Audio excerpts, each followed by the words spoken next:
Never time for a minute, up high in the show. Keep me in mind, never limit. Creep by when I'm home. Open my mind to the image. Quick times when I'm home. Never time for a minute. Never time.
want them.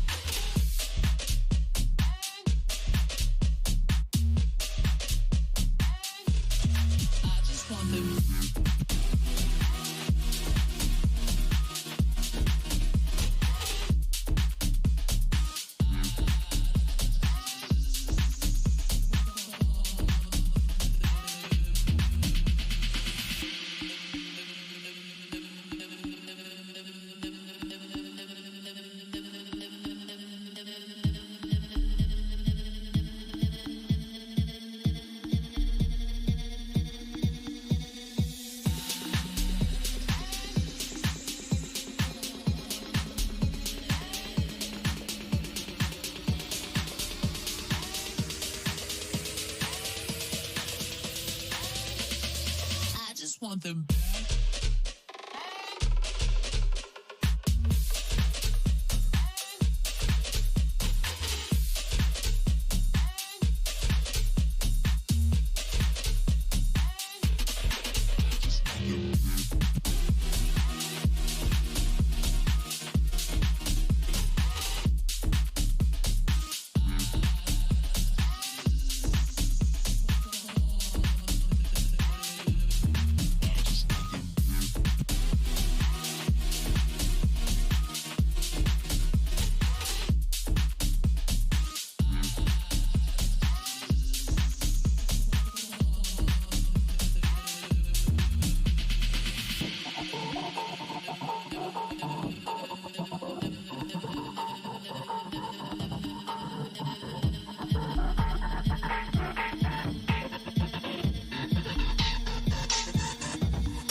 Sixteen teams came to Turkey for a shot at claiming the championship, and after today, that number will dwindle down to 14. Hello and welcome to Day 5 of VALORANT Champions Istanbul. Golden Boy here, and I'm joined by two people that love when I talk about the Attitude Era. It's Sideshow and Mimi.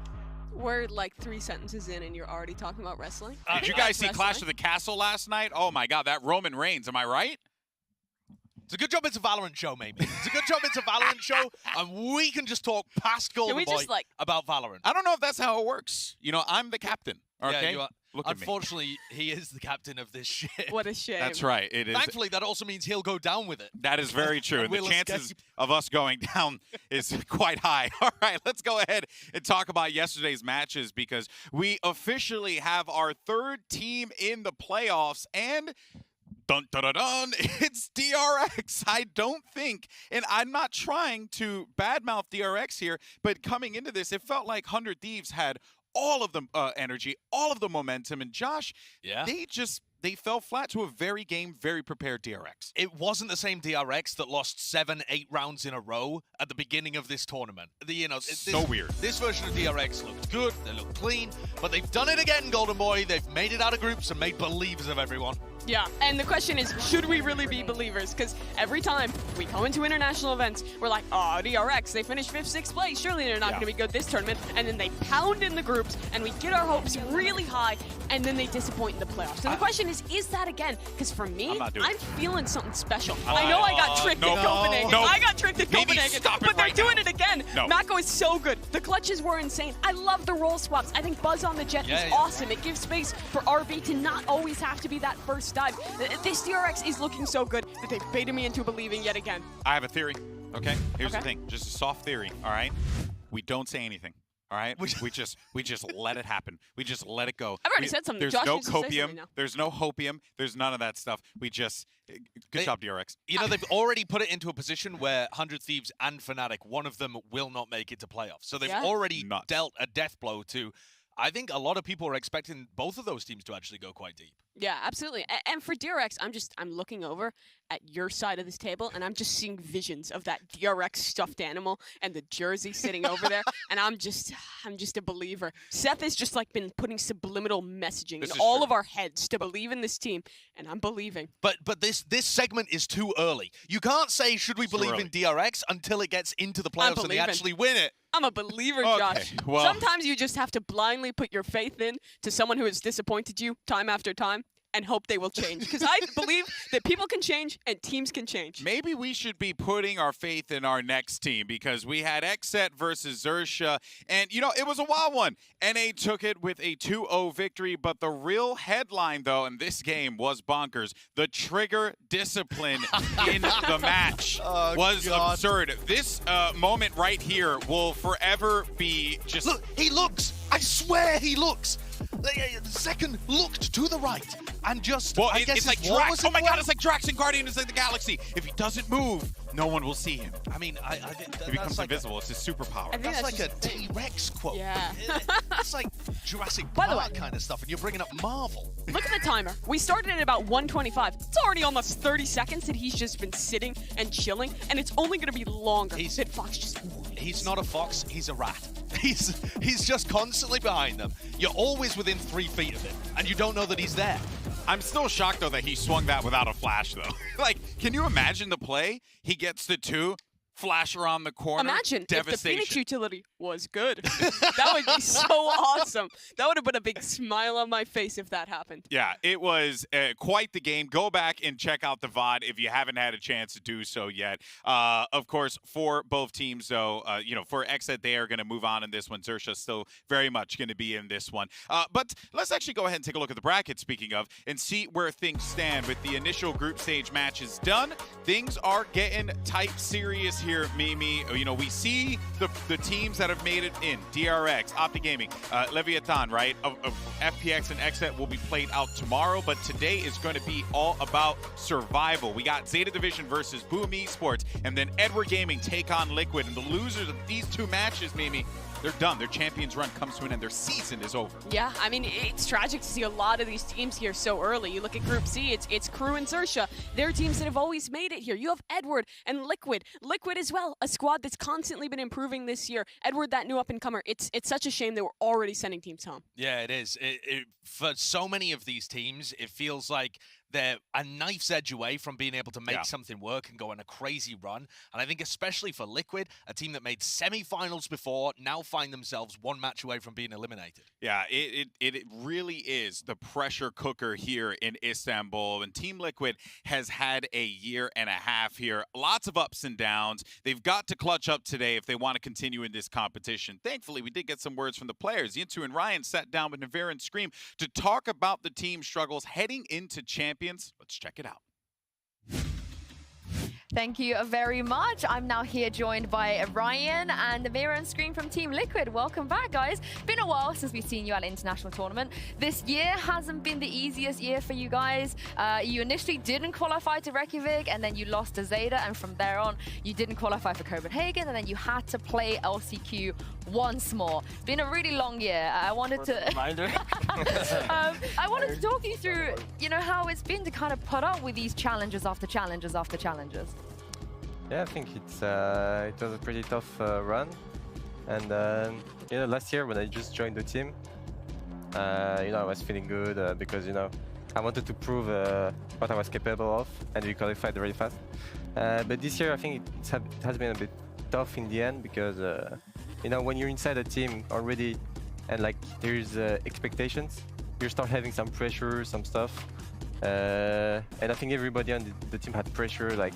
We needed to qualify, and yeah, so I think that's why it was like a really hard run. I think the biggest like culture shock for you guys this year is like a new coach, right? Like, because you were with Sliggy for so long, then he left and Emil's come in, LCQ as well. You've not had much time to like adjust to him, and Demonstick, a new player coming through.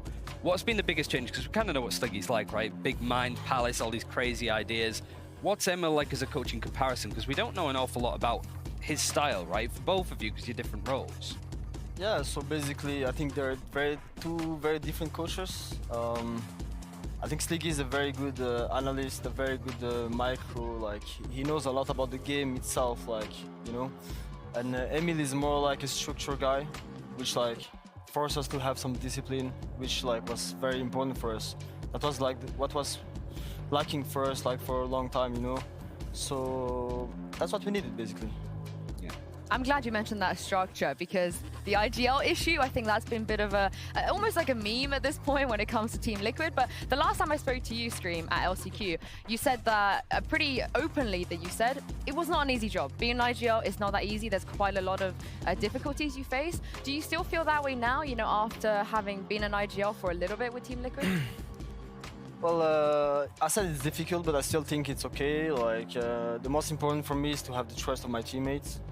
You know, I know when I say something, people listen, people respect it, and like, I feel good about it. I think I have a good game sense in this game. I have a good vision and like how the enemy team is playing. You know, I have a good like read, I would say. So, you know, I'm still learning. It's a process, but I feel like we're doing good. Like, yeah. And it's been like a change for you as well, Navarre, where like Yampi's like full-time chamber, you played a little bit of it, like sentinel role. Now you're playing a bit more KO, which you did play before. And you've picked up Breach, which is now apparently your main after like beating Na'Vi with it. Like, what's that kind of like role change like? Because you're about to celebrate a birthday yourself, right? You've been a year in Valorant with Liquid almost, like by a couple of weeks. So how has that change been now as well, moving over to like different agents that are a bit more maybe passive than someone like a chamber? I do want to know about the Breach main, because not many people want to call themselves Breach main. Yeah, with Chamber, the thing that I feel like on this game now, I'm growing in the game, you know. When I just joined, I had to learn everything, but now I feel like I know like almost everything on the game, and I'm still growing with the game because the game is changing a lot. Like compared to CS is not moving. Like if in 2 years we play CS, it's gonna be the same CS as like 5 years before. Yeah. So yeah, and on this game everything changed, and I was growing up with the game. And yeah, but the Chamber, I think Yampi is like really aggressive playstyle with Chamber. Like I have a really passive playstyle, and I think with Chamber you need this aggression, you know, you need this, I don't know how to say, but the enemy has to be scared, you know, they have to be scared on every angles, everything, and I think Yampi is doing this job pretty well. I think playing against you guys, they're going to be scared anyway, just know what you guys can do for sure. Yeah. Because yeah, on CS I was playing main upper. So I think that's why I think I was doing good with Chamber because I was playing with up. But now I just switch full rifle. also think a lot of people are scared of you as well, so don't downplay that. Thank you so much, Navira and Screen, for joining us, and we'll throw this back to you guys at the desk. There you heard some of the words there from Team Liquid, Mimi. And yeah, I mean, one thing that I did really take away from that was talking about what Emil brings to the team, the structure, something that I think, you know, every team needs to be thinking about, especially as you have these long, grueling tournaments where you don't have much time to prepare. Yeah, you kind of got answers to both the leadership issues that this team has had and kind of the back and forth between coaching and also with their IGL. It seems like Liquid is finally at a point where they're sorting all that out. And Emil needs to crack the whip heading into this game because the structure was falling to pieces in their opener against, admittedly, a great team in Leviathan. Yeah, well, hey, guys, look, switching gears for some hard-hitting analysis, right? GB style. Now, here's the thing, guys. Stay with me. All right, stay with me because this is how my brain works. You see the size of my head. Feel bad for my mom, but this is how my brain works. I was thinking about Fade. Oh, you yeah. know? Sure. Yeah, yeah. Turkish agent, right? Beloved here as well, right? Also her abilities. They look like cats. Yeah, they're right? based on cats. They do. So the Prowler, for example, like take a look. See, that's the Prowler. See, it's a kid. Is it meowing at us? I mean, I don't think it does that. Does it do that? That is I actually did manage to talk to some of the Riot designers. That is uncut audio that they were going to use initially for the Prowler. I heard John Riot himself had to veto that. It was gonna go into the John game. Riot had to stop it cold in his tracks, right? But you know, her kid is like very much at home here in Istanbul, right? Sure. And there are so many cats wandering around. There actually, I counted. There are more cats than pigeons. Okay, I went out there. The entire city of Istanbul. But that Counted makes the whole sense. The cats would eat the pigeons. It's just a natural, This is natural true. order of life. But you would think the pigeons would get away because they have wings, but they don't. What a crazy world we live in, right? So what I want to know, all right, and what I spend these valuable pre-show minutes on this question here, do any of the actual cats look like they could belong to Fade? Let's go to social media and ironically our segment, bird watching. Hopefully those birds don't die, to see if we can figure this out.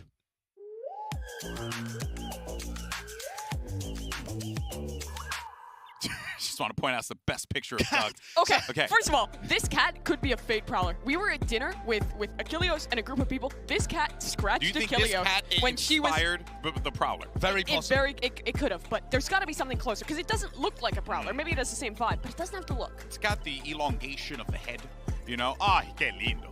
Oh, okay, but I don't know, though. They're too cute. They're too cute, Josh. But that is the problem with all cats. All cats are cute. I disagree. I saw that movie, All Dogs Go to Heaven. The cats were the bad guys there. All right? You're believing the anti-cat propaganda? I mean, there's no shot this is the Prowler. I mean, that's not going to haunt your dreams. That's the sweetest thing I've ever seen. Fun fact, though, we went to have dinner, and this cat just rolled up on us the cutest way possible, and I'm almost certain a family took it. Yes, they yoinked that cat. They yoinked the hell out of that cat. Anyone who's not here in Istanbul is missing out. And No, this cat is not vicious. This cat is not vicious. This cat looks so kind. Look at those eyes. I could stare into those eyes and find just health and joy. Health and joy. Okay, oh, and this one's from Benkai as well. Okay, now it's going to bite. It's going to strike.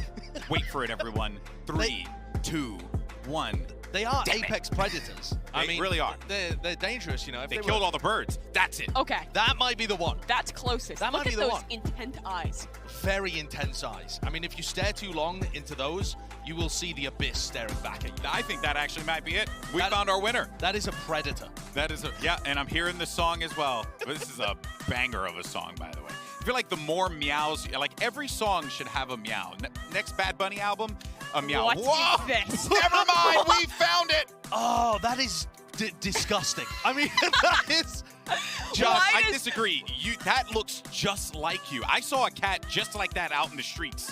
Why does Josh still have a forehead when he's a cat? Like it's like jutting out the top. Because you just can't get rid of his forehead. I mean, come on, man. Why am I still wearing glasses? Could I not? That cats are supposed to have really good eyesight. I disagree. I've been to the cat eye doctor. If the point of Fade is to give you nightmares, this image has done it. This image will haunt me. I feel like there's a juxtaposition between the two. On the one end, Mimi, it looks just like wholesome, kind, and then on the other, just whatever that evil abomination that we just witnessed was.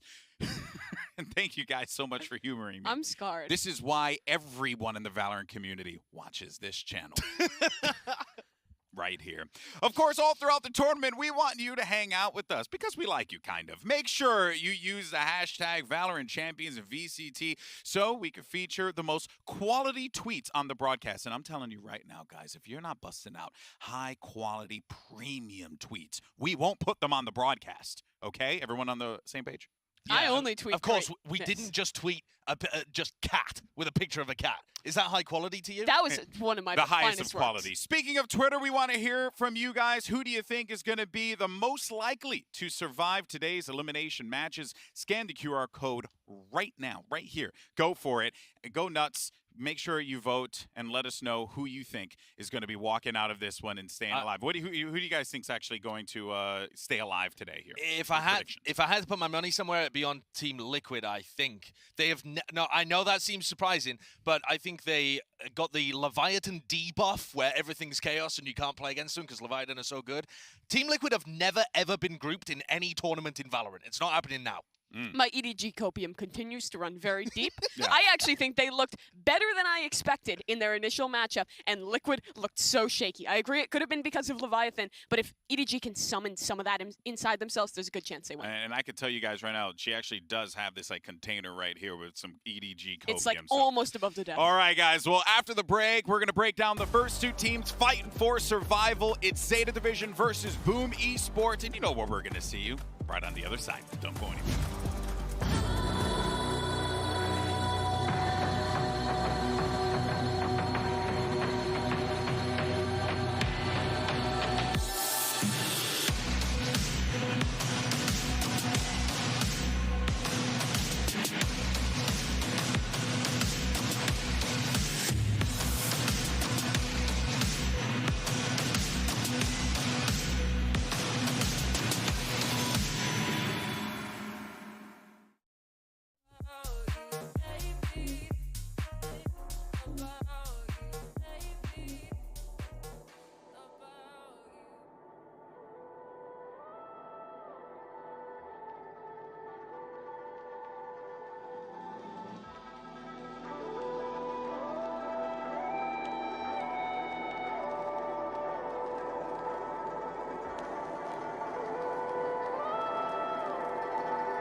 In another life or universe, wouldn't waste another second before kicking it with you.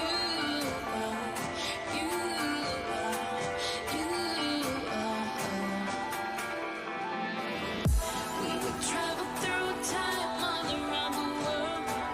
My body is your planet. There's so much that we could do.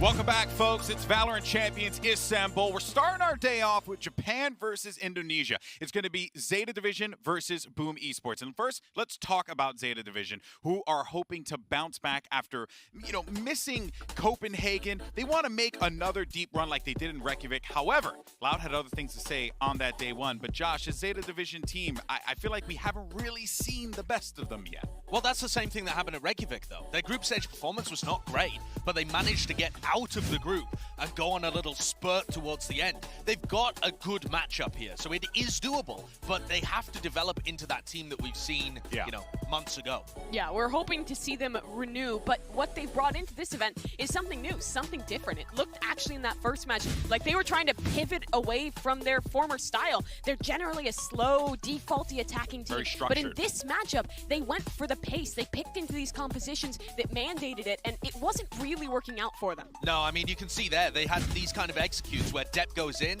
and the trading just wasn't quite there. But Laz maintains his position as, in my opinion, the best team to come out of Japan Japan. Look at what he did in Champions 2021, at Reykjavik, Champions here as well. He's just been a solid performer all the time. Yeah, he's such a huge source of consistency for this team. And no matter what style they pivot into, this guy has kept up. And that's absolutely pivotal for this team. That's even when they were getting dominated last Champions, by the way. Last Champs, they went 0-2, and Laz was still putting up numbers. And I don't mean that as disrespect to Sugar Zero either, who I still think is another top-tier talent. They have at least 2 really good players on this team, even when everything is falling apart. Yeah, I do really want to see them start to up that pace. So we got a taste of that in the clip. And I think that if they're able to do that, Mimi, as well with the way that Laz is playing, then there's a very strong chance that this team can make that deep Reykjavik run again. Yeah, absolutely. I think their defensive sides actually looked pretty solid in that matchup against Loud. It always looked like they were in a good place, but the attacking sides just fell apart. They have to shore that up, and there's still a chance for this team. Yeah, lots more to break down. And, you know, we packed up the Telestrator wall. We shipped it halfway around the world. So it's high time that we use that bad boy. Here's Balla to break down a play featuring Sugar Zero. Balla? 3, 2, 1, and cue. Hey guys, did you miss me? Did you miss this machine right here? Yeah, don't worry. I'm gonna do some analysis. We're looking at Sugar Zero today, and I think there was a lot of good points brought up by the desk, but I think most importantly, Sugar Zero is still on form too. We mentioned Laz. Let's take a look at this round right here where they completely demolished the other side of Loud, actually, who's going for this attack side hits. And it comes, actually, first thing we're gonna look at is just pistols. Just pistols, and they're rotating really, really fast on the other side of the map because they've already got some information with a knife.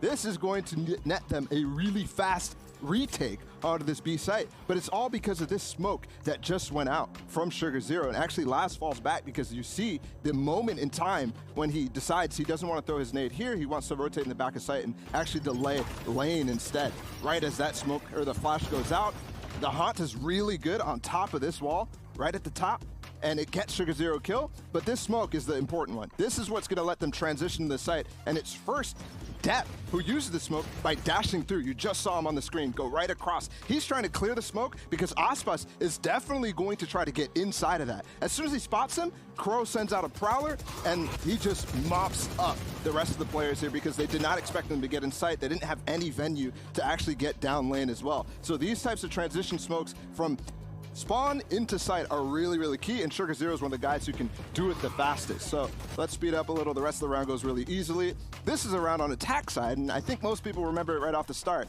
but they're hitting the site with a KO. And I do want to bring attention to Sugar Zero's stars right here, because he only uses really one on the door, and then this one he actually recalls to give them a sense of security as they walk out on the site.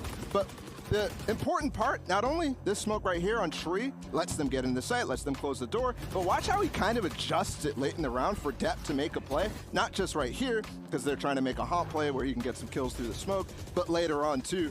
And I'll speed up because the Loud retake goes very, very well. There's a flank going on, the Killjoy ult. There's a lot happening. Basically, there's a flank coming through, and we already had an ult from Sadak as well. So Sugar Zero was staying all the way back in spawn so he could still assist. And this is where I was mentioning this smoke.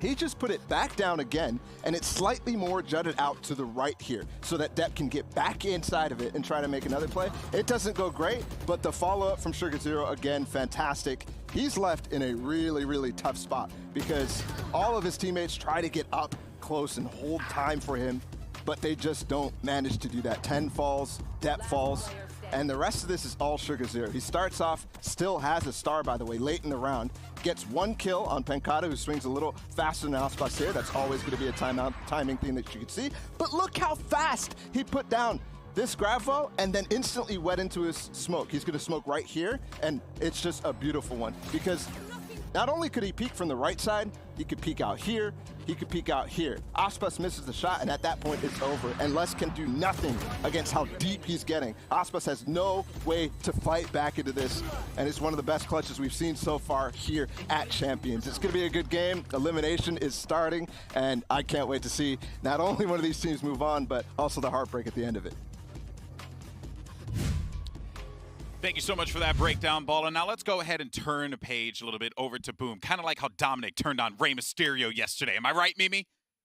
Sure. Yes, right. We were all very excited to see what this Indonesian team could do in their debut on the international stage. And yes, there was the infamous fracture debacle, Mimi. but they did take a map off of Optic. Yeah, they said in an interview ahead of the event that if we win against Optic, then we can show the world what we're capable of. And they showed us some of those moments. It was a solid map of Breeze that they were able to win, almost slipped away from them in overtime. But after that, it was completely one-sided. Optic showed that they are one of the best teams in the world, and Boom really did struggle to adapt off that. Yeah, Boom got really flattened in the last 2 maps, but I think coming out the other end of that, they realized that they need to give less respect to their opponents. There was an interview on Run It Back where people were, they were talking about the fact that they just need to bring it in the same way they do in scrims, where they come at them with a ton of confidence. Yeah, that's kind of how you have to approach it, right? Like, don't get me wrong. You know you're playing up against some of the best players in the world here, right? The competition is the tightest it's ever been, but you have to go at these people like you do not respect them. Otherwise, like, they're going to walk all over you.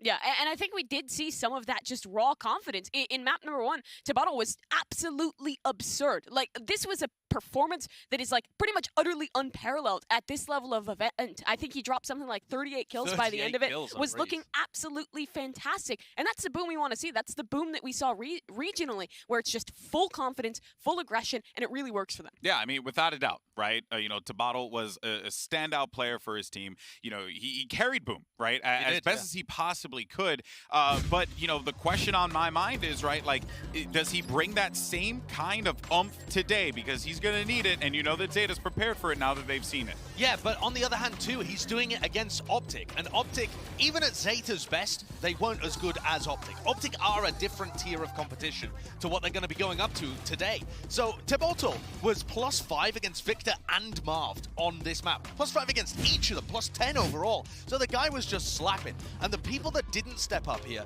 were Flipsider and Berserks, who are normally the star players for the team, along with Famous. So I think that Flipsider and Berserks are going to have much more opportunity against Zeta Division to get back to where you expect them to be. Yeah, absolutely. And I think some of that confidence can be shared. This team showed that they can perform on an international level, and now if we see those usual stars step up in the same way, there is a chance for them. And I think a lot of this was just kind of nerves and also just forced errors. Optic did a really good job of shutting down both those individuals. When you're that dive player, when you're that chamber, trying to take first fights against a team like Optic is a really tough job. And we knew that Boom were going to have their work cut out for them, because coming into the hardest event ever, this Champions, as your first global event, when you don't have that international experience or LAN experience at all to speak of, I mean, that is a mountain to climb.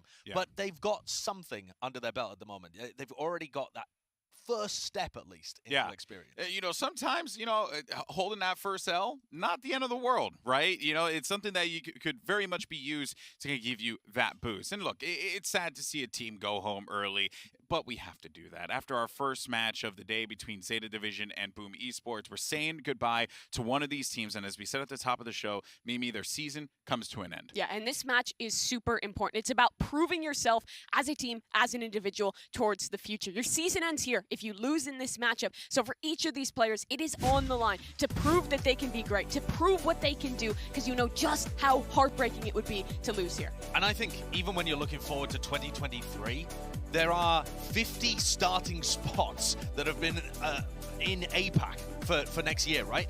And these players are competing, you know, against each other, against the other competition, to get those spots and to prove that they are worthy. And this is the best time to be able to do that. You want to showcase to the world that you deserve a starting spot next year on the best teams in the world. And for the Zeta players, they're just trying to show that what they had at Reykjavik, that magical moment, was not just a one-off, and that they can do that internationally again. But for Boom, this is your first chance and your last chance at the very same opportunity. Yeah, very interesting situation they find themselves in.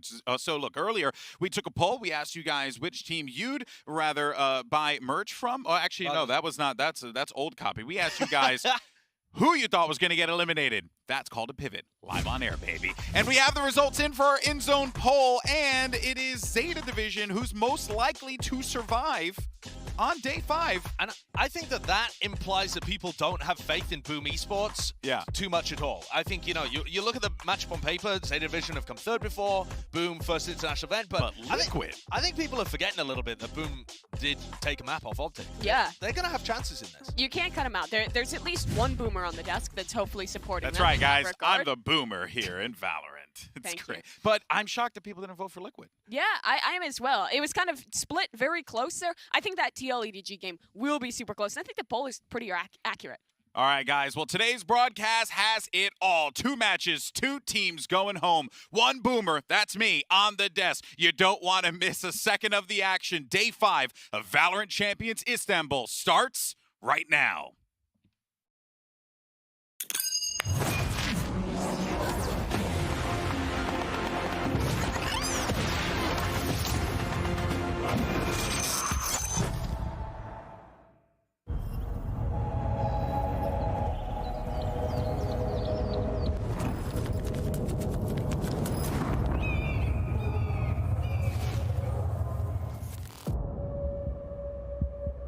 This is a knockout game.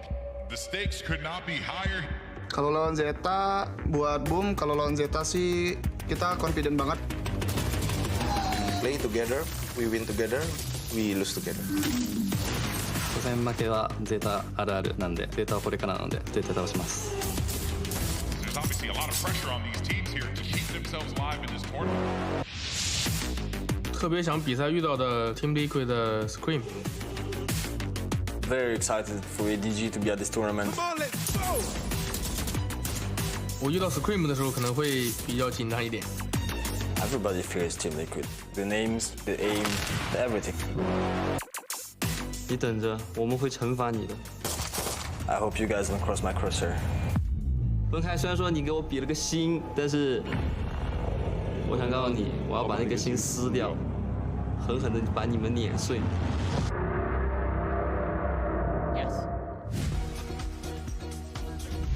This is it. For the first time in this tournament, we're going to be sending teams home. Let's officially start the day. Flip the switch on our stage because our electricity bill's kind of hurting. Let's jump into it.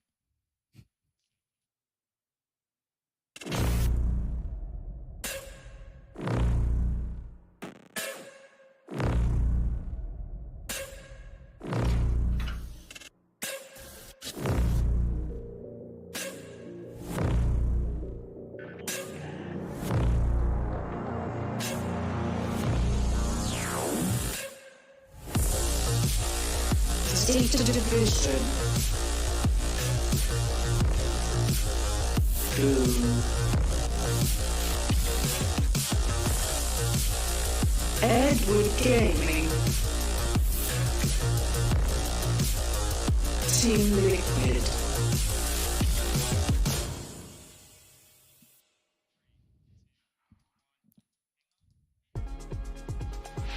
Four teams start the day, but then we'll be only left with 2. It's now time for our map select. Let's see what we end up getting out of this one, Mimi. I'm excited to see, maybe Boom throws a Spazzer into the mix. Maybe Zeta tries something new. Yeah, Boom starting off with the ban here. I think they have a choice. They tend to get rid of the Ascent, but they choose for the Icebox instead. It's a very solid map for Zeta. Makes sense there. Yeah, and Zeta aren't great at Ascent. I think Zeta have a fairly obvious pick right now. You watched Boom beat Optic.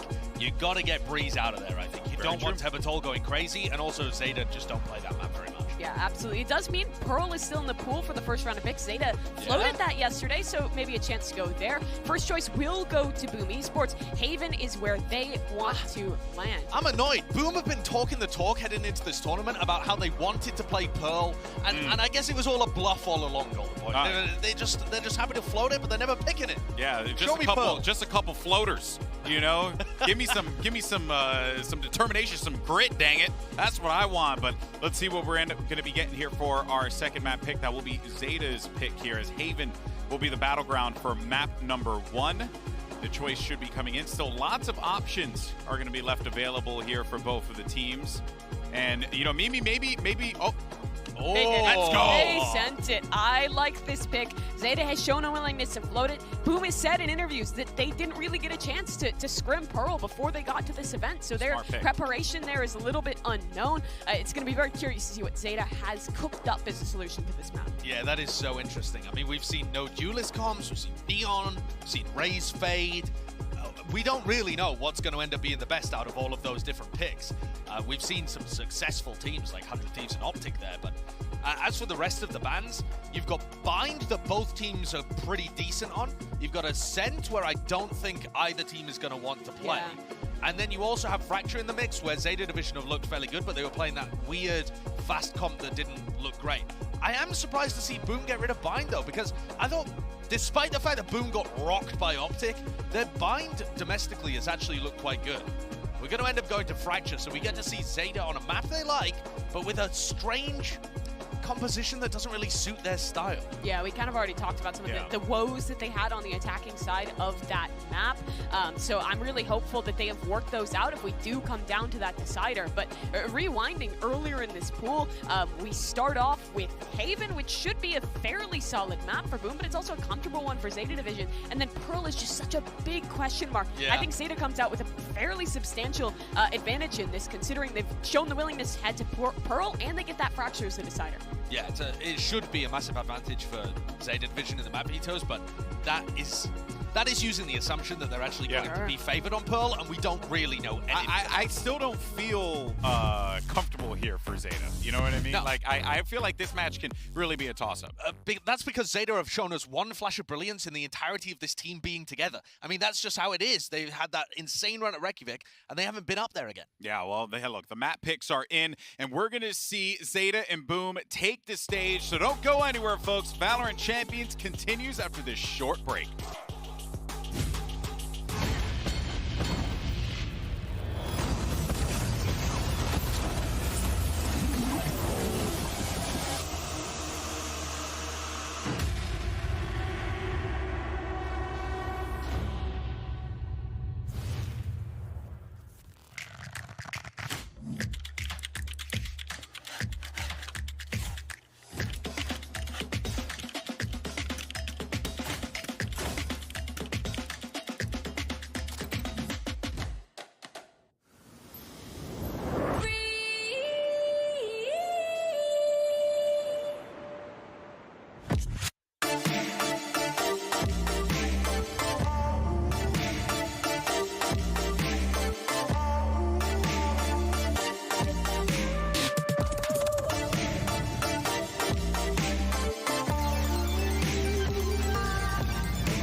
Want them back.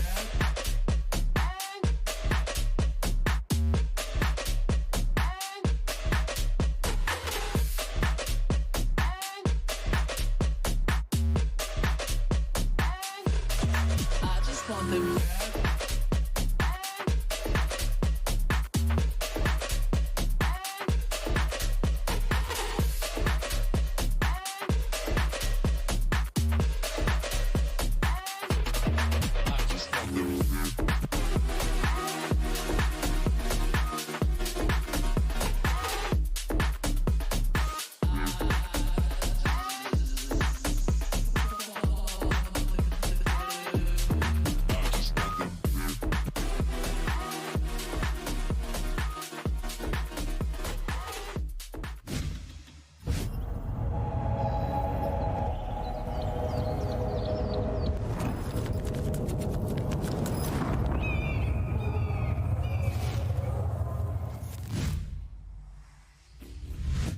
Welcome back, everyone, to VALORANT Champions. Oh, we know what you want. It's the Boomers versus the Zoomers. Boom Esports, Zeta Division. Let's bring out our first two teams fighting for a shot at survival. Here's Zeta and Boom.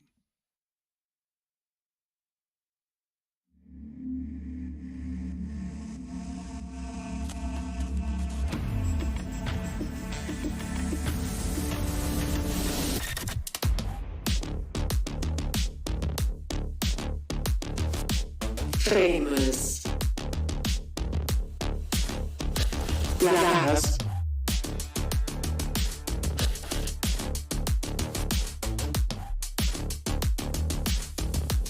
Flips Strider. 10.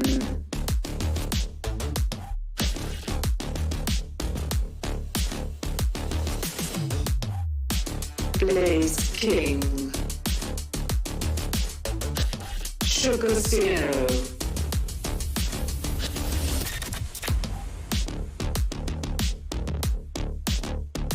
Berserks. Crow.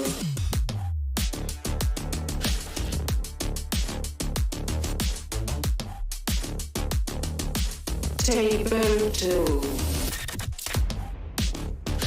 Dep.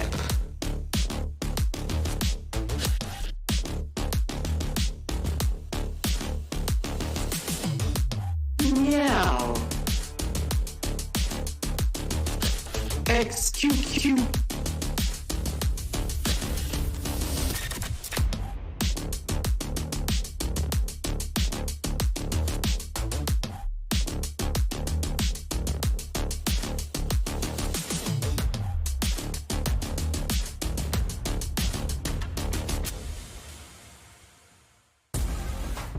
All right, here we go. Both of these teams now looking to keep themselves alive in this competition. Gotta say though, Mimi, I have an outfit just like that. Really? Just like that. Yeah. I can appreciate Actually, that was how my hair used to be as well. No, it wasn't. Oh, You've never had hair like When that. you were Don't younger. lie. Oh, back in my early days. Oh, you should have seen me back when I was commentating Back other at games. the I used to have flowing gray hair. Berserks needs to hope that the Jet cosplay is going to give him some powers that he wasn't able to access during the Optic game. Because, I mean, I don't mean that to, talk smack, because he's normally a very good player, though. But during the Optic game, I was talking about how him and Flipsider were having a rough showing of it. They were negative 15 in first kills and negative 38 overall. But they are not going to do that in this game. I'm so confident that we're not going to see them collapse. They know that they can't respect their opponents too much. They're going up against slightly weaker competition as well. I think you're going to see much better things out of those two. Yeah, I'm sure that loss versus Optic will be taken as a learning moment for them. Zeta is not that same team. They do not have the same systems to shut down those players. And over on the Zeta side, for them, it's going to be interesting heading into this map number 1 of Haven, because they've shown us a couple different looks on this map in the past, but it has been a little bit of time since we've seen them play it. Yeah, it's a very interesting situation for Boom here, because they have that upset potential. I know that you're very confident on them, but one has to wonder though, Mimi, is it just because Josh just it just will never cheer for Zeta? No. Let me get this very straight. Zeta are winning this game, in my opinion. Okay. And they're going to start out smoking on Haven. He's trying to appeal to the audience. Zeta Division's Haven has looked fantastic. Domestically, the Neon comp that they run on this map has been annihilating people. All right, I will not put words in your mouth anymore, Josh. He loves it. Here is the Prime Gaming Agent Select. So what we end up getting out of this one here. Potentially, Mimi, any surprises? I think the only surprise that we're seeing thus far is going to be Sugar Zero actually moving away from the Astra. He dedicates to the Omen instead. They've been playing this Neon comp you were talking about, just with a different controller in the mix. I suppose the kind of idea behind it is to be able to have that paranoia, to have an additional piece of utility to help depth. But with how good Sugar Zero is on the Astra, it's an interesting change. Yeah, Sugar Zero's Astra is definitely his best. It's much better than his Omen, in my opinion. But if the Omen fits with the composition more, and that's kind of what we were talking about. You have to lean into the comps, and the same aggressive style that was looking messy for them, and they didn't commit to it fully on Fracture. They are amazing out on Haven, so that shouldn't be a problem to start. Yeah, and over on the side of Boom Esports, it looks like they're heading back to the composition that they've played in the past. A fairly standard one for this map. You get Berserks holding true to the cosplay, playing on that Jet, and a good bit of utility to set him up with the bottle on that Breach. I do think when you're playing against a Neon composition, sometimes that Breach can kind of lose a little bit of value on that stun, particularly in kind of those opening gambits, as that Neon can just be so fast, get past that. Zeta's a team that's really good of setting that pace. Yeah, I'm really looking forward to Haven. We haven't seen Zeta play this composition on the global stage before, but they are very well coordinated. All right, well, here we go. Let's get this match underway. Send it over to our board-certified commentators. That's right, they took an exam. Here's Doug and Balla. That's Dr. Doug and Dr. Balla to you, good sir. Balla! PhD. Oh, dang, all right, yeah. But not a doctor. Sure. Elimination match. it's unfortunate that one of these two teams are going home because the feel-good stories are really, they shroud both of them. Yeah, it's hard, but also it makes it all that more exciting. Because I think a lot of people who look at this match are like, okay, let me wake up for this very, very interesting one where you have Zeta who went at Reykjavik crazy. But for them, for these two teams, it is elimination. It means so much. The end of the year is on the line. So let's see what comes out. Haven's the first thing that comes out in this best of three. Boom, starting off on the attacking side. We saw them really, other than Breeze, they just kind of got clapped in their series against Optic. But as the desk was saying, maybe there's a little bit more life to them here. Zeta, again, traditionally very good regionally. I think at Reykjavik, this is one of the places where they were struggling a little bit. But Laz has been on point so far this tournament and regionally. Not going to find an entry so far on the pistol, though. No, he was not on point there at all. Still has one shot left in that Headhunter. The flip side are feeling a little bit of pressure come up across the middle of the map. You see them, they're all swarming their way in. The thing is, they've got to be careful because you've got Blaze King who's watching the flank, and he's ready for it. They could get by without actually peeking him, though. Oh, and the timing works out for him. And the angle, too. You tuck against that wall as tight as you can there, big fella. Famous now waiting for the pressure. And it is 10 who wins the duel out. Blaze King, little warning shot. Now his position's given away. It's almost like he has too many options here. None of them are good. Bobble Flipsider and the rest of the team, including Berserk, are just able to hold the line themselves. Sugar Zero on the site and dead. Boom, win the pistol. I really hope that pistol round's not what's going to set the tone, because I'm already getting flashbacks of X-Ed shit. Either way, I think the way that Blaze King played that very, very good, although he could have spotted them a little earlier, gave Zeta the false sense of security on that flank that was going to come unexpected. That was going to come as a surprise to them. But Famous was ready, and Flipsider inside a short as well, just shot him in the back. And we do have a couple rifles here for Boom. So heavy investment on the second round. Turret cleared out. KJ's position given away. And it seems like for now, Zeta are mulling over the possibility of going through mid again. Really just trying to set up Laz again to find some sort of value with the one Headhunter bullet he has. And maybe 10 could follow up, and they might peek window here. But with that drone, I think Laz heard it. They're going to rotate over to A because there's nothing there right now. Boomer doing a great job keeping Zeta back. But at the same time, Zeta feels like they're not budging too much aside from Laz, and Boom might walk into a surprise here with all four players more towards the left side of the map. 10 has now spotted a couple of members this round. Hasn't been able to connect the shots that he needs to. Pivot again. Pivot into what? Into dab. All the way to C long. Crow still has his C's. He still has two Prowlers too. There's three players here ready to fight. Sugar Zero with a flash too. That fault line is good, but the paranoia is even better. It hits them all, and you see the dash has to be used by Berserk to get into Cubby, so he cannot use that to go in aggressively into the side, and Berserk tries to go up top. He's pulled right back down. How much more can Depp find?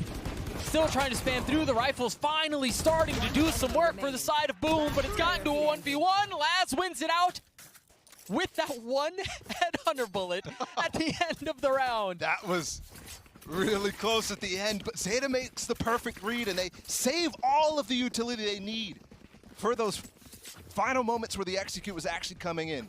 With 30 seconds left, Boom, pivot, way too late. And while, yes, they did make a pivot away from where there was already a stack, it's just too slow going around into C long. And they all got C's, they all got stunned up by Depp, they all got flashed by Sugar Zero. Too much time. The knife once again is going to spot a little bit mid. We'll see what else they try to do off of this here. Remember, Boom invested, they invested big, and that's why they're just down to pistols in this round. But Blaze, he's crabbed his way forward. Couple of shots miss. Last is not. Paranoid, really nice there, Zeta. Finding the value out of the rifles that Boom could not in the previous round. Clean too. Oh, it's so clean. Exactly what you want in this situation. That wasn't clean. That's fine, he didn't die. Most important. Yeah. Keeps the rifle. Zeta. A solid anti-eco there, but Boom did get the spike down.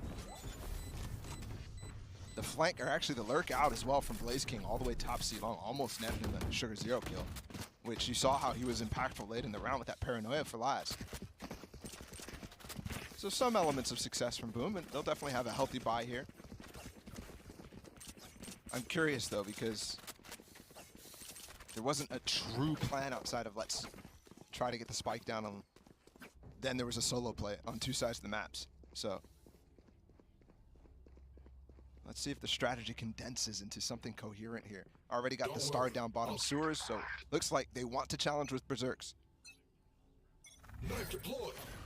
Deb has his ult. Can't imagine if he used it. His dash! Oh my goodness. Very good call. Berserk's done. Deb gets the wall up. He's staying up. Positions, of course, he's staying up. Oh, Deb finally goes down.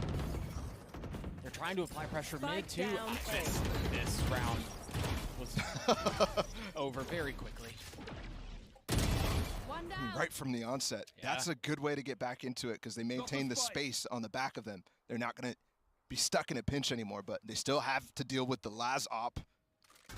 And Zed is actually re-peeking long A. That's going to get him a lot of information, but in a situation where they're man up, I'm a little curious about this Laz. That's a big kill too because he had his lockdown.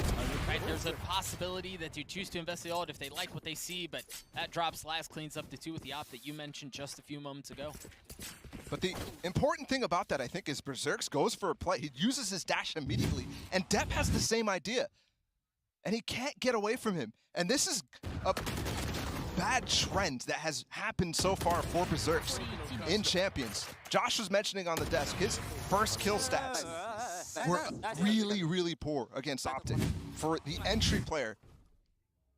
So the fact that he goes down there on a play that he did have a 1v1, it was disadvantaged, but still. Careful here, Depp. Chooses not to buy, only has a frenzy, and again, he has that ult online. You hear the Blaze Storm used for Berserk, you see it as well. If there's one thing you can do with the overdrive on Neon, it's farm eco, so I'm happy with it, except for the fact that Berserks does have his knives up. So this could still be a very dangerous round. Yeah, but what wins, a laser or a knife? My money's on the laser. And both can shoot while moving, I don't know. Doesn't matter anyways. The op beats both. And that's coming down before it even starts. Sugar Zero with a great flash again. What a good support player. Yeah, he's playing very well. That's already 2 flashes that he's found value immediately. And it's not on the Astra that he's typically playing. And remember, Sugar Zero was a really fun cat to watch in Reykjavik in their run. Like, he really came online. And he was a big reason why Zeta played as well as they did. So you've got to keep an eye on him. Yep. 30 seconds left. It's interesting because a lot of Zeta's metrics at Reykjavik were actually still poor. They were clawing their way through this. It was an unconventional run. And it started at this position, right? Lower bracket in the group stage. It's a good shot at 14 seconds. They are going to get the spike down somehow. This is actually a round that's very doable. 2 rifles now. And they do have Crow spotted. Fame is trying to cut off the rotations. Find themselves in the the Prowler. Forward. Blaze on the swing. Guardian not initially landing, but it does the second time around. Now Blaze left alone. Outnumbered. Not a ton of health. They double face. A whole lot of bullets miss, but the kill lands at the end of the day. Calm and collected for Zeta. They just group up, try to take it really fast so that all that space that Boom gained by having Famous lurk into that site through a link didn't really matter at the end of it. Still finding form. He hasn't dropped that off a single time so far. Again, 8-1 already. And very good signs. If there is to be another deep run from Zeta Division, these things are important. And I think as well, with Laz starting to heat up on the op, you saw Boom against Optic get demolished by Ye.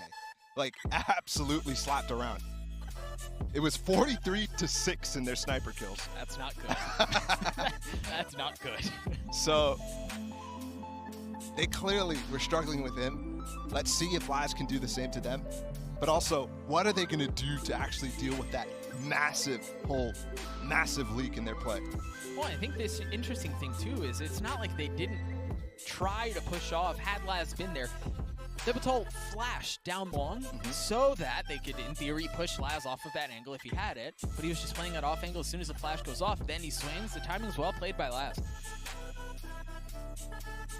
Yeah, he's stoic in the off angles, too. He'll find any sort of place where he can hide. I think when we watched the first game, Loud was doing a good job of actually making sure he had to TP off his angles first, so at least he doesn't have that first rendezvous to use. But he still did such a good job against Loud, at least defensively. Man, that stage looks good. Sorry, I know you're like deep in the analysis or whatever, and I'm just like enamored with the stage. You haven't seen it enough times? Oh man, it's way bigger this time. The gold does look nice. The gold looks so clean. We got a tech pause going on here, gear, which can mean anything. But as soon as we get the info, we'll get it to you. Early lead from Zeta. They look clean. Laz is online. Sugar Zero is up to his antics. Yep. Again, all bodes well if you're a fan of Zeta. It's been a super, solid game from Zeta so far. Obviously, there's been mistakes from Boom, and the ideas haven't worked very well at all, but I think a lot of that is Zeta's responses so far. They're being a lot more proactive than they were in the game against Loud, and that's just 5 rounds of it, so. I wonder, too, because, Paul, you mentioned a couple rounds ago, it felt like their plans were short-sighted, right? Like, it feels like on the attacking side for Boom, it's not, okay, get the spike down, but then really what's the follow-up? Right. I think it comes down to Meow, right? Like, what's he going to cook up? There's plenty of time still for strat discussions, and I'm sure they're having them as soon as they figure out what the tech issue is, and we'll see. I mean, gear. It's gear. We told you that. We'll take a look at this Thrifty one more time. This was a massive round. Remember, they won the pistol, or they lost the pistol, and then they immediately come straight out with the reads. I think the read is key, and I want to go back to Berserk not having his dash to get onto site. He had to use it because he was flashed up, so he has to invest that into Cubby, then cannot actively go into a Cloudburst or anything like that, and it just really, I mean, it takes all of the zing, all of the heat out of the entry. I saw the watch party there for a second, too. Yeah. It's nice to see. Actually, both of these teams probably, they roll deep. It's a little up there in the nighttime, so. No, true. Plenty of people up, and I think that's probably why Zeta won the poll so decisively in the pre-show. It's rigged.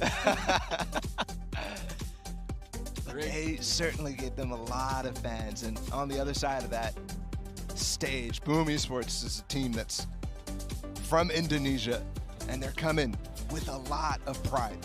Just so happy to see an Indonesian team make it to Champions, and we're hoping that they can perform well. I mean, we listened a little bit to what Flipsider had to say. A lot of players were talking about how, they lost, they're sad, but they're also happy that they got their first international game under their belt, and they took Optic to 3 maps. The second 2 maps, maybe they weren't as clean, but that first one to overtime, and they won it. That's certainly impressive. That's certainly something to be proud of already. I am being told by the good people behind the cameras that the issue is audio related. So we'll get that figured out. We'll make sure headphones are plugged in and the whatnots and the what have yous, and then we'll get back into the game. Again, an audio issue that is being rectified at this very moment. Yeah. To go back to what you were saying about Boom, yeah, the Breeze looked good. It was fine, but Ball, I think they had, a combined 5 rounds on maps 2 and 3? Yeah.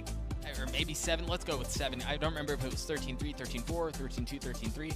Either way, I think... You just threw a lot of numbers at me. You got to keep up, man. Either way, there's benefit in when you get beat that hard. There's a lot you can learn. Oh, for sure. And hopefully they apply some of that into this match against Zeta. That's a really good point, too, because I think that was the story the entire time of Zeta's run. Right? Sure, yeah. When they went down immediately to DRX at Reykjavik, every game after that felt like they just took the power from the team that beat them. They learned so many new things, And then eventually they beat DRX right back. Over and over and over, you saw them improve. So let's see, who's the team that's going to do that most? Because both of them certainly need it. We haven't seen Haven yet from these teams. But on the other maps as well, especially when we get to that Fracture one, you're hoping that Zeta's come a lot more prepared than they did against Loud. Assuming we get there. Yeah. I mean, Pearl's a tough one too for Boom. Yeah, absolutely. Speaking of coaches, XQQ taking a little nap. It's okay. You don't have to wake up yet. Don't wake him up.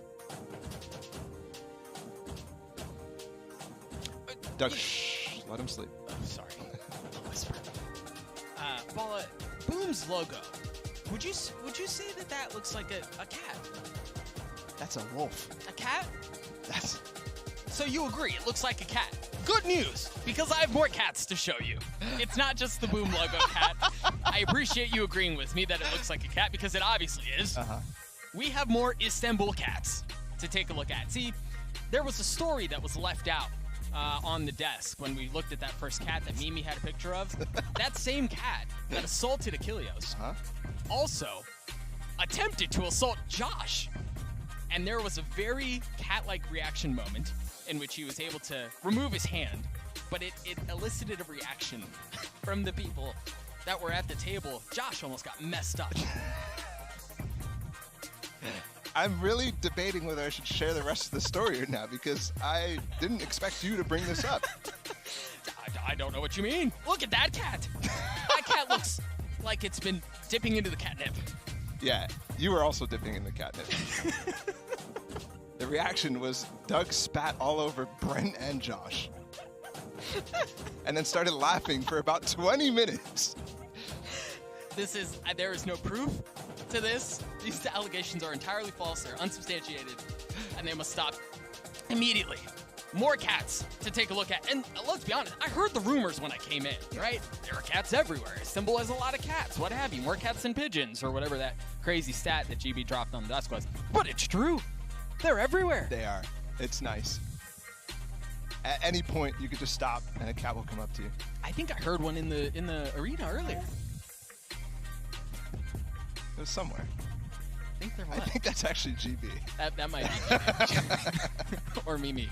It's probably more fitting that it's Mimi. Yeah. She'd be the one swiping at us, though. Yeah, she would. Evil. Not safe. Not safe at all. But again, audio issue going down. We'll get it figured out. We'll get back into the game. Zeta with an early lead. Boom have really just kind of looked lost on the attacking half. They did call a timeout. And this is oftentimes when you see a team kind of get slapped around about. This is about where, if you're going to make a change, this is where it happens, right? This is where they find some sort of traction. They read something in the defense that they can convert into some advantages.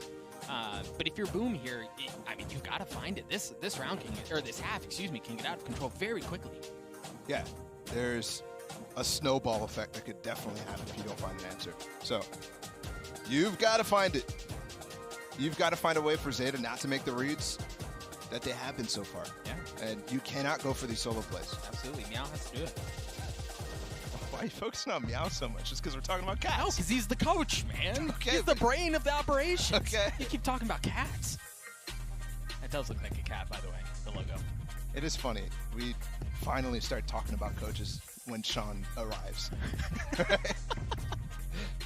I'm being told that we're about 30 seconds out of getting this thing figured out. While the audio may not be working for the players, and it's going to be fixed soon, fortunately for you good people at home, the audio is. So you get to listen to this podcast for the last few minutes about cats and really everything in between.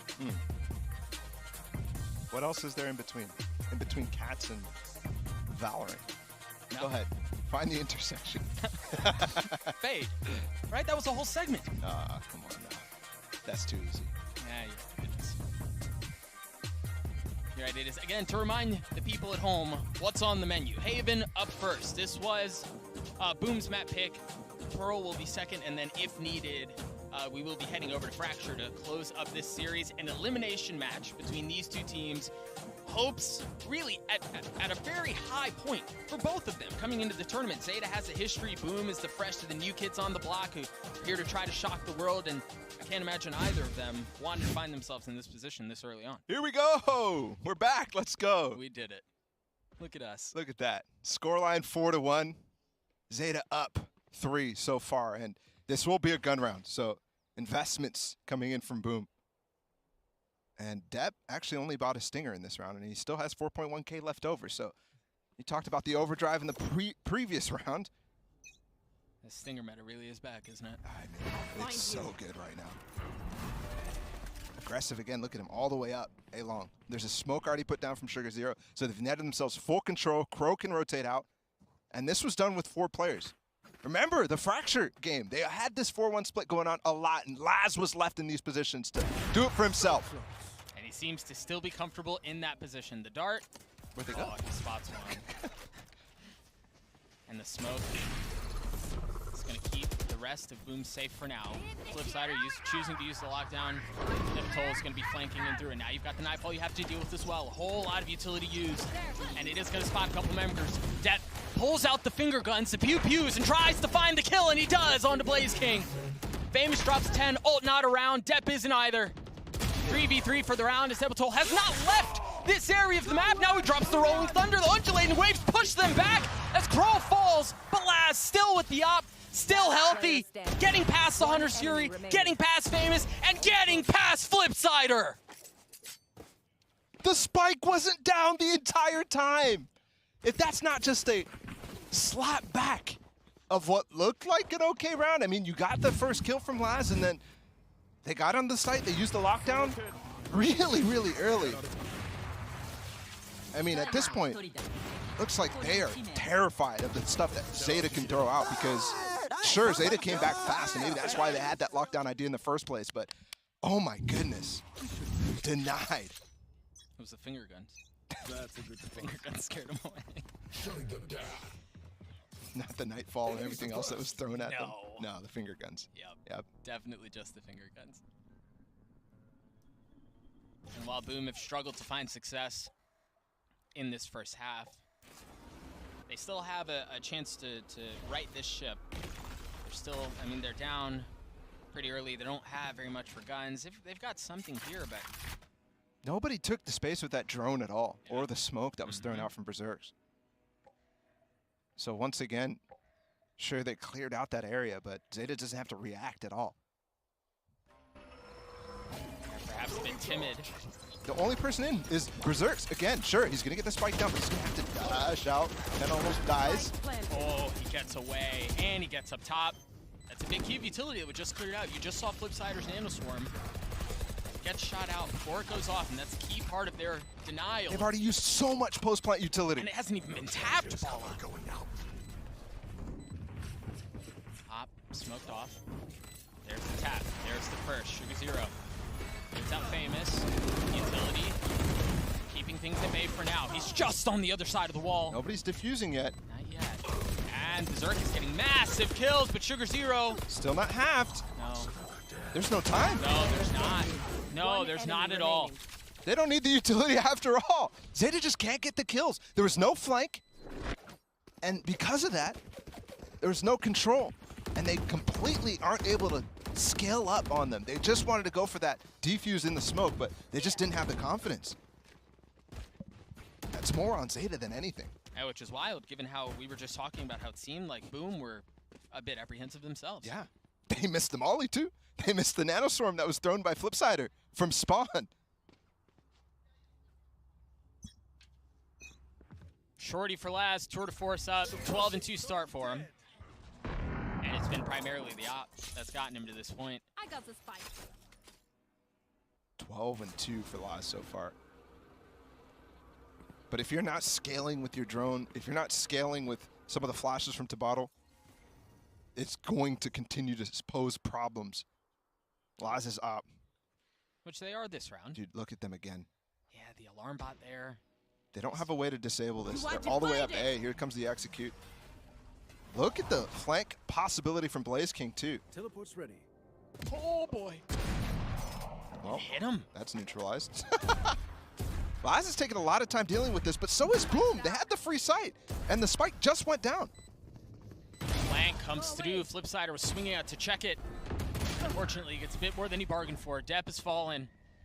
Sugar Zero starting to creep his way forward, but you mentioned it, the flank out from Blaze King is going all the way around while the fight ensues on the site. If they can keep their defenses up, Blaze King can make a play This happen, is a but silly game. It really is. Yes, it is. They just came right behind them as the spike was planning. All that time that they took, I mean, they literally walked up behind them. The chamber, or the alarm bot went off too. They had to break it. Yeah. Unless I missed something. No, they did.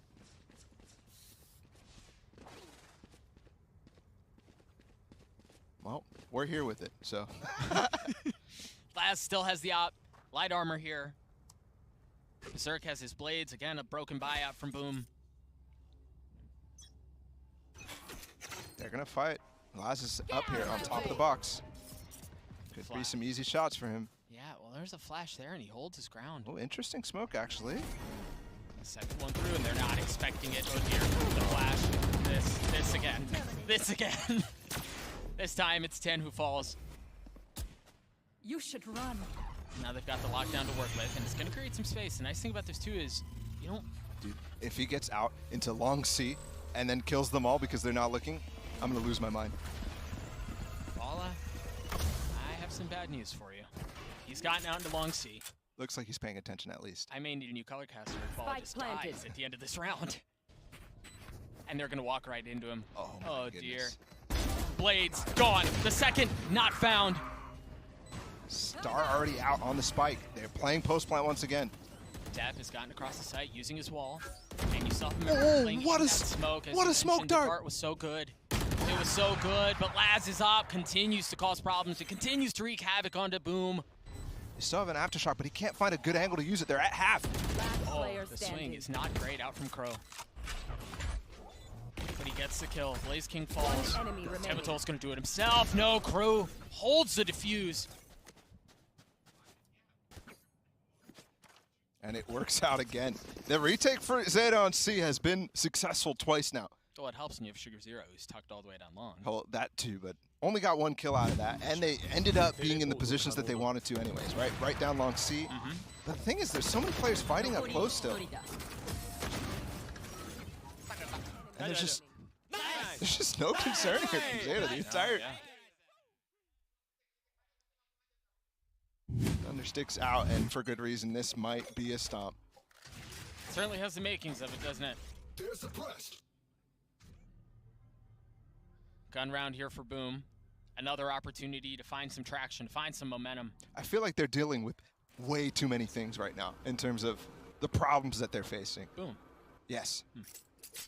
Last opping, the knife that continues to hit them at the beginning of every single round. Berserk's not able to find a single entry.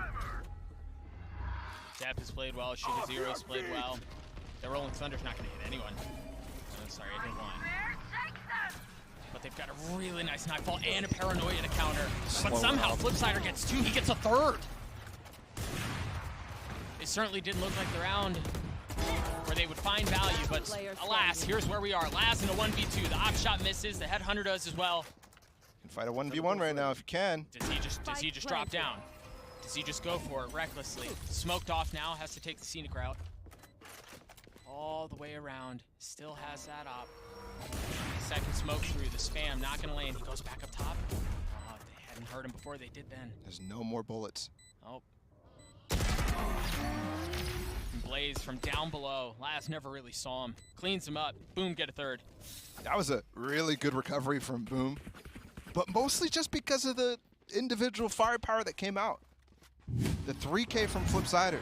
Here it is, from his perspective. Oh, I mean, he random the second one. Poor 10. Those are always so much fun. What a cool retake attempt, too, from Zeta. You saw the wall come out from over top of a link from depth. Yep. Look for that again, although we might not get a chance to see it. 2 more rounds left in the half, and somehow Zeta's money is broken, given the last round at C ended up just being 1 player left. There we go. That might be their first kill. At least for Berserk. Yeah. That's an excellent start too, because it's on to Laz, who's been so problematic. It's definitely Laz's first death. First death. Yeah. But how do you capitalize? They're scared of the pistols right now. I mean, Depp also has his ult. Found a little value last time. A little. You got to be terrified that you're walking into a trap of some sort. And they might just be. There's 4 players on A. It might indeed be a trap. That drone was used from spawn, and it only cleared out A main. It didn't go up long. It barely checked the cubbies. It didn't check anything short. Going in with no info.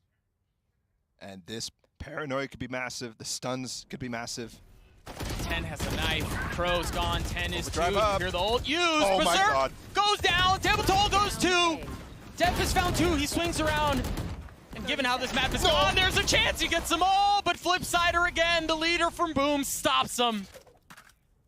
A little mini comeback here for Boom. Couple rounds in a row now. Very scary that they walk again into the stack. That could have been a second Thrifty win for Zeta in 1/2. This is ridiculous. It's interesting too, the swing off the Prowler was just so good. You actually also saw Zeta be really concerned about the dart that could come in. Yeah. So they weren't ready to have that actual Laz getting more aggressive in these last 2 rounds than ever before. I like that again. This is a different spice that was maybe lacking from Zeta and Reykjavik. They didn't have that killer instinct to them. They were much more methodical. Sure. They do regionally though. That's the big difference. The quality of the team they're playing against at all times. And there you actually saw Boom try to go for it. Sneaky smoke play on that B site, but you don't do that against a team that has Sugar Zero on. They try to get past the trademark. And 10's just like, yeah, no, that's not going to happen. Another really early lockdown. And that really doesn't get a whole lot. You haven't cleared out Heaven, you haven't cleared out Hell, you haven't cleared out Link. It's like an anti-breach lockdown, all the way far away so they can't break it, but there's no breach. Try to get out onto the site, and Depp is still down in Hell. Remember, that was one of the spots that we mentioned. It was not cleared out by the ult. Depp goes aggressive. Depp gets the kill. 3 on the round for him so far. But Blaze stops it. He can't stop it for long, though. Boom managed to get a couple of rounds together, but Zeta really looks like they're outclassing them. They are outclassing them in every single way. That last round is the most prime example of it. We'll for sure have potentially more examples on the desk, but there's way too much going wrong for them. And they have so little confidence to actually run full strats against Zeta right now. Oh, and it's such a brutal combination because on top of that, Zeta are playing exceptionally well. Laz looks really good. Depp looks really good too. And you know what else looks good? The desk. Let's throw it down to them and take a look. Not the people, the desk. That's right. The actual structure of the desk is nice. Very Me, good. no. Heavens no. I don't even know why my wife is with me. Anyway, let's talk. It was dark. Let's talk about this, man, because Mimi, this half was Laz all day, but honestly, what's up with Boom? Yeah, I mean, Boom is just booming me right now with the way that they are playing. But in that first half, Laz looked absolutely incredible. We came into this saying that for Boom Esports, their dive players, their entries needed to improve versus the game in Optic, and that just really was not happening. Berserks is 1-6 in first bloods versus first deaths, and the majority of that was Laz getting so many of these critical openers on that chamber. Once he had the op on the hand, this guy was unstoppable. Yeah, the utility usage to set Berserks up is not there. It's too easy for Zeta Division to dodge it all the time. And then also, you've got the nerves setting in, right? It's an experience diff down there on the floor.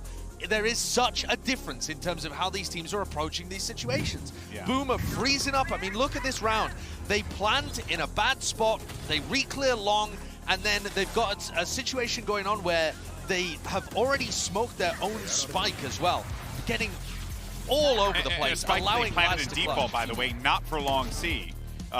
Keep that in mind too, which is really rough. Yeah, it is really just like these miscoordination moments. You even see right at the end of that half, Depp pulls out the Neon ult, and they're all just bunched up, not pushing forward. They know where he is. It really feels like this team is cracking under the pressure. And that's it. It's cracking under the pressure because Boom haven't been playing this poorly within APAC. You don't win the APAC LCQ by playing this poorly. It is the pressure of the stage and that inexperience that's ruining them. It's an 8-4 half. It's doable, but they need to get their nerves in control. Yeah, well, you know, Boom have dug themselves a pretty big hole, and hey, it looks like Zeta has the shovel, but can they climb out? Let's send it back over to Doug and Bala.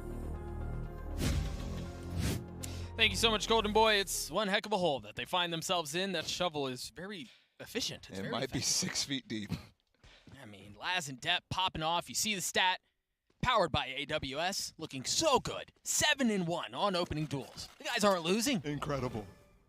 No, but for real, that is something that Zeta had to improve. Oh, 1000%, bro. Because yeah. actually, the situation between Berserks and 10 were very similar. Both guys taking the most opening duels on their team, and they were losing them to great effect. Both around 1 in 5. First kills to first death. Note here the utility from Flipsider on the left side of this site. He's not going to knife. I don't believe he's going to hit. So yeah, the utility is going to be a problem. It's just going to delay. And off of that, you see Zeta take a step back, understanding that there very likely will be a flank coming in from Garage once that utility has gone off. And they haven't used their own utility, so they could re-exec at any point. That's the difference. Intentionally breaking the Killjoy setup that was on B first before actually making a decision. Now just waiting for a pick. Classic Zeta. Much, much slower than we saw them try to be on Fracture.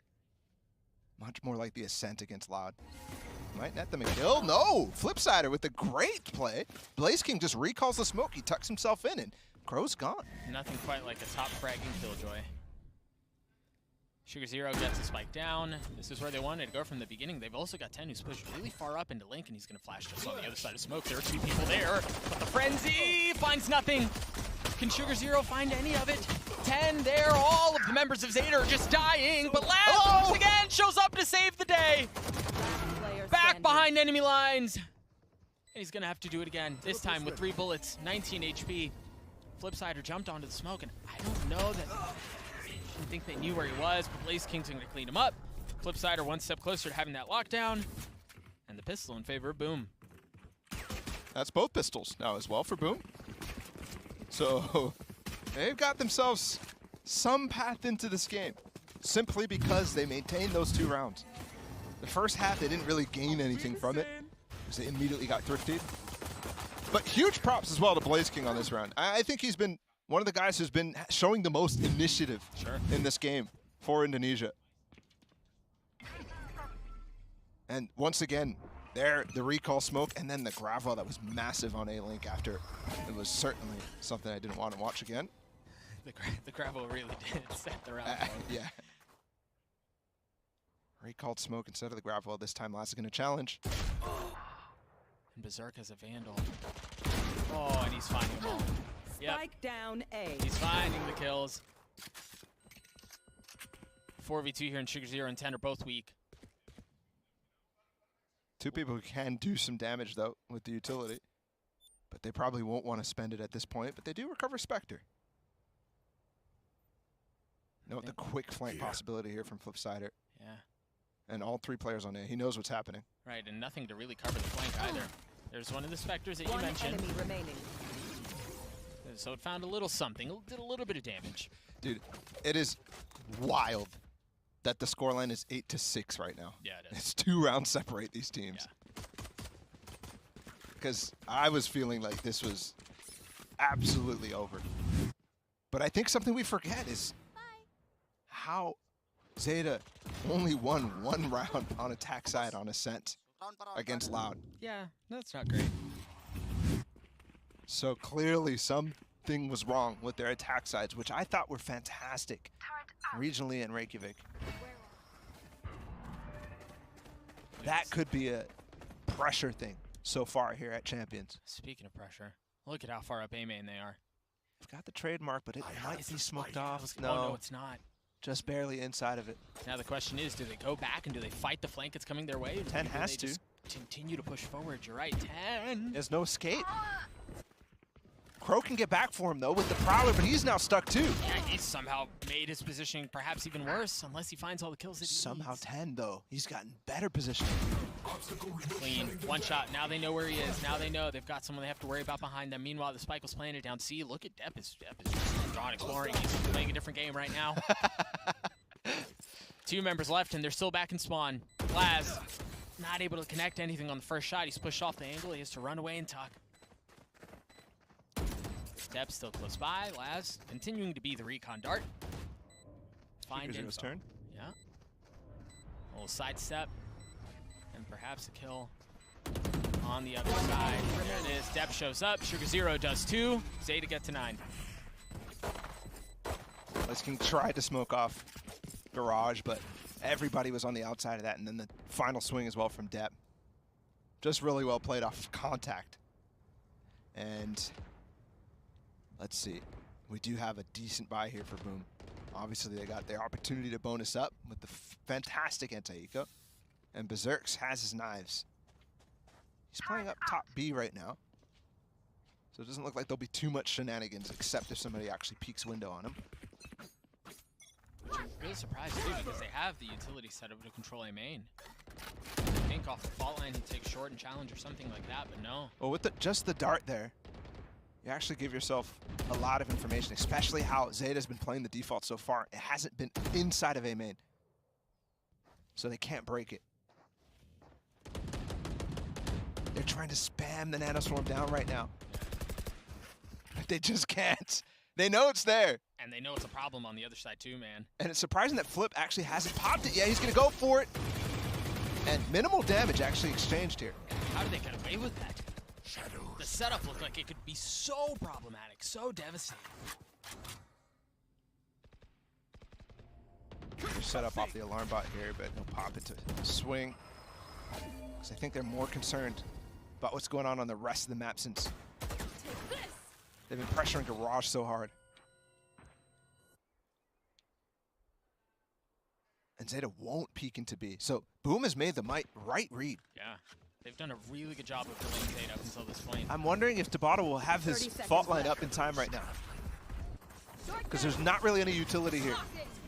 Other than the blades. They were around. They took care of Laz. Then they fall. Zeta just cracks the side open. You've got Blaze King, who's going to be on the flank again, and that's leaving poor Flipsider, who's been, again, top fragging. Left to do it all on his own. He's able to take one with him, but not much more. A 1v2 for Blaze is, again, he's going to show up just a bit late, and he's going to be showing up from sides unexpected. I do like that smoke, though. It gives fall. I mean, they're just both in hell watching him. That smoke gives false information that he might try to creep out spawn, but Zeta's so wise to it. These tricks, sometimes they're working out for Blaze King, but most of the time, Zeta's so aware.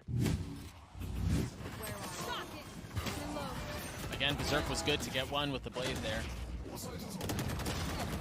But then the punch behind this hit, they come out of short, they come out long, they come out at the exact same time, and they just overwhelm the defenses of Boom. But what I was mentioning before that hit was going on was there was no utility defensively, so little things for Zeta to react to, and it makes it so easy to trade in that situation. When you're not blind, when you're not stunned, when you don't have to deal with a dart. Berserk has just made his way all up long by himself with nothing but a frenzy. And the Prowler went around the smoke, so it didn't spot him. And the trademark's not on this side of the map, so this flank will actually be good. And with the early entry from Flipsider again, who's playing fantastic, this could get really hairy. 10 has to be aware right now. And surely you don't expect someone coming in from behind like this. Oh, 10! What a shot! One enemy remaining. Oh, that could have been so good. He flipped at the last second. Dude, there's always, I mean, in these rounds on the attack side so far, this moment where it's like on the other side, it's just a crazy war breaking out. And then Depp's just on the other side of the map, inside their spawn, like, where's everybody? Spawn is clear. Oh, thanks, buddy. What can Blaze King find with this Sheriff? Maybe one kill. Not even that. He is going to go down, so he'll have the Cosmic Divide in for the next round. Say to preserve all of their weapons. They preserve full armor in both 10 and depth. And money heavily in favor of Zeta Division here. Okay, he was looking at top. I just I like the one guy on the right with his phone. It says NT. Nice try, nice try. Timeout coming through for Boom Esports. Again, they're down pretty considerably here. You know, the concerns that we had, Bala, about Zeta and their attacking sides and how they've kind of struggled historically, seem to be a thing of the past. No, they fizzle out. But I don't know. It feels so far like the defenses from Boom, unfortunately, not living up. And Zeta's being able to execute their plans very well, in a sense, right? I mean, they're breaking the utility. They're burning down the clock and kind of understanding what the game plan is going to be on the defensive side. So they're working it very well. But the thing is, it's not been challenged yet. So I'm not writing off that story yet. 14 assists for Sugar Zero. Depp has quietly raked up a bunch of kills too. 23 for him. Quietly? I feel like we've talked about the cat a lot. I mean, yeah, okay. This game has been kind of quiet. That's fair. But there's a good chance this was not quiet. 5 ultimates on the attacking side. Everything available to him. Let's play. Depp is fast up Garage too. With the smoke already. Flip does not have a setup this time. Nanos are inside of Garage. The link. Knife into Link, not going to spot anything. Again, the smoke, really the only bit of defense that they had in that moment. That wall just gives so much pressure onto that C side, but they don't really react at all. They didn't pop any utility. They broke what's that? Oh, hold on, this engagement. Good flash again, gets Berserks off the angle. Are they expecting something there? Just pop his dash. Stays on the angle though. Stays, the cloud burst. He's going back in, he's going back in, and the shorty finds a second. He's not done. The Hunter's Fury to try to keep them back, to try to provide some cover for him to cause timing. more. Flip. He felt that. That went straight with his arm movement. I mean, opposite side of the map, too. That could have been huge if you got that kill, because all of a sudden you're pressured on the A site. You have no more control the rest of the map. 30 seconds left. Take the challenge back to Tabottle, but I mean, the reckless antics from Berserk very well may have just won Boom this round. Last player standing. It's close. Spike down. That spike though, and definitely. But also super slow for Zeta to react after he went for that dash, got the kill with the shorty. That took so long, and it actually netted Famous a lot of damage with that Hunter's Fury. That was finally a really, really good defensive play. There's nobody else here for Berserks. The ult is coming out for Famous right now. And 10 had to back up because of that Hunter's Fury, yeah. So that buys enough window for him to go in, grab a gun, try to fight some more. Ooh, and off of that, Zeta decide to call a timeout of their own. I have to point out that reaction from Laz. Definitely flustered, actually. It appeared, I mean, just from looking at him. Maybe he really felt he should have hit that shot, but sure. Yeah, that was misplayed by Zeta. They still have so much room. Yeah. They're still all right. In fact, of the 5 ultimates that we talked about at the beginning of that round, it was just Laz. Yeah, 4 of them still up for grabs. Laz, the only one choosing to use his, so they still have the overdrive. They still have the null command, the nightfall, the from the shadows. They have a lot of tools at their disposal. Yeah, I'm looking though on the side of Boom, right?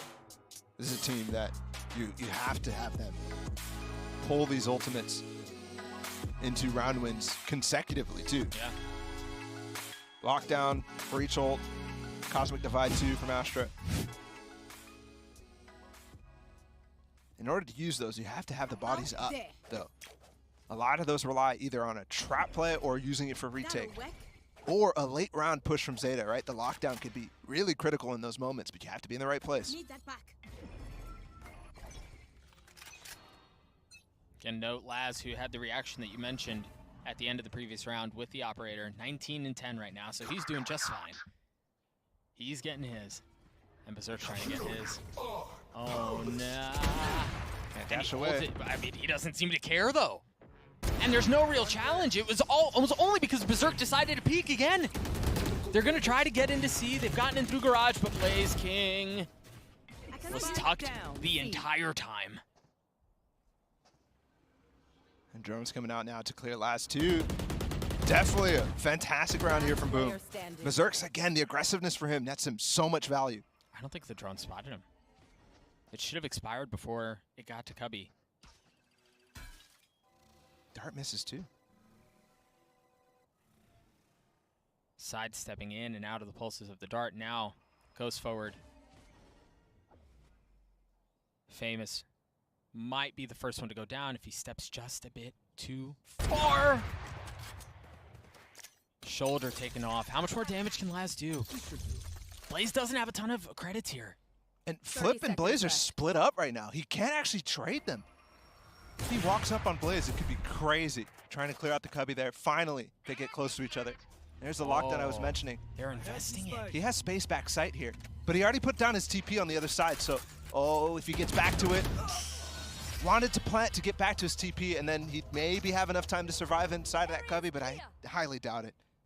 And it was well played from Blaze and Flipsider in that instance to split up and apply pressure. As soon as they realized he had gotten the spike and he could get it down, try to cut off any sort of exit or entry point, really. Curious as well, I'm not exactly wise to exactly what 10 was trying to do with his no command. Kind of just executing on the C site, that's okay, but usually on Haven, especially when you send them off on a mission like that, you want it to do a little bit more than simply deny the players on the site their utility. Another timeout has been used, this time from Zeta. We're gonna go ahead and run that well dry. They still have a lead, it's still cozy, they still have 3 of the 5 ultimates that they can use, but I wonder, money's gonna be the issue here, or maybe it's just like a recollect moment where coach is gonna sit down, chat with them, figure out what it is that's going on, because they've gotten to the goal line. Yeah, right? Like they're so close to closing this map out, they just haven't been able to deliver the final blow yet. But they're so close to crumbling. Sure. It's 3 rounds right now. This game is much closer than it appears. The entire time. And the reactions I'm seeing from some of these guys on Zeta right now, it definitely appears that they're not comfortable. That's why the timeout's being called, because they've got to find some way. And don't forget the menaces that was the attack side previously for them. Let's see what it's going to be. Depp has his overdrive, so they really haven't put together these ults in any sort of massive fashion. And to be honest, man, I don't know that they very well may invest a lot, but this feels like a just Depp go try to find something with your ult. I'm out of here.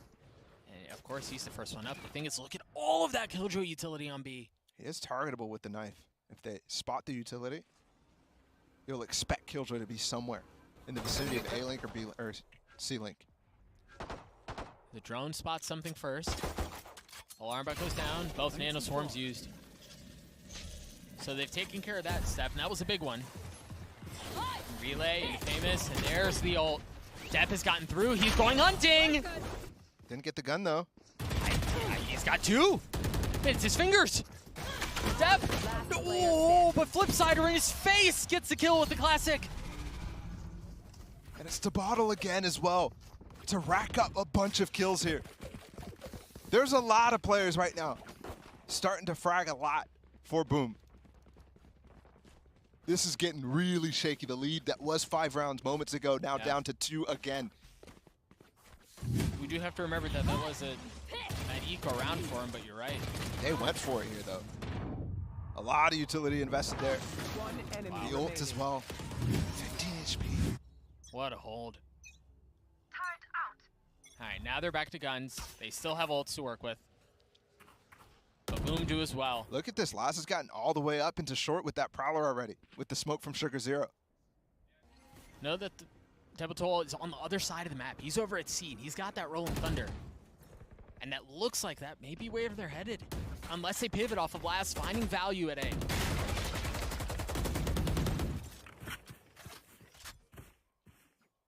So patient on both sides. 10 just flashed in the garage. No reaction out of Boom. Here.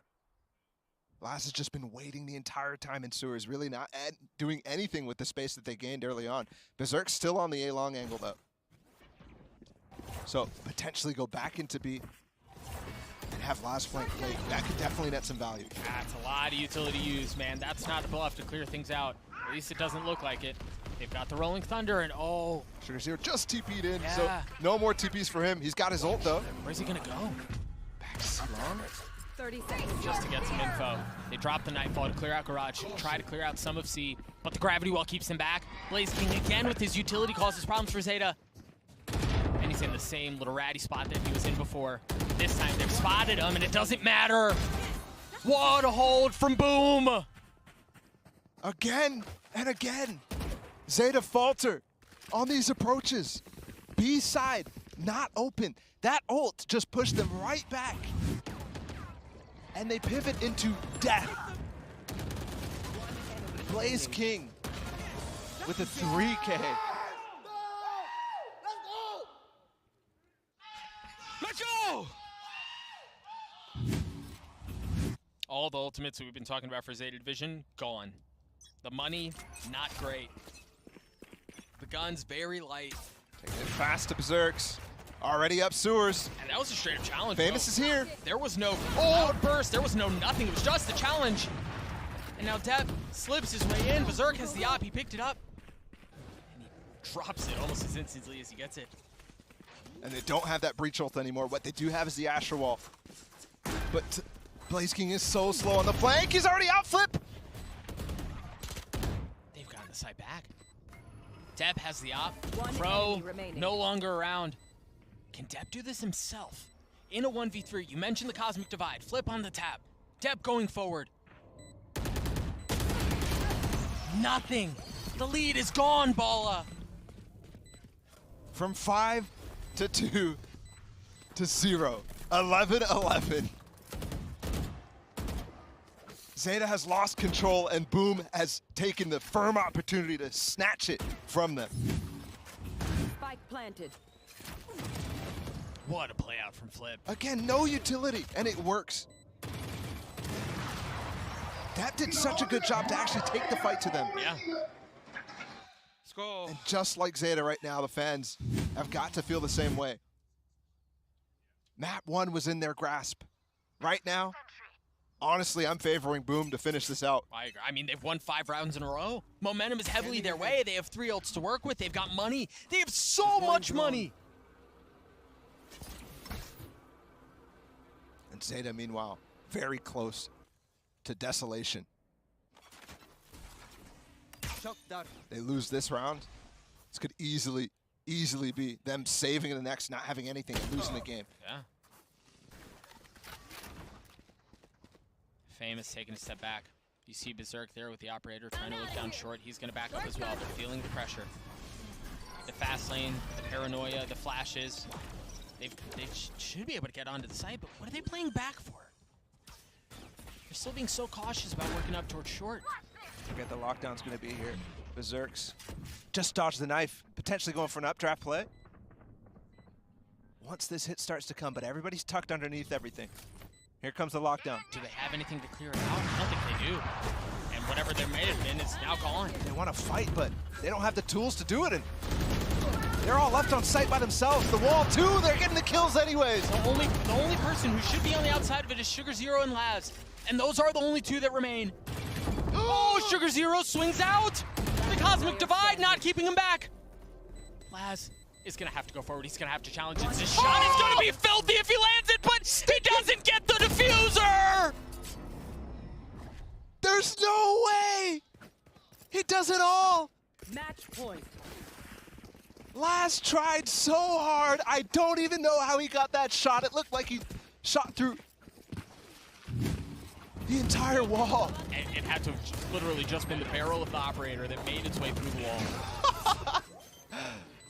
Unbelievable. Sugar Zero had a chance too. It looked like that frag. Here it is. I mean, what? I mean. And reminder, they somehow got a nice buy here. They still got the op for Laz. The loss bonus is strong right now. Yeah, it's not as bad as. Oh, Laz is just. Oh my goodness. It could have been. Hunter Suri out. 10, committing onto the plan and paying for it with his life.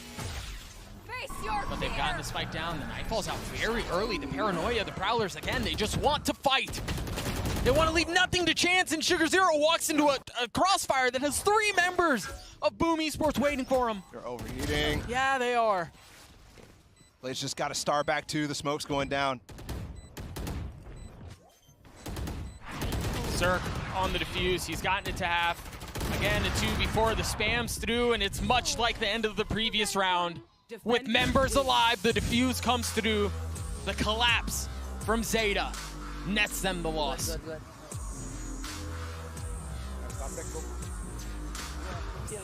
What a collapse it was. Up so much.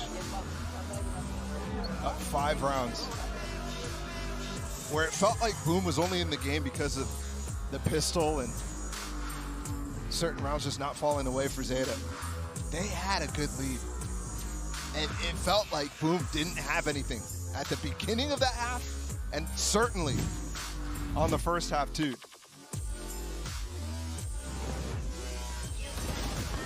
The woes of Zeta's attacking sides continue.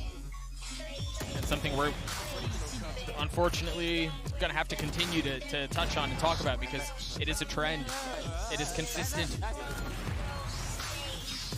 And VALORANT had such a heroic performance in the first half. It really seemed like Zeta was full steam ahead. Let's get to Pearl. Let's do this quickly.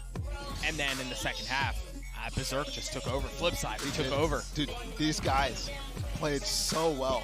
And I'm happy to see Berserk specifically pop off in this game. That was a key for them. Actually, both him and 10 were the 2 players I was looking at to make sure they switch up their trends. Crazy to think too, man. Those last 2 rounds, like if the op shot lands on the diffuser, that round goes in favor of Zeta. All of a sudden, we're talking 12-11 their way. Yeah. I mean, what a comeback, too, from Boom. They were so good. Oof. And look at him. Wow. He's still on stage right now. All by himself. The only member of Zeta still sitting at his seat. And we saw it in their tournament run. Zeta are a very emotional team, right? They ride their highs really high and they ride their lows very low, and you can't help but wonder in a situation like this, elimination potentially 1 map away, what's going through his mind right now? That was in their grasp. It was in their grasp. We'll see if they can regain. We'll see if they can recollect. Again, map 1, 13-11 in favor of Boom. Pearl on the other side of this break. Don't go anywhere.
Welcome back, everyone, to the desk. And look, there's no sugarcoating it. That was devastation, a heartbreak for Zeta in a match that they were poised to win and looked so dominant. But Boom did what Boom does, and they boomed their opponent and walked away with the win. I'm Golden Boy alongside with Mimi and Sideshow. And Mimi, I mean, you know, you can even see it when we went to commercial break. Laz still up on the stage, not with the rest of the team. It's very clear that there was frustration, and I don't blame him because that game was within their grasp. I mean, it's heartbreaking, and it's colors of what has already happened for this team. Similar story versus Loud. They start strong in all those maps, switch to the attack, and it just falls apart. And again, this team just gets disassembled in the second half. But also, the game isn't over. You got to pick yourself up and get back into the next maps. You can't wallow in the defeat of map 1 and the fact that you let an opportunity slip through your fingers. You can win the next map. You can win the third map. You still have chances of winning the whole tournament from here. It's not over by any means, and to have such a strong reaction to one map concerns me for Zeta. Yeah, the emotions are always concerning, but there was still some greatness out of Zeta, and I mean, Depp was one big part of it. He had an absolutely insane game, but again, it was just Zeta falling back into their old ways. I think the attacking side was very clear of what was going wrong, right? They have these ideas. It looks like they're going to commit, and it's back, forth. What are we going to do? And it ends up with them just running back in towards C with very little information in the late round and just getting torn to pieces. Yeah, and this is what's really concerning. Zeta Division were a really attack-sided team, and Flipsider and Berserks did a great job in this series. I said that this would not be the same case where these two players fell away. Against Zeta Division, they've had big performances. Now, we did say that there was a problem with the first kills, first deaths going on, but I don't think Berserks died a single first Berserks was 1-6 at the half. He went 5-0 in the second. 5-0 in the second half. That makes such an incredible difference. Huge shout out to that guy for picking it back up. Yeah, what a recovery that was. And yeah, I mean, you know, when you look at that round and you see like how things went so south for them, it was clear this indecision is something that is going to be haunting Zeta, and they need to pick it up because they're going into Pearl match. Both teams have not played officials on quite yet here. But, you know, speaking of Laz, as we mentioned at the top of this one, you know, it's time for our Verizon high-speed moment of the match, and we're giving it to Laz because, Mimi, he was majestic in this game. Like, there were so many moments that you think the round might go south. Laz manages to squeak out a win each and every time. He's so good. Yeah, I mean, he was incredible in this game. The first half was practically all Laz with Zeta starting so strong, and it's not even like he had a big fall off in the second. He was still doing solid then. Yeah, he's been fantastic over the course of this map so far. And I think you look at his performances, every single LAN he turns up. At this point, he's got to be considered a top 10 chamber player that we have in the world, and maybe higher up the list than that. Yeah. And they still can't quite leverage that into turning it into wins right now. Yeah, something to note as well, you guys couldn't hear and we didn't get a chance to show it, but the Zeta guys did get back together in a huddle. Typically, you know, they'll do that, you know, at the beginning of the game or something like that, but this is actually it again, XQQ getting the team together. This was seconds ago, really just rallying the troops here and telling them, you still got this. That has to be the conversation happening there. You see smiles on some of the players as well, Mimi. They need to readjust their mental because Pearl could potentially be a barn burner if they need to be prepared for this. This team is emotional, and that can be a strength for them, and it can also be a big weakness for them as well. They need to channel that into some form of positivity to take that loss and channel it into a win here on Pearl. They're coming into their map pick as well. It's Pearl. We don't know what to expect from either of these two teams, but we do know... We don't know what to expect from Pearl. Well, that's true. But we do know that Zeta have picked it. Zeta must feel relatively confident. They had their pick of, you know, 4 other maps that they could have gone towards, including Fracture, which they've actually been able to get wins on globally. And they went for Pearl. That implies that they have a game plan. Maybe it revolves around the same kind of depth Neon play, because we've seen some teams, I mean, we've seen Fnatic at this event running the Neon. Maybe that's going to be the same kind of style, and they're concerned that it won't work after it failed on Haven. That's just speculation from our point, though. It's got to be going with whatever the game plan was. You can't pivot at this point. Yeah, I think there's a couple different solutions that we could expect. That feels likely for Zeta, but on the other side, for Boom, they've already talked about the fact that they didn't have a lot of time to prep this map. Yeah, well, some people, you know, like to call them warm-ups. I like to call them displays of superhuman powers because Lord knows I don't have them. It's time for our Aim Lab shoot-around, and here's actually Famous from Boom as we kind of just, you know, tone down just a little bit here and reset as we get set for Pearl and Sideshow.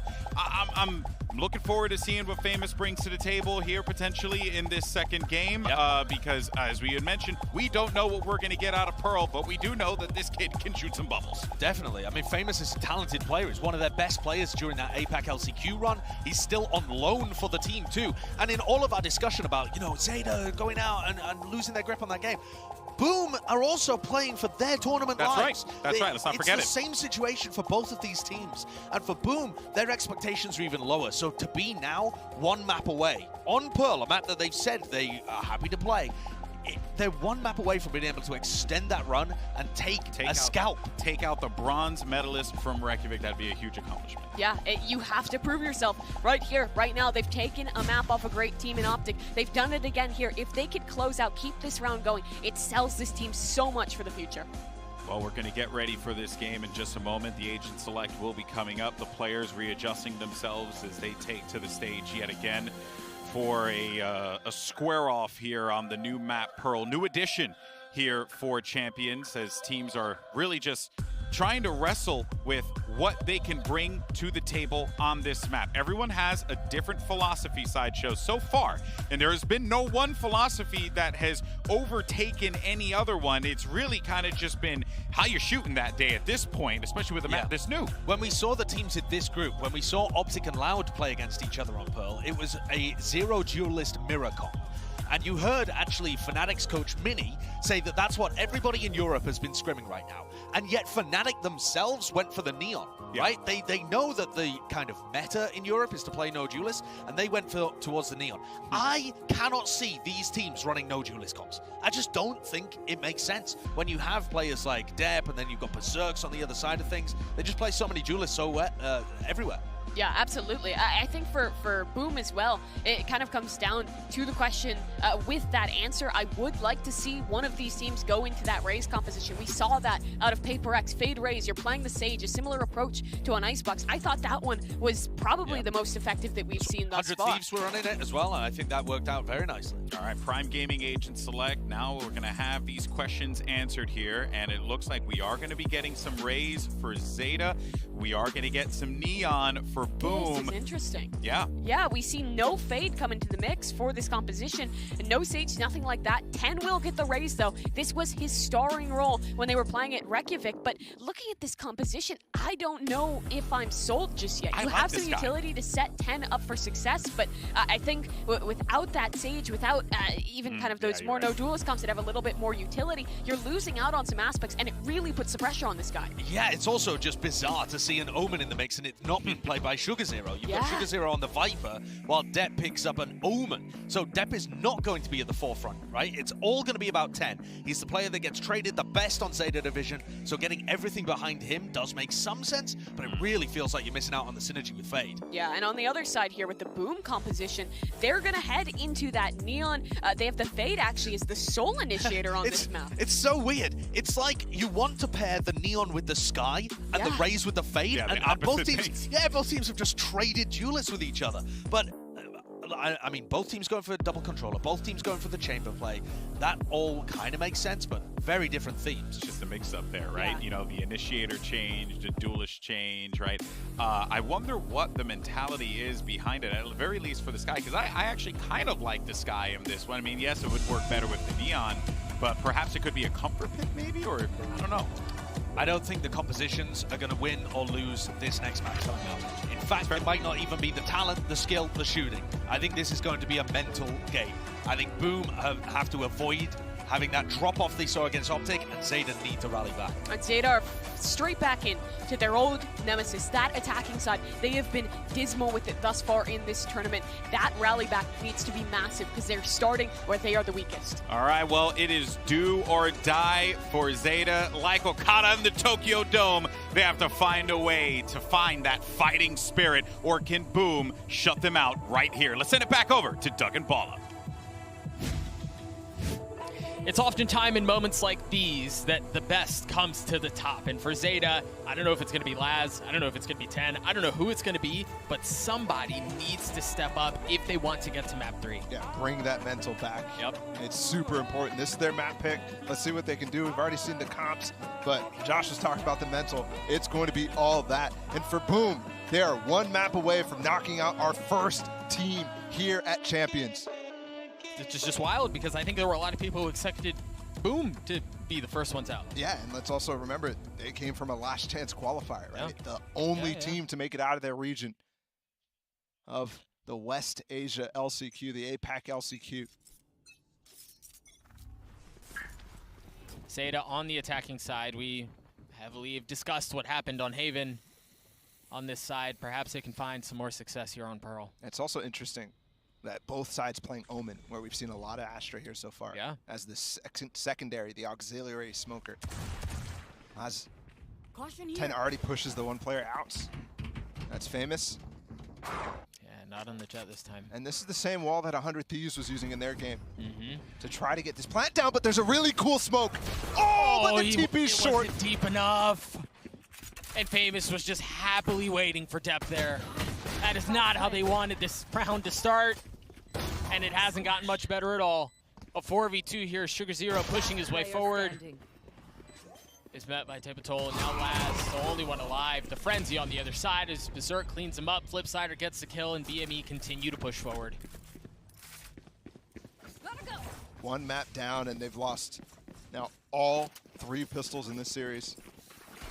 And that one was in a relatively brutal way, too, for Depp especially. I mean, he thought that that was going to land easily. The tricky thing about that, right, is you want that Viper wall to still be up for him to go for that. But I believe it was falling. Gotta go. So he just doesn't have the placement of that TP, and that cost them.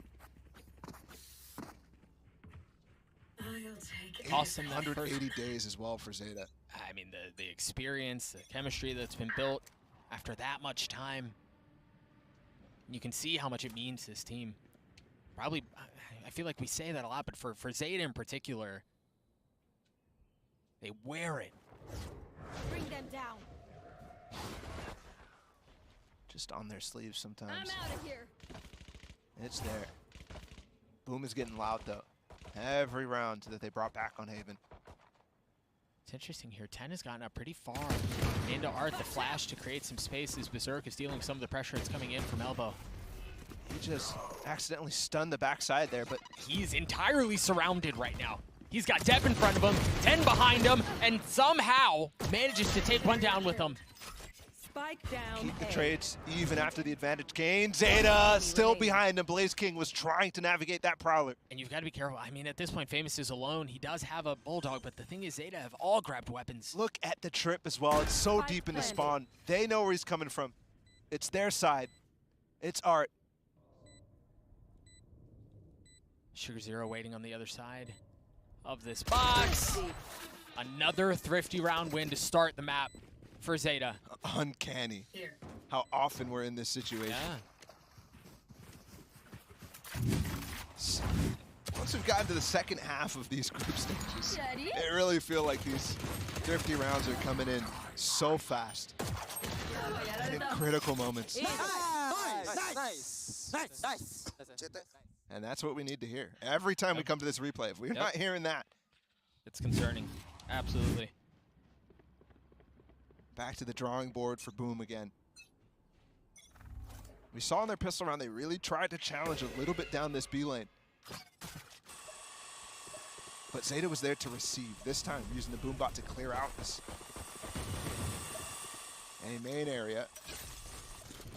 And they've got it. Yeah, remember though, the last time they were here, the reason it was so successful was because they were able to apply pressure with 10 through Art the entire time.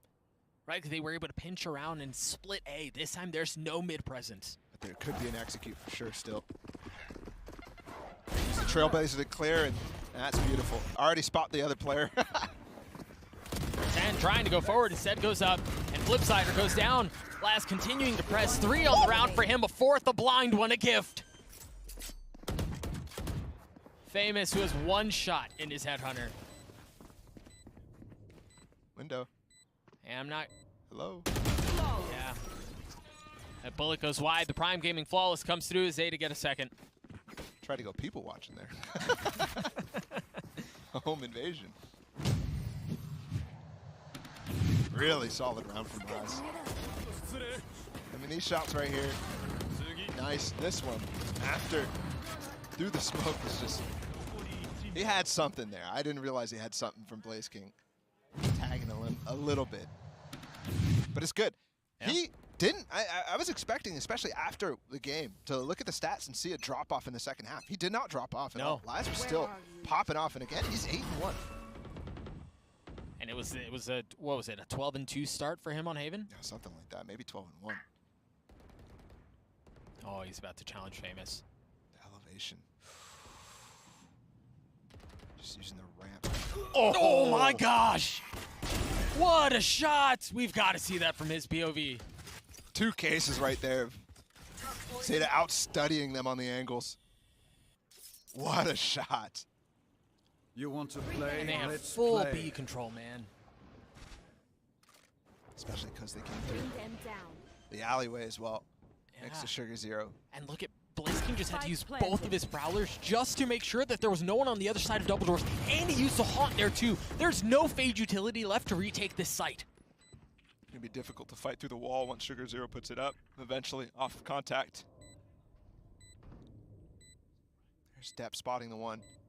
There's 2 players already from Boom who's falling off. The Neon of Berserks and Blaze King, who spent a lot of time trying to figure out if there's a flanker here, and there just wasn't.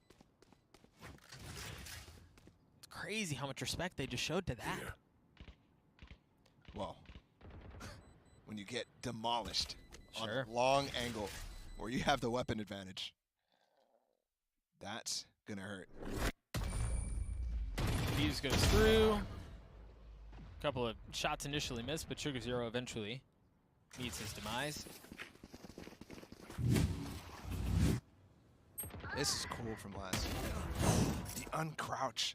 He just puts himself a little bit on the edge and uncrouches to get an angle on the Famous. That was pretty. That is so cool. And that's what I'm talking about. Just a little bit more well studied on these angles. There was the same situation as well by Sugar Zero in double doors with his orb. Just knew there was a little bit extra where he could peek out. That Haunt used to clear all the way up in A main, and they're using a smoke as well deep up there. They could take control at any moment. They just haven't yet. They've been focused here on Famous. Prowler again used. Laz with the op. And they forced him off. I mean, this Viper wall is covering all the different angles that he could be at this point. He could maybe be up top in heaven. You see, the only real thing they had left to check was Cubby. They both look that way. Now they've taken plenty of space down long. 10 goes forward, all the way into backside. Nobody there to take advantage of that gap from Boom. So a mistake from that not to be a problem, or potentially that was on purpose. Either way. Again, an entry from Laz. He is playing so well. And that is why they had to respect the flank in the previous round. Spike planted. Because of that moment right there. And he could do more damage. There's still 2 players in the alleyway.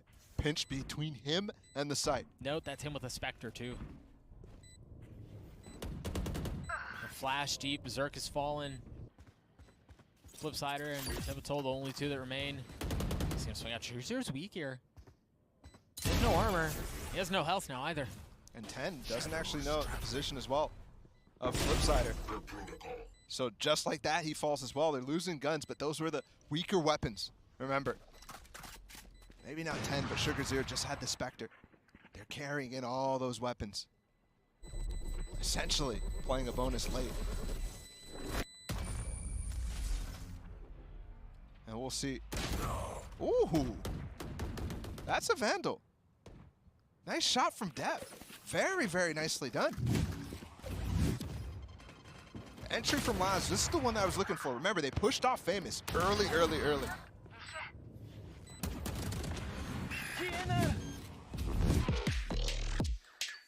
And Boom call timeout.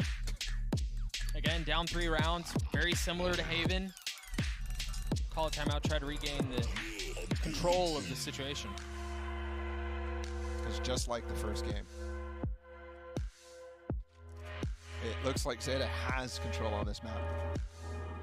And it's, I don't want to say slightly more so dominant, but the way that they're getting these kills, really, really easy. Yeah. Very easy indeed. And you can tell, I mean, you kind of question, we've never seen Zeta on Pearl. We haven't seen this map very much at all. What spice are they going to bring into it? How comfortable do they feel knowing this is their first map pick of the 4 that were available after bans and first pick goes through? Yeah, it's early, but I understand why. Yeah. There's been a lot of talk about how does this map play in comparison to the other maps. Sure. And a lot of people are comparing it to Split, right? And that was where Zeta found all their success. So I felt like we would see it in the playbook for them. And they're actually running almost identical comp to it, if not the same.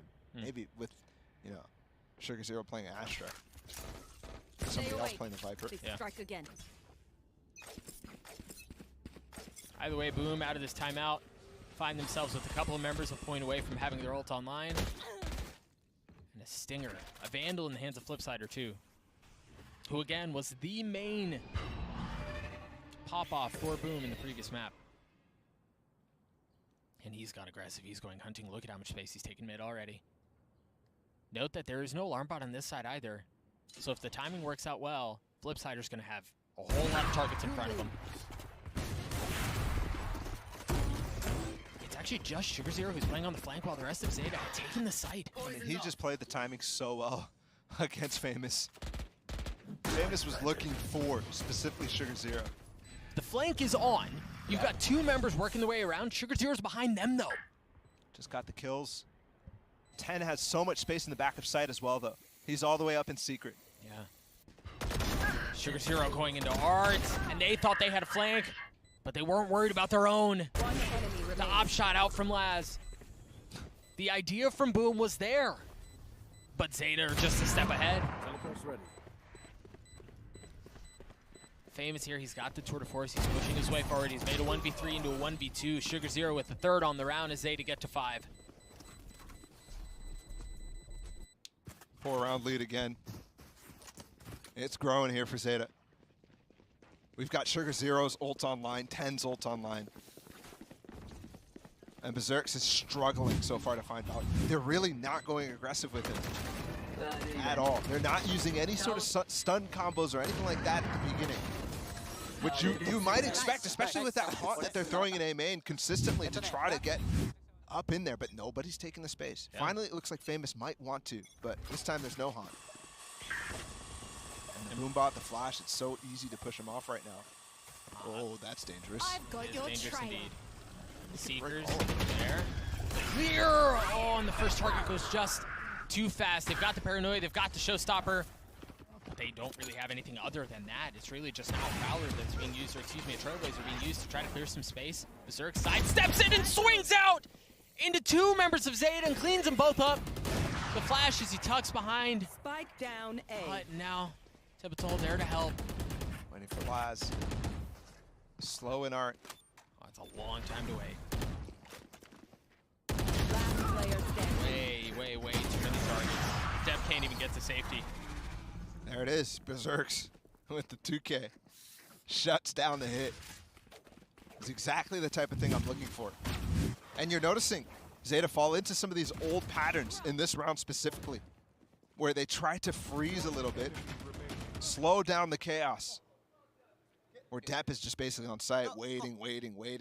But the rest of his team is nowhere able to get into it. They're not waiting from safe positions.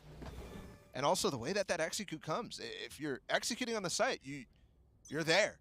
You have to take it. There's much less places to hide. For that freeze to work out, this is a deep push. And this is the 2nd round they do it. Tebetol did this in the previous round. He walked through a molly as well, Laz. That was very bold. I don't think that molly is typically there for him. So maybe he just caught off guard, not realizing what that could mean. The relay bolt, Berserk waiting on the other side. The spam actually leaves him world to hurt. 8 HP. Ooh. Here we go, Blaze. Starting to look a little clean right now. All because they start to take the initiative themselves. He's still so far up. down too long. You've got Blaze who's creeping his way forward. Flipsiders there. They're so trapped in this hallway, but they fight their way out. I mean, Crow has no good options right now. He had none. I'll find you. They've been relying so much on following up the Trailblazer from Crow. But without the main tools that usually go for it, like Laz, it's tough. Nice. Let's go. And I want to keep an eye because, again, that was the second round in a row in which Tabletol takes all of that space down B, and he held it right after getting the kill. He stayed in that space, ended up finding another kill off of that positioning. Yep. We'll see if they continue to apply pressure that way. I don't know that Zeta found a solution to it yet. Here's another aggressive play for them. Initiative certainly on their side. And this is the first time they really take this much aggression! And they're rewarded with a kill onto Sugar Zero. They have full mid control here. And the gunfire continues to erupt. Actually, Crow able to punch back with 2 clean kills of his own. He's going to go for more. Tabotol wants the multi-kills. They had the 2 players here. They could have gone for it, but instead, they're worried that Zeta's spreading the map. Instead, they weren't. They wanted to fight that, actually. Yeah, they hadn't backed down yet. If they were slightly faster on getting back into double doors, you could see a moment there where they could have disengaged from that fight, but they don't opt to do so. They just go right into trying to actually capitalize on that. Now, it's left Flipsider alone on the B side. But thankfully, Tabotol, I was going to say, it took a lot of space A, so he should be ready to fall back in this case. But instead, Laz, who has been on point. This is actually really nice from Zeta. Understanding they have a numbers advantage and then just like cutting noise and showing nothing, forcing Boom into a position where they can't fight together. They have to gamble, right? If you're going to play together, it's either going to be A or B, but you leave an area of the map open. Spike planted. And we're going to sit here while he saves. Zeta's going to keep the lead at 4, or actually only 3. It's been deep at certain parts of the series, but Boom always finds a way to claw their way back in and force Zeta into a position where they have to think again. Yeah. For example, that last round where Laz gets picked. And again, body language for Laz, I'm looking at it. And he continues to frag no matter how he's looking on the stage. Which is important to their success. It's super important. But, for example, that... Oh, no. They got the op back? Was it a tour de force? Yeah, they picked it back up. Okay. I mean, that still hurts. Especially when you've just been reset. And then you win the next round. You want to be building a bank. They're still pretty solid, and they've got the tour de force, so not concerned about it that much, but that's not really something that should happen. That's not something that should happen at all. Not at all. Double op setup for Boom, by the way. Blow something up. And in Berserk and in Famous. The Neon is hopping. Yeah. And it's going to be a challenge into Art initially. Look at this setup, man. The Viper spin to elbow. You can't easily go that way. You've got an op holding Art. You've got an op holding Long. And then you have an alarm bot that's currently smoked off. They just got... How did that miss? They back up immediately. And I wonder if they recognize what that could be. I wonder if they noticed that it was the Neon. Laz wants to challenge him so bad. He's going to go for it. He's got the angle now. Oh, but the smoke gives it back to them. And now the Prowler. They just cleared out the alarm bot in halls, too. Really nice setup from Boom. This is a great setup for Bill. Look at the duel as well. The stalemate inside of the alleyway here. Sugar Zero versus Tabotol. I wonder if Tabotol knows that Sugar Zero's up there. He should, because the alarm bot was cleared out from that angle. Laz, the first one to draw blood in this stalemate. What did Berserk's go and look at? There's the pit there anyways. He just left his teammate for a brief moment, and Laz strikes. And gets Laz him finds another. What a 30 beast. seconds left. They just walk through their smoke there in alleyway too. Sugar Zero has been doing that every single round, and he's not been punished a single time. Man, for as highly as we were speaking about the defensive setup from Boom in this round and how clean it looked, how it seemed like they had everything accounted for. It was one moment of Berserk rotating away that opens up a kill for Laz, and once he gets an inch, he takes the whole dang thing. ripped Art apart.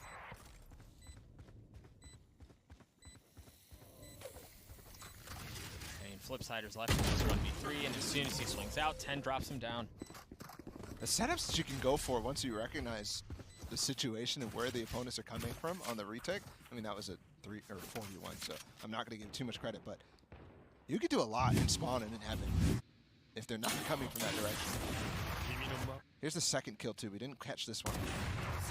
Beautiful stuff from Laz. Remember, I was mentioning the smoke that Sugar Zero's walking through. He's been placing that every round. You mentioned the trademark from Famous. But I wonder exactly how that's playing out. Again, aggressive here. There's 2 players here. Look at where Laz is looking. It's because that's where the swing was last time. But 10 and Crow save his life. The play from Boom was so well set up. But Zeta had reinforcements.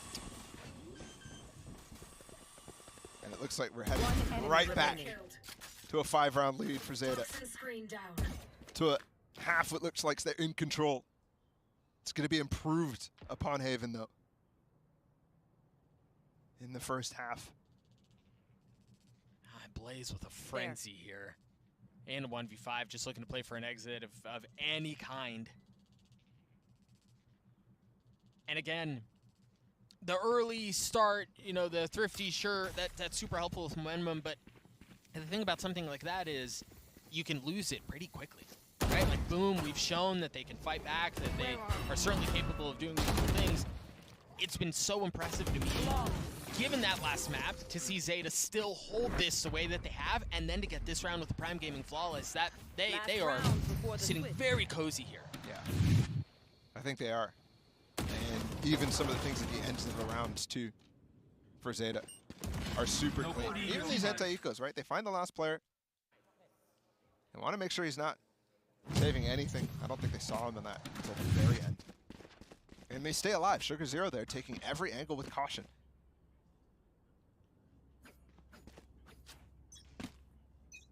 8-3. Yeah, and 4 ults on the side of Zeta too. Let's play. Oh, he's gone aggressive. Again, Laz through the...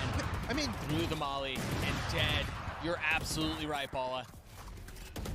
That's 3 rounds where they could easily have gotten punished. 2 of them where it's definitely successful from Boom. And Laz has been the spearhead of these rounds. He's been consistently finding so much. And also some tenacity to Boom to go back to that after how they saw Zeta were reinforced in that area in the previous round. That's impressive. I notice, hey, if we had guns here, this will be easy. Oh, just barely misses that shot opportunity. Oh, off the paranoia, the showstopper through, but he gets tagged up by just a little bit. But he got space with that. He did. Sugar Zero get into sewers. Oh, Berserk's just on the other side. The Nightfall there, the op shot too. As you see, Berserk tries to take space, but Sugar Zero punches back elsewhere. And Tabottle as well tries to chase him through sewers. We're gonna have an ult that does give a little space here to plant. It's a sliver though. And the spike is not. He's behind so fast. And he's gonna push right into it. He's gonna push right into it, and they don't know. Oh my goodness. They don't know. They don't know. He steps out. The decay starts to wear off, but they're swinging around right behind him. The spike well out of reach. Sugar Zero on the other side, and Damatol with the flick. The Red Bull clutch. Keeping Boom in this game at the end of the half. Sugar Zero with a super nice play, playing through the slivers of that pit. But he gets the flick. This is what I'm mentioning, right? All the way up into the lane. Sabato with the fast flank, though, chasing down his foe. What a flick. Unreal. We'll talk about 9-3. You talk about 8-4. That round to go to a 1v1 to keep this score the way that it is, it's just wild. Let's throw it down to the desk. GB, take it away.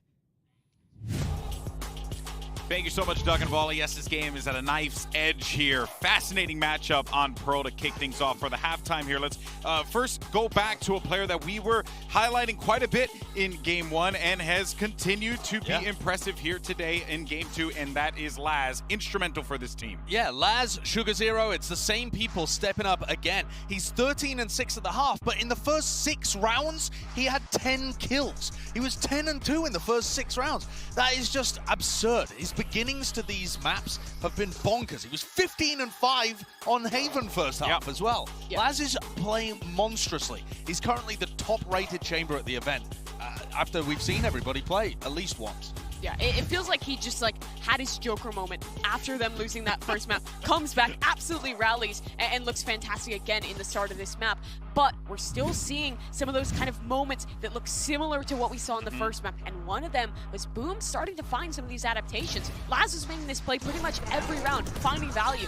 Towards the end of this half, Tabata was figuring out an idea. I think they had a better understanding of what they needed to do to shut down Zeta, keeping control of Art, fighting for long towards this B site, and they were finding more success off of it. They need to convert that now into this second half, continue to stay on top of that adaptation, and maybe still have a chance to come back into things.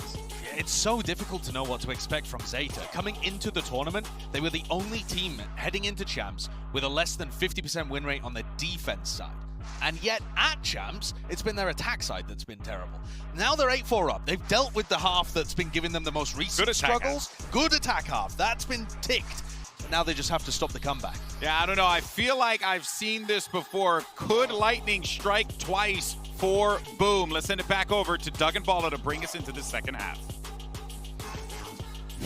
Thank you, Golden Boy. Yes, an 8-4 half in favor of Zeta, as Josh was saying. They've shored up whatever has historically been a problem for them, but now they have to deal with the other area that has historically been a problem for them. Let's see if they can keep this defensive side checked off too, and their path to winning this map and bringing them back to even footing. I want to note here too, we only saw it one round on the defensive side, but my eyes go to Berserk here for Boom. What sort of aggressive plays is he going to try to make on the Neon? You want to unlock that as early as you can to apply pressure on this map. You saw it was very rarely mixed in on Haven too with his Jet. So they want to lean into it too much. This challenge, Sugar Zero has the one way, but it's too late. But it's there for Crow. Berserk manages to find two with the Frenzy. And that was dry. They just swung out. Immediately also using that lineup.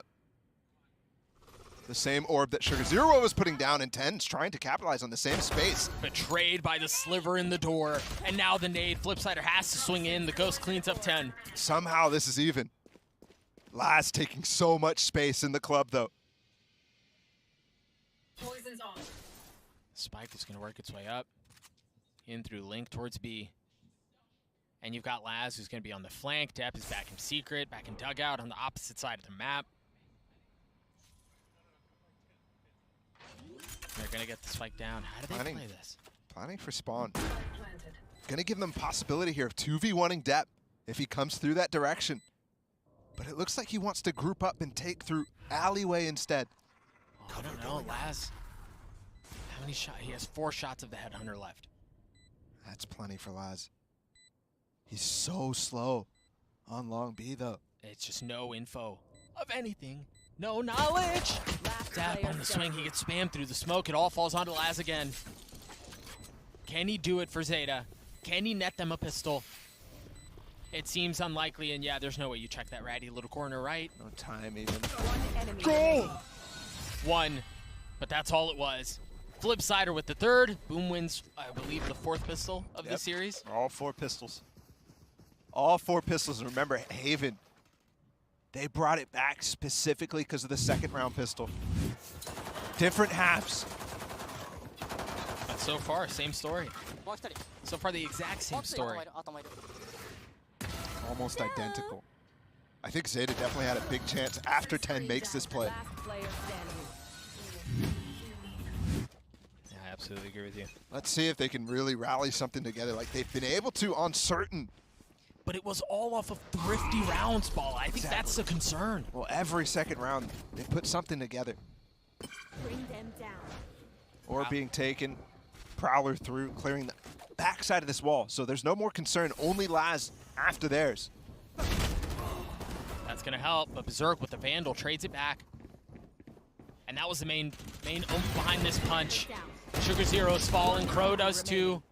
Spike down, B. And it doesn't seem like there are going to be any thrifty antics this time around. 10's left alone, and he falls. Back down to 2-round difference. And they keep 3 rifles on the side of Boom. That's a lot. Remember, they went for the same thing. on that second round of the entire series, and it hurt them so bad. Look at the chances they're going to have. They're mostly on even footing against the bonus attempt from Zeta. 3 rifles, and there's a cheeky judge as well. Where is that cheeky judge going to go? On the attack side. Maybe through double doors to fight Link. Oh, they swapped it. Where are you? Swapped it to a Spectre. There's some pace, there's some aggression. The paranoia out from Tibetol, and then the swing out from Berserk finds him a kill. Double time through both the left and right side of mid. To Art and to Ali. Shadows traveling. With mixed success, but there you go from Flip. They're picking them apart now. Yeah, man, they have full site control here. And again, this is I hate to harken back to this, but it's important because we've seen this story before. Yeah. BME took control of Haven at this very round. Exactly. 3 rounds in a row possible now here. Laz and Crow have to put something together. Crow coming in through Art, Laz through Spawn. Walking up Secret. But they have to get through the Viper's Does pit. this pit also cover up Tabattle's position on top of Dugout Edge? No, he's all the way in the corner. Spammable. But now Laz's position given away. Crow is crept in. They're going to flash right through on the other side. Crow trying to find the kills. He finds 1, he finds 2. He's got it down to a 1v1. Tibetol just on the other side, just has to delay. And he gets the kill he's looking for. Economy for Zeta, busted. Boom has made it already to within 1. We're looking at a very identical situation.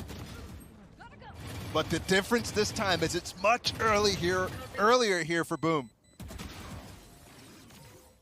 Tabbattle leading the charge on this map. Nice! Go!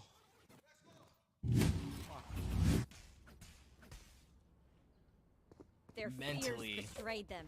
you try your hardest to forget about Haven. But how do you ignore that voice in the back of your head? Flash up, 3 players to swing through. Oh my goodness. Note here, they only had 1 Spectre in this round. Everything else was Sheriffs and a Classic. Imagine if the Spectre was there. That could have been so terrible for Boom. Yeah, that would be devastating.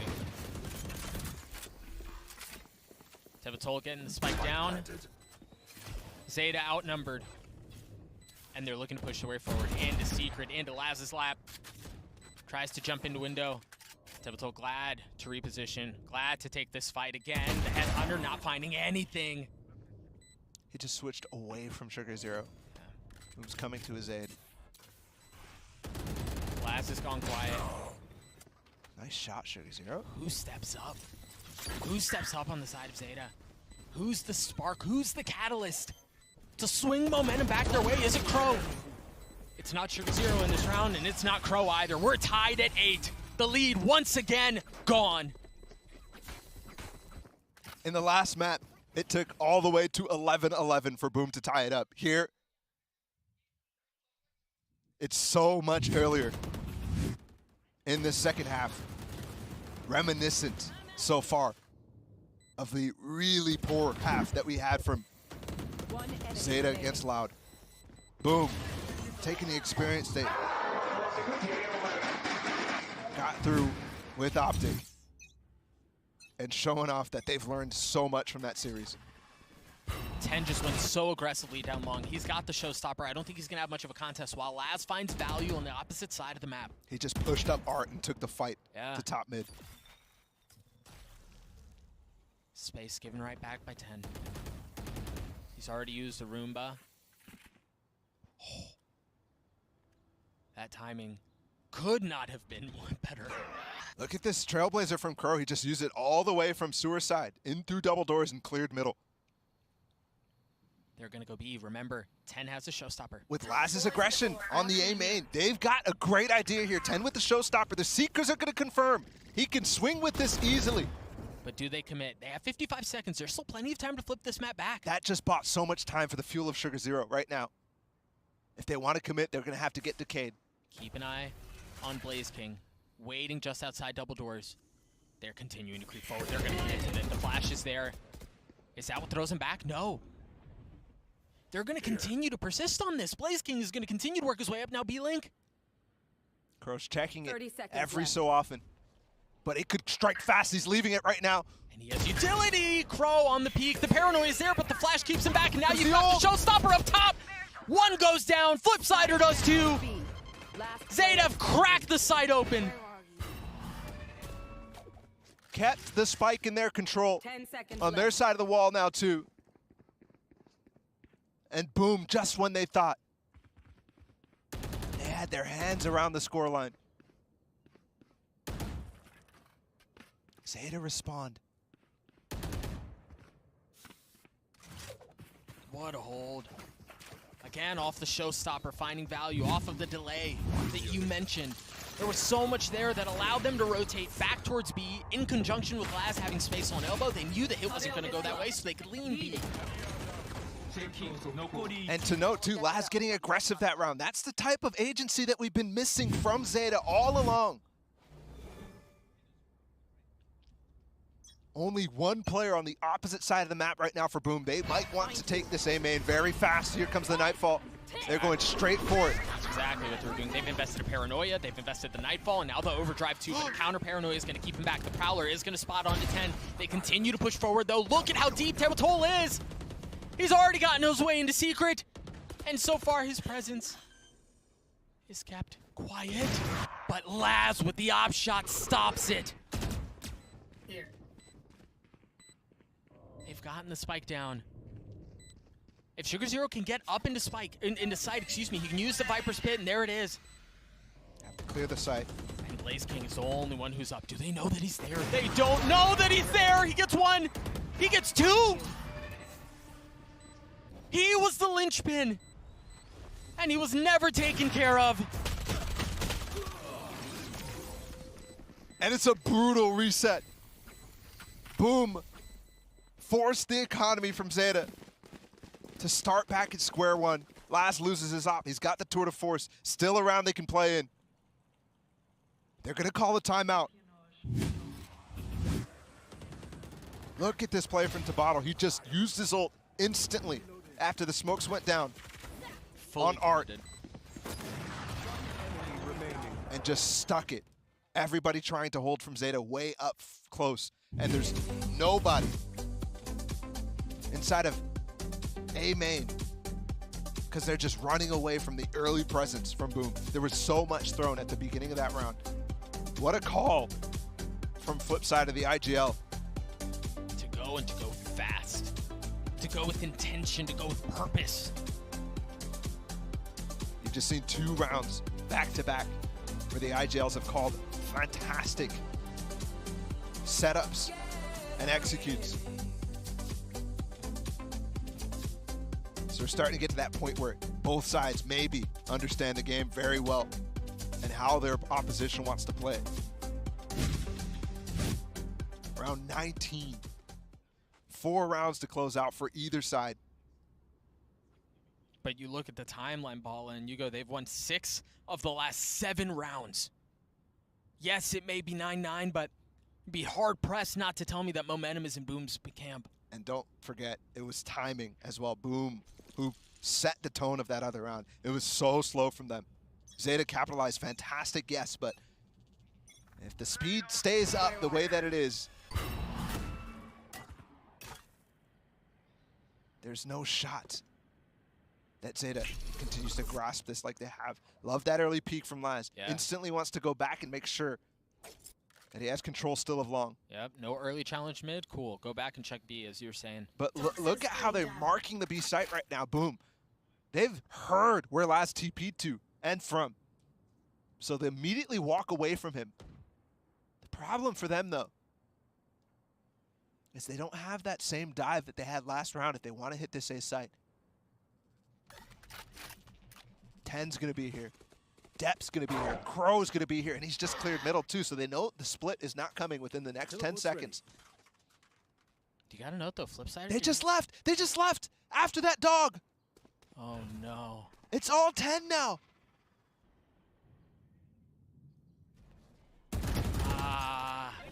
He's pushed off. He's paranoid. He tries to drop a satchel to keep him back. His position given away too. He tried to find safety, but he wasn't able to. They've fully taken A, and they're looking for more. Look at how deep Famous is. Just behind him. And Depp has no idea. He just got taken care of execution style. This smoke should fade soon. Laz will have a gap inside of it. Sugar Zero wants to come from the other side. If they show Laz, yeah, but he's got. And this flank could come really hard. Famous has to be super, super smart here. Laz has to find value with that tour de force. Has to show himself. He had the second smoke used. Teleport's ready. Is he the tip of the spear? Is he the first one who shows into a crossfire like that? He is the one who shows. And BME take care of both. And this time, there's no shot that Zeta could scrape together a good buy. I mean, yeah, it's almost foregone at this point. You're likely looking at 11-9 here. And again, 3 rounds potentially in a row for Boom. But this is where that Zeta magic strikes. I just don't think it exists when you're facing off against these Indonesians of Boom. I'll find you. Fast again. Same Paranoia strat. out, yeah. Ball out from Berserks, he's got his ult. But that's a really nice paranoia to delay into counter, and then the nade too to keep him back. That's well handled by Zeta, but do they double down? Now you've taken care of 10, you've taken care of Crow 2. Oh, every single fight going in favor of Boom. I think Depth's not even able to enter that fight because he gets flashed from Crow 2 and they've called the site as open. Yep, foregone conclusion indeed. Enemy remaining. Nothing there from Zeta. Boom are starting to look unstoppable, at least for Zeta Division. Prime Gaming Flawless comes through. You can hear the pop-off from the stage. The Boom guys, they're feeling it right now, man. And they should be. Another 3 rounds in a row for what started a fantastic half from them. What a swing. Don't forget, the first half was 8-4 in Zeta's favor. Nice, come on, nice, flawless. Even XQQ.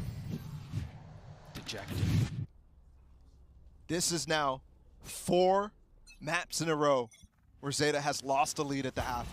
And they're going to hit the exact same pace, the exact same hit, because Walbala, if it's not broken, don't try to fix it. Remember, they did a really good job of delaying here previously. This time, Depp has held on to the paranoia.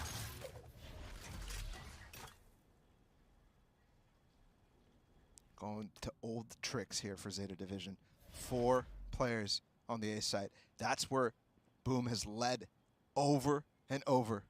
But it's interesting too, remember in the previous round, while they made all that noise A, Flipsider got into B by himself and they rotated off. This time Zeta seem a step ahead of it. They're rotating off of A sooner. Well, there was also the prior round too where Zeta over-rotated off of information that they saw nothing mid. This time Last is going to be patient on the site though. But Boom also taking the fight a little differently. They're going to go for a split on the safe side. And there is an alarm out there, but I want to say it was Walled just it off. smoked off. And it was walled off too, just to be safe. Note that Sugar Zero's on the flank. They just re-smoked, so they know the possibility now. Flipsider's working into B again, and you've got Blaze King joining them. What? They're applying pressure everywhere. Here comes the flank. And the spike ults out. The spike ults B.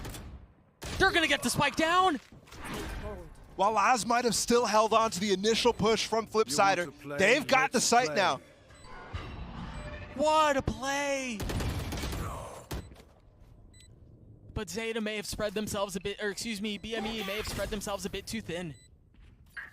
There. Yeah, they got the spike down. It's planted for Famous here. If you get Sugar Zero down, there's definitely a room for this op to do, or this long range to do something.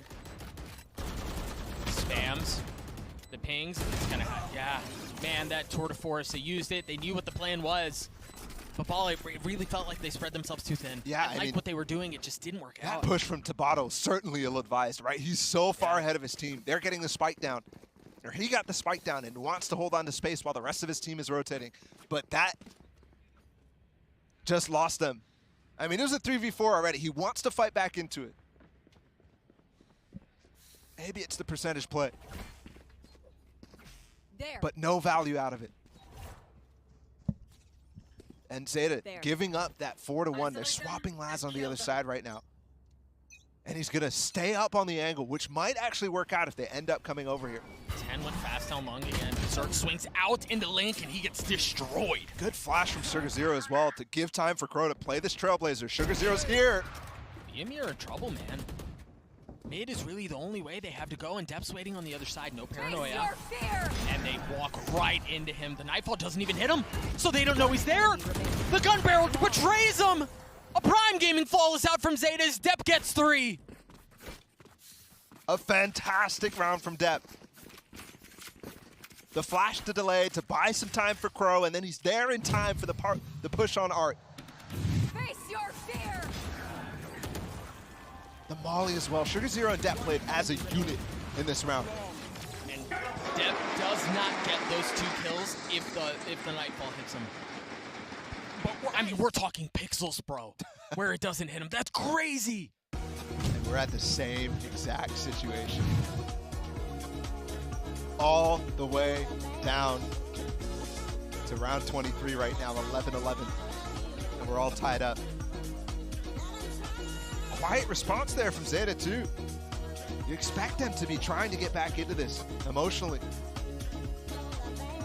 But they're focused, super focused right now on maintaining the ideas, on thinking about what the counters are to Boom. Who, you saw 3 rounds in a row where they go for that A-side push, and they've given up on it. They've completely given up on it.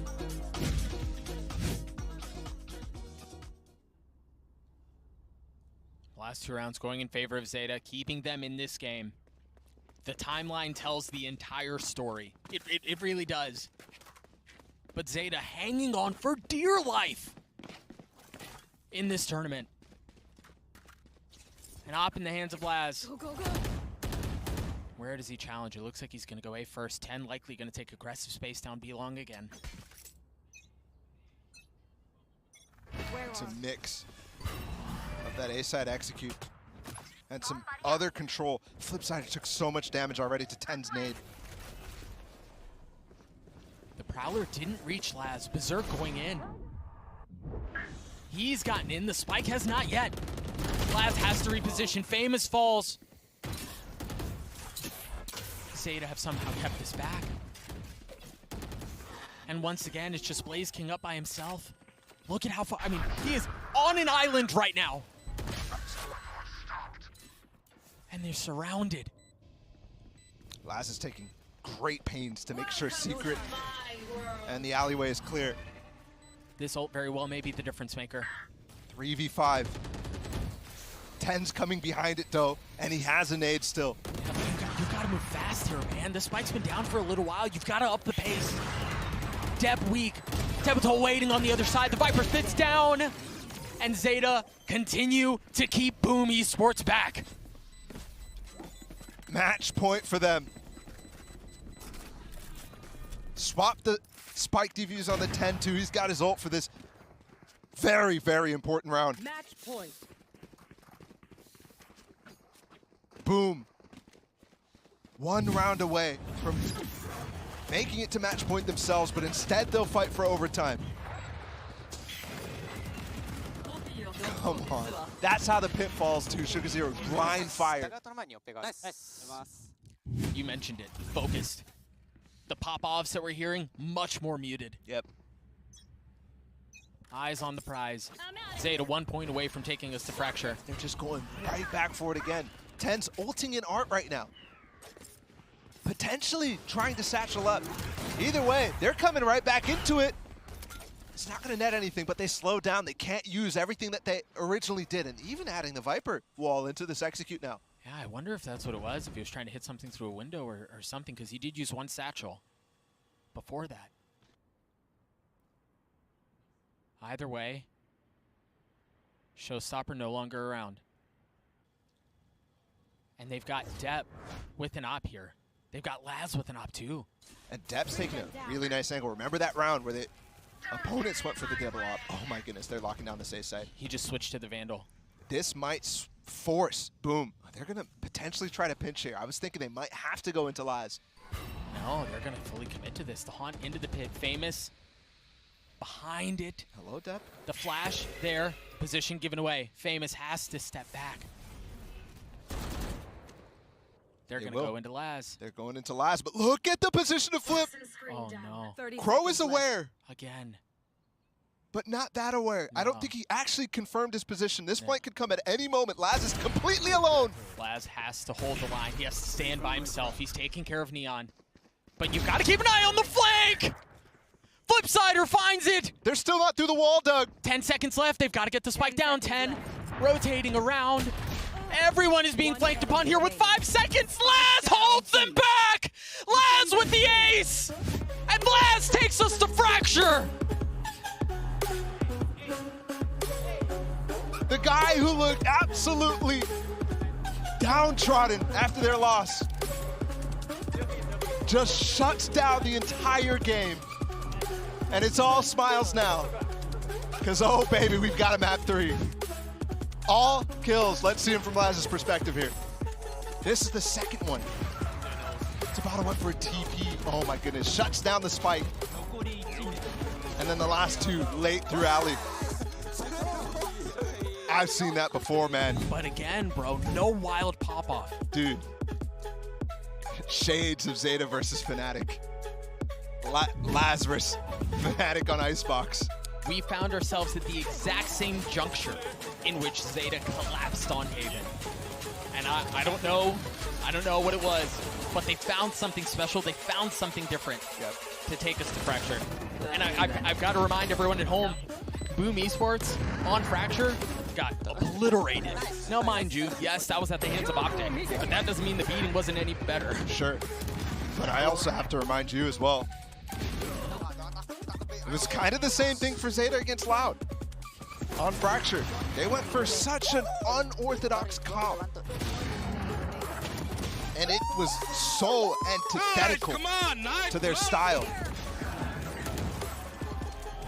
And it was their defensive half that was better. That's what got them to a decent spot. I think it was 7-5, and then they lost 13-8. Something along those lines. Either way, their defense was great, but you're right, their attack did not. I wonder if they could keep relying on that Neon comp or if they switch things up. Yeah. What started out, remember the tone that we set on this beginning of the game was wild, all over the place. And it's now here, 2 13-11s. We're going to map 3. He did tell me this morning that this series was going to be a banger. Dude, somebody's getting eliminated after map 3, after Fracture. It's going to be good. Again, map 1 in favor of Boom. Map 2 in favor of Zeta. We're headed to Fracture. We'll be right back.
When you think about closing out a game, that's how you do it in emphatic fashion. Laz managed to claw Zeta Division into Game 3. What a closeout that was here as we discuss what we just saw on Pearl between Boom Esports and Zeta Division. Golden Boy here alongside with Mimi as well as Sideshow. And let's just actually jump right into this, Mimi, talk about the breakdown of that game, right? MVPs across the board. I feel like everyone had a hero moment to some degree. What a match that was. I mean, it was looking like history was going to come back for the very fourth time for this team, right? Like, they have a tendency to look good, start strong, and let that second half slip away, but they save it at the very final hour. And for Zeta, the biggest part of that was Laz. We thought he would be boomed after that first map, after letting that slip away, but he came in and was so awake for this team. Yeah, Laz is playing fantastically. We'll show you that ace in a second, but I just want to talk about how bad Zeta have been in those second halves, because that's where all of the frustration is coming from. At Champions, they have a 26% win rate in second halves. They are putting up like 3 rounds in the second half as an average. That is dreadful. You just can't win games like this, and it was a miracle, in my opinion, that Zeta were able to claw this one away. Thanks to Laz. Yeah, and it's not even necessarily like, oh, they have a terrible attack, or they have a terrible defense, or it's one specific thing. It feels like it is very much a mental block. It is. Where they get to that second half, and they just can never close out. Yeah, I mean, only winning a quarter of your rounds in the second half means that you need to be putting up astronomically good like first halves. 10 minimum to be winning. Yeah, and they just aren't. They're putting up great first halves. every time for Dude, Laz is dominating these first halves. They're going up 8-4, and they're still almost letting it slip away. That must be so tough for them down there, knowing that their year could come to a close, that their chances of being able to get on a podium would be slipping away. And you just cannot rely on that. You cannot trust Laz to ace to close out these games every single time. Nor you should. It's not, like, yes, he is the ace of the team for sure. He's great, but it's just you cannot rely on it every single time. The best player in the world cannot do that every single time. This team needs consistency, and they just have not been showing it in those second halves. They need to fix this mental block. I was going to say, though, you talk about consistency, but when you think about consistent, the lurks for Sugar Zero Sideshow have been ridiculous. This man has been instrumental in the mid-rounds for this team. Yeah, and that's what's crazy, actually, is that you've got Laz and Sugar Zero still playing up to their absolute world-class peaks, I would say, honestly. Yeah. And yet there's still the team aspect is falling to pieces. But Sugar Zero has given you moments all over the place. On his attack side, the way that he was working his way into weird spots and finding kills on people just completely unexpectedly, doing it on the opposite half as well, has been spectacular. Their players are performing well. And that's what's worrying, honestly. Because if it was one player that wasn't turning up, you can point at that player and be like, okay, they need to have a big step up performance as you head into Fracture. You know where the pressure is. But it's not the case. The team is actually on an individual level playing quite well, but the mental aspect is just getting to them. Maybe the fact that they clutched Pearl towards the end, though, will give them that added bonus, the relief, the pressure off their chest heading into Fracture. They know they can win here. They've won here before. I honestly have been blown away by both of these teams in this series. I think, credit to Zeta, keeping the mental in check, right? Really pulling away a victory when they absolutely had to, Mimi. But for Boom, when they see an opportunity, they latch onto it like a spider monkey. They don't let go. And that's part of the reason why you see the score lines the way that they are right now. Those leads being given up by Zeta, and Boom's more than okay to take that away from them. Yeah, as much as it is Zeta struggling in these second halves, it's Boom who has been able to rally in such a big way for this team. They kind of start out, and I think on that Pearl map in particular, we're looking pretty rough. They rally in the second, though, and adapt on the fly. This team has been very good at making those changes and capitalizing off of these mistakes we've been talking about for Zeta. Yeah. On Fracture, all of those different pieces are going to be coming back together. They're playing the Depth Neon. They need to be following up on the space that he's creating in ways that they were struggling with on Haven on our first map. They also need to keep their mental game in check. You saw the coach there giving them that rallying speech as they've got everybody together. And I think for our audience as well, you probably have never faced that kind of pressure before. I'm not sure I've ever faced the kind of pressure before that they've been under whilst playing here, with your tournament life on the line, your reputation's on the line, heading into next year, thinking about all of the challenges that that's going to pose and proving yourself. And it all just weighs on you. And as the rounds slip away, it becomes a self-fulfilling prophecy. You could feel things slipping. That is such a task to keep it under wraps. Yeah, and on the other side, you have seen that Boom has stayed focused. They have stayed in it. They've already proved that they can compete against top-level teams and look good. This team has far lower pressures heading into this final map. Obviously, they want to survive. Obviously, they want to prove themselves, but it's not to the same level that the pressure is being applied to Zeta. Yeah, they want to accomplish a big feat for their region, for Indonesia, right? Yeah. Win a game on the international stage would be massive for them. We saw the capabilities of Boom in that Optic game, and heck, we've been seeing it here as well. And if it wasn't really for the Herculean efforts there from Laz at the end,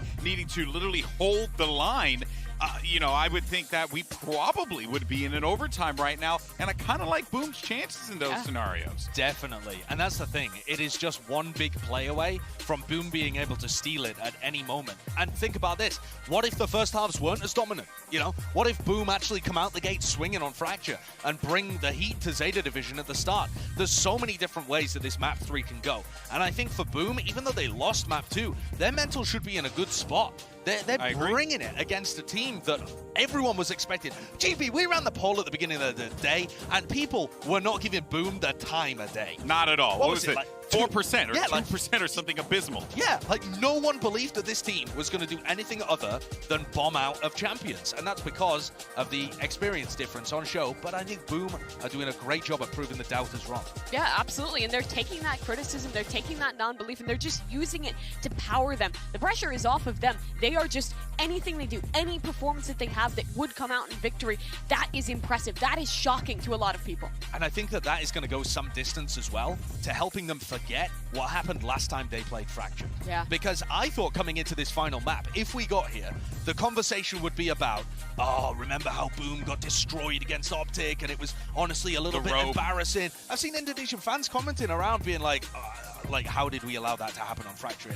It was a joke. But it wasn't. It was just inexperience. And I think now that is not even going to be on their minds. They're not going to be coming into Fracture thinking, oh, Crashy's aced us while we're on a rope. They're going to be thinking, we've got Zeta on the ropes.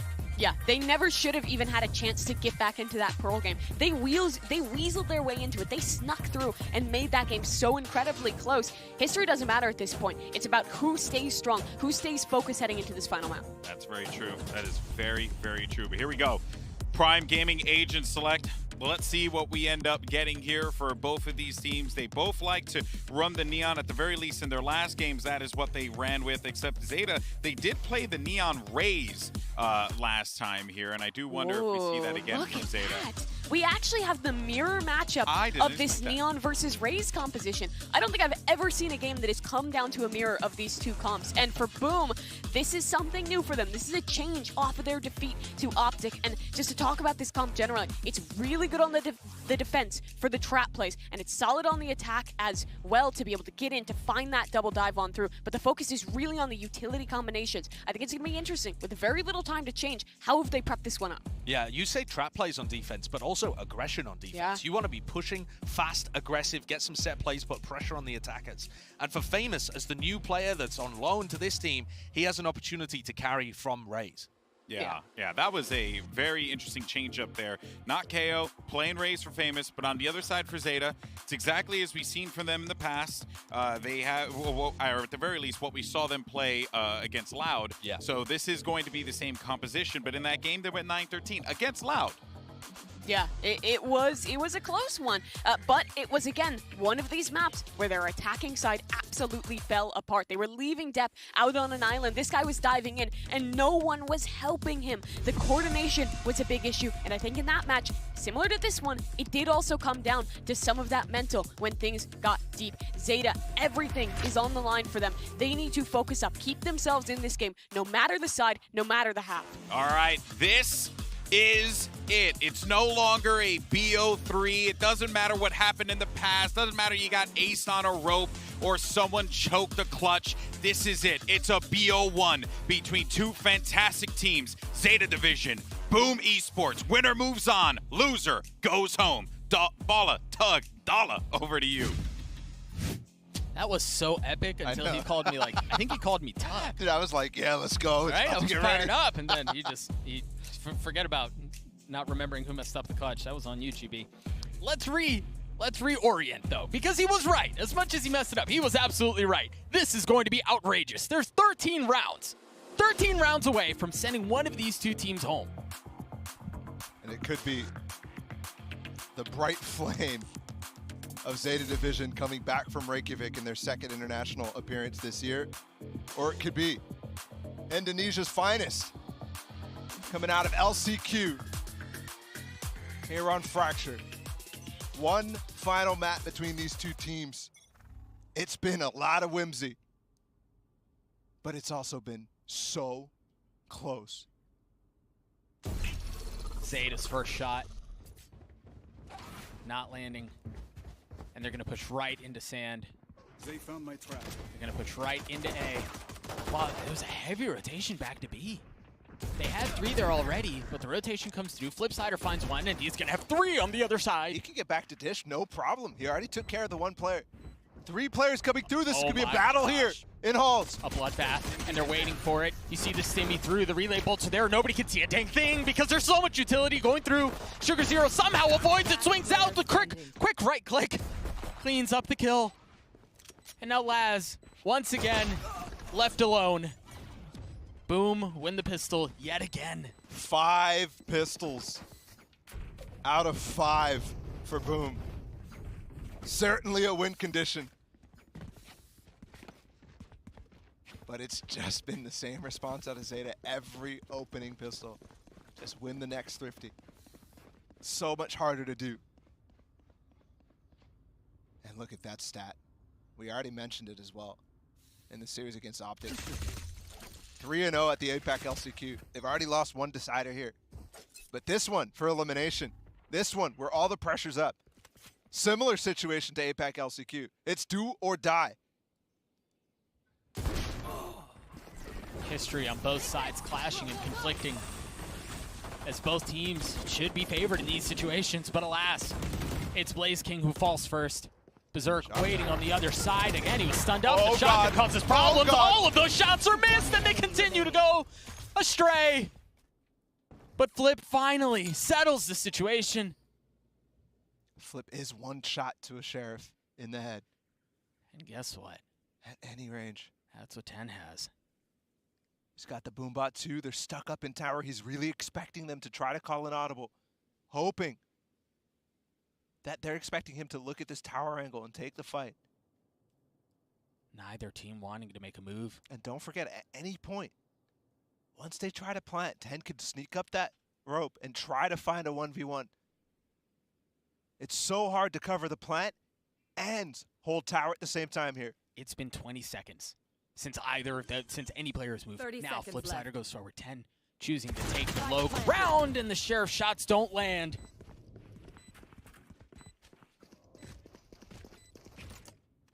Finally, a 2-0 start from Boom.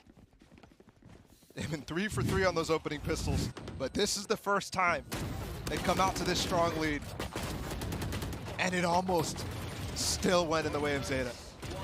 What a mess that was. Beautiful stun from to Bottle to help Flip there in that corner. Up in tower to clear out the 2 rats. Heavy lean towards A this time around. You see they're all stacked that way. And note, there's no actual similar style of bonus. They all have Spectres and 10's challenging with the stun. And they're all stunned up, and now they're all flashed, and now they're all dying. Spike down A 3v2 in favor of Zeta, as they keep them back long enough for the reinforcements to arrive. The spike is still behind them. Farming ult torbs at this point. A great anti-bonus from Zeta. So well played, and it was all set up off of the breach utility. But you could also see the clash of both of these comps. It's the same comp. On attack, you have to play super bursty, super fast. If you don't, you lose a lot. Depth certainly just hurt him, both of them at the same time. I'm not going to lie to you, man. I wouldn't go on that rope ever again. Come on now. Tebetol left in this 1v3 with 70 HP. And he's in a position can at least get a 1v1, but Depp was tucked away the whole time. Super clean. And that's 10 too. He struggled very, very hard on this race against Loud. Keep mentioning the opening duel stats for him. They were abysmal. This series so far has been much better, but still not at the levels that you need for an entry player. Thankfully, Depp, who's playing the Neon for Zeta right now, is fantastic in those situations. But he just doesn't take them as much. And remember, it was their defensive side that looked good last time we saw them on Fracture. Wise out from Boom Esports here, expecting the fault line at the very beginning of the round. They let that pass, and now they reaggress, or at least consider it a smoke, and Arumba's going to keep him back for now. Some utility spent to keep him back, though. That's true. Very good point. And so if you don't have the utility to respond when these executes happen, remember, the attack side hasn't really used much at all. Yeah. Off of that, Sugar Zero has 2 smokes left. But the interesting part is it's not Laz all by himself. Everybody's on this site. But Laz will be first. And he doesn't find anything. Depp does, though. He puts a wall up, dude. Provides some cover, and Sugar Zero was behind him the entire time. And it's patience from him, too. Puts down the smoke that Flip wants to come through. It's too clean from Sugar Zero, finding the timing through the smoke. Such a nasty combination. That one piece of utility, synonymous with his style.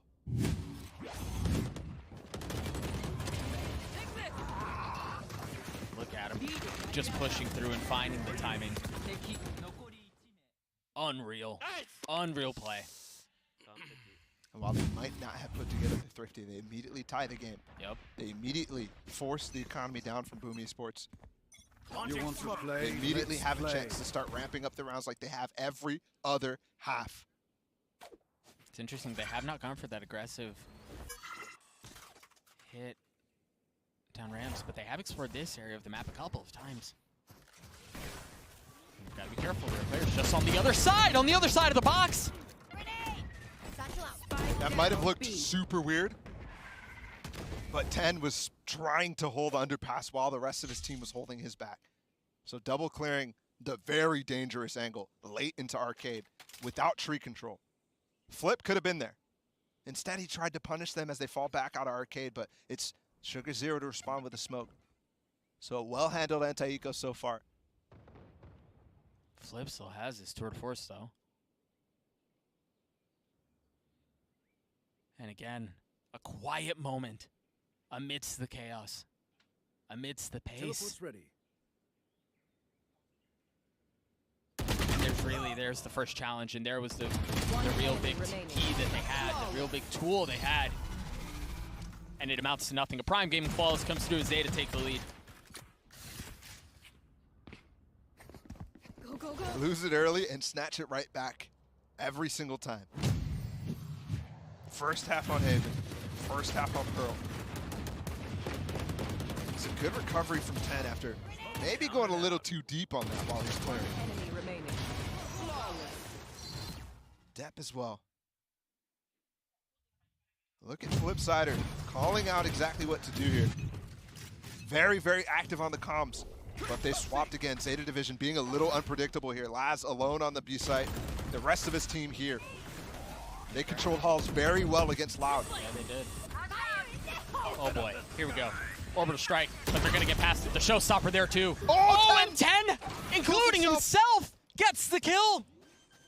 Both showstoppers used, the orbital strike used, and somehow Zeta still have 2 ults to work with. Blaze King just got his own ult though. But the big issue here, Laz is flanking. They're gonna double take halls with him and Depp. And Blaze is still tucked in here, right? It's not like he can reposition and play around the orbital strike. He is the line of defense.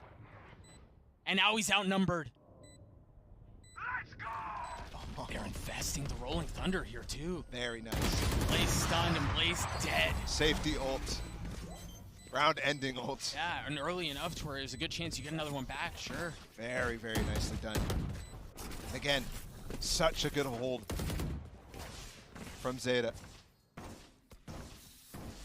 Sugar 0 and 10, the first line of defense. Remember how hard they're fighting for that Halls position. Here's the ult. We didn't see it. But somehow the hit was split because they were coming from Dish. And he shoots it at the ground. Confirms the kill at least. That was crazy. Through tooth. This is a 1 round XQQ. It's gonna have a heart attack. Flipsider pushed through that smoke as 10 was satcheling through. Yeah. That's crazy. I mean, minuscule timings here. Timeout through for Boom Esports. Again, early to find themselves down, but while this could have been potentially disastrous for another team in this situation, this is just comfort at this point. Yep. This is business as usual.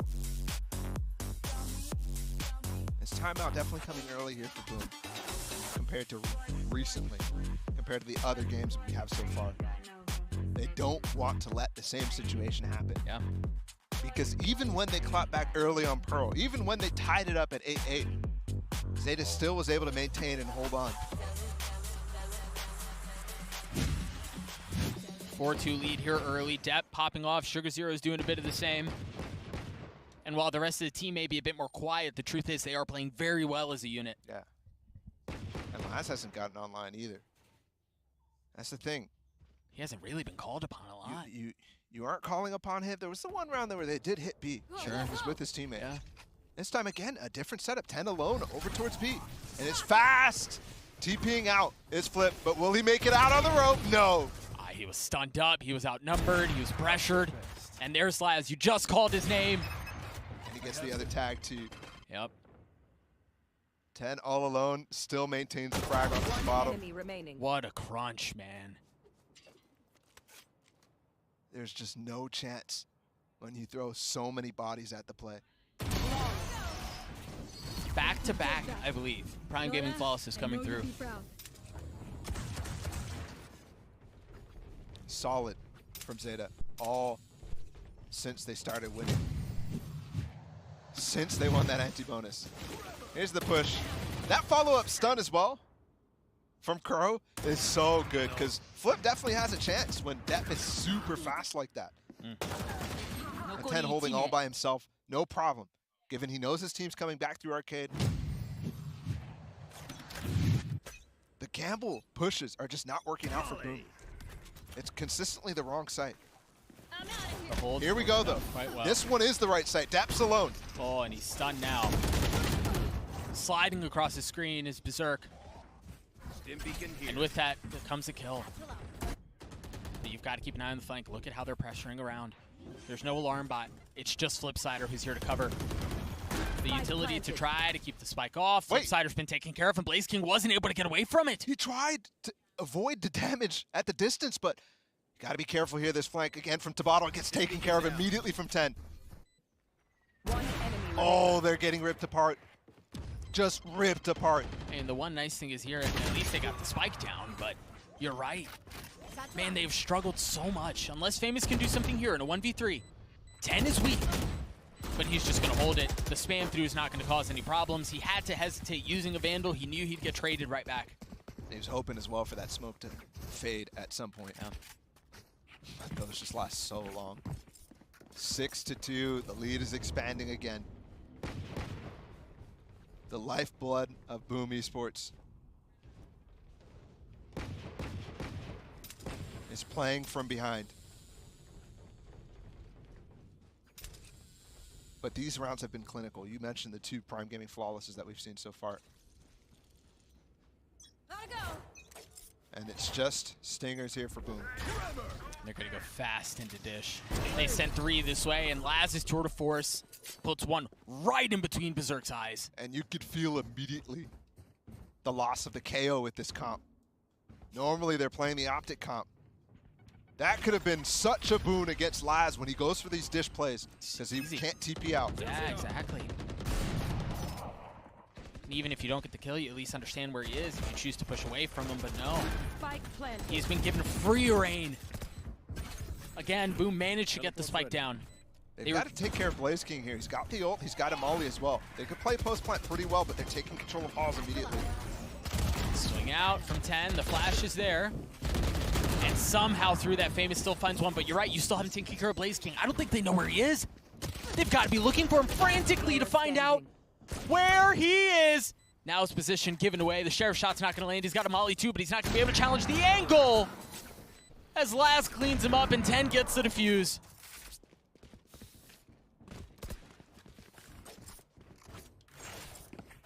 Since the third round, Zeta has won every single. And now we're at round 10. How often are we going to see this? Do we trust this? Because I want to. I want to believe that they could really just ride the momentum all the way through, but it's always ending up in a blunder. But this one is interesting, guys. Boom. In the first half, are using their second timeout. Things are going very poorly right now for the Indonesians. And again, it's a position they've been in before, right? Like, this is still not out of reach. That previous round was a pistol round. I think they may have had one stinger. A 7-2 can easily still convert to a 7-5. It's just interesting. There's something, you're right, Paulo, there's something that they're identifying here that suggests that this is well out of control right now. I wonder if they're already feeling super uncomfortable with the scoreline given the comp. This is one where, I mean, Mimi was talking about the strengths and weaknesses of the comp on both sides. It can be strong on either side, but it really depends on your specific style, your specific flavor of this comp. For example, Zeta's very, very strong right here on their defense, and we already saw that against Loud. But when they swapped over to attack, it was such a night and day difference between them running this comp and EDG running this comp. Let's see. All the gun rounds, by the way, going in favor of Zeta. And we're at another. This is the first time we've seen Zeta hit this. Oh, he's going through. What? Yeah, he is. They're expecting the fast push on A, and they're going to be here just as they get the spike to be planted. Can they challenge? Can they take care of the flank? Can they hold them back? There's nobody paying attention right now. Oh, they've heard them, though. The jumping, the Roomba. That Roomba gives false information! No way! No way! Blaze King gets 2 from a tucked corner. False sense of security off of the Roomba, and it's turned into a 2v2. The spike has been planted, but they're fighting in spawn. And it's down to a 1v1, the orbital strike used. And it's planted for spawn. It's planted in the front of the site here. Flip definitely has a chance. He doesn't have an op. He's just gonna have to spam through. Surely not. Damage done. Sugar Zero holds it!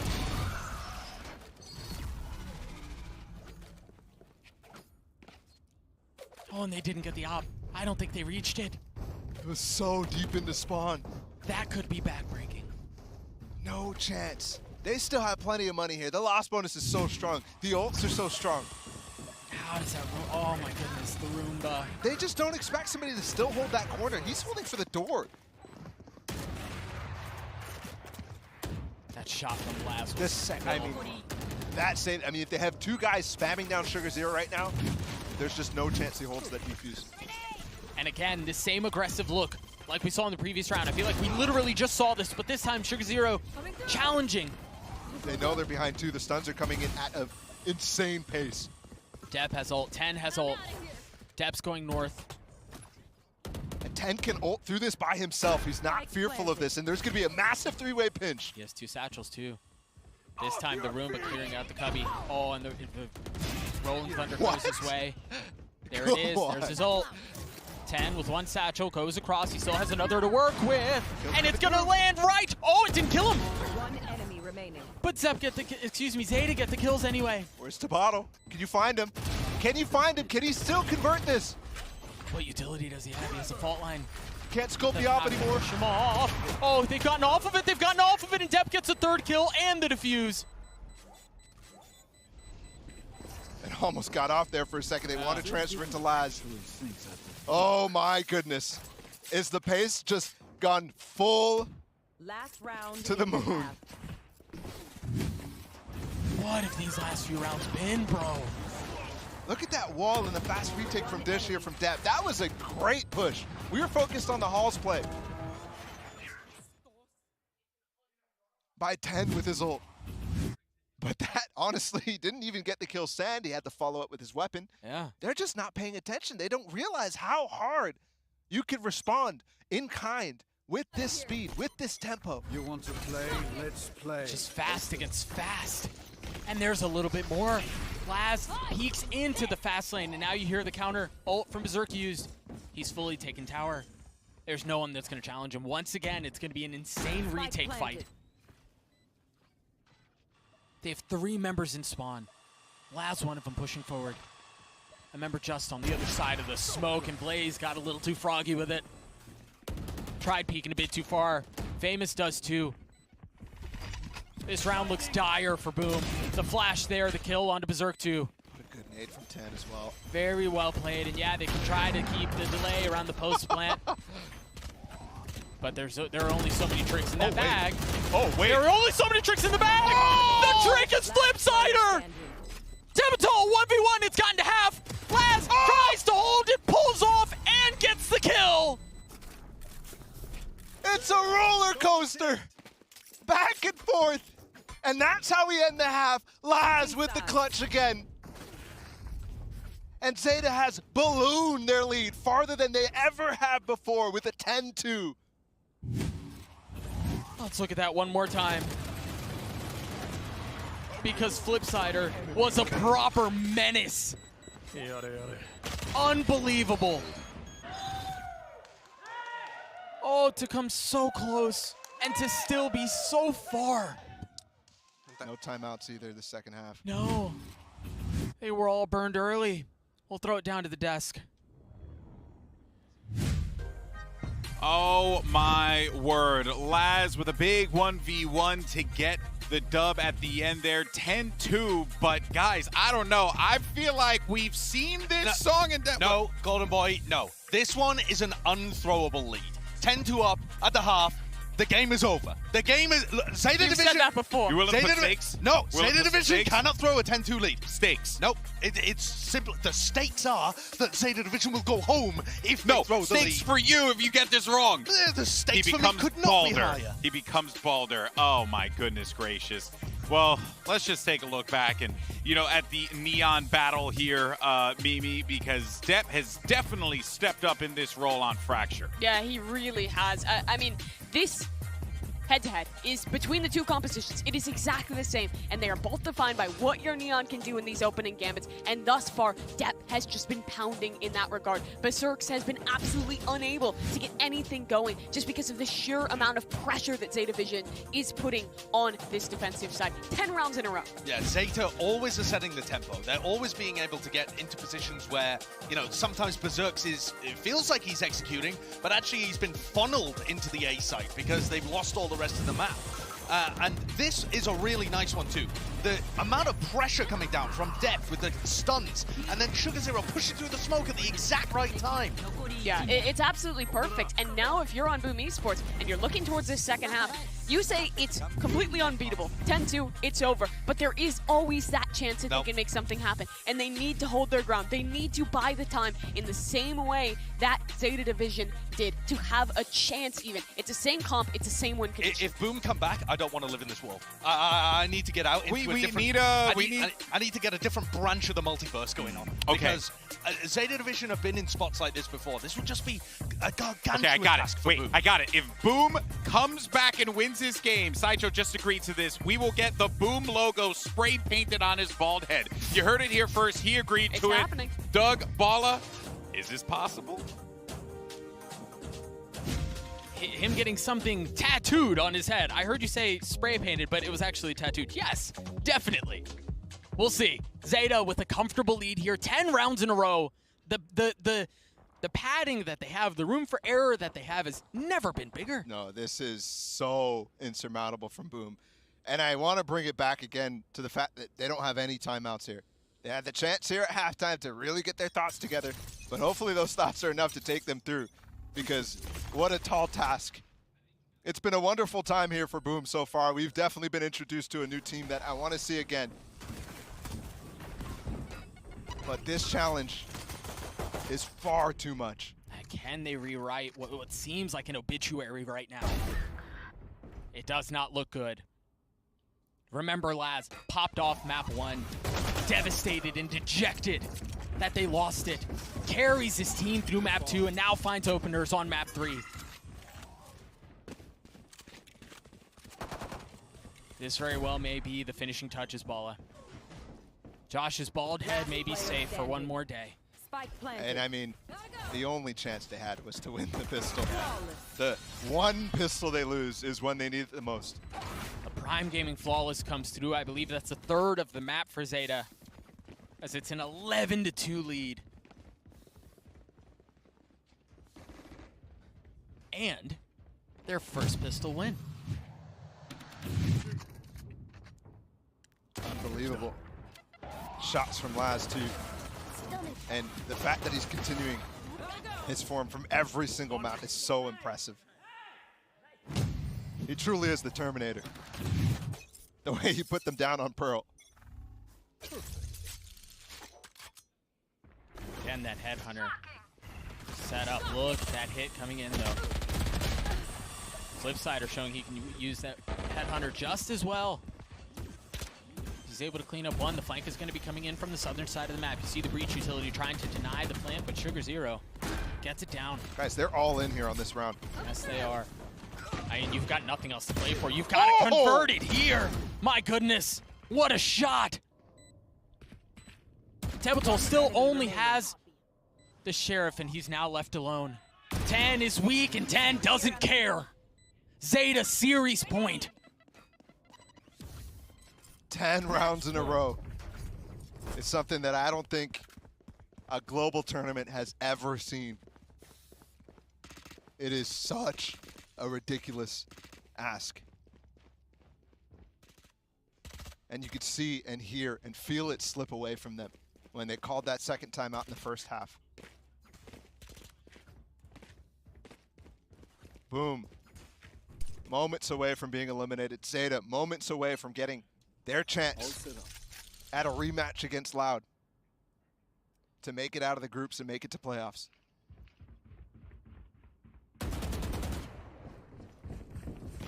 Ten again, pushing forward. Oh my goodness, everyone is there.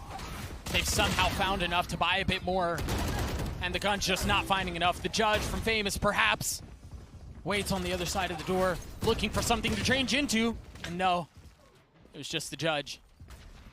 Flipsider and Blaze King left alone, staring down the barrel of elimination here at Champs.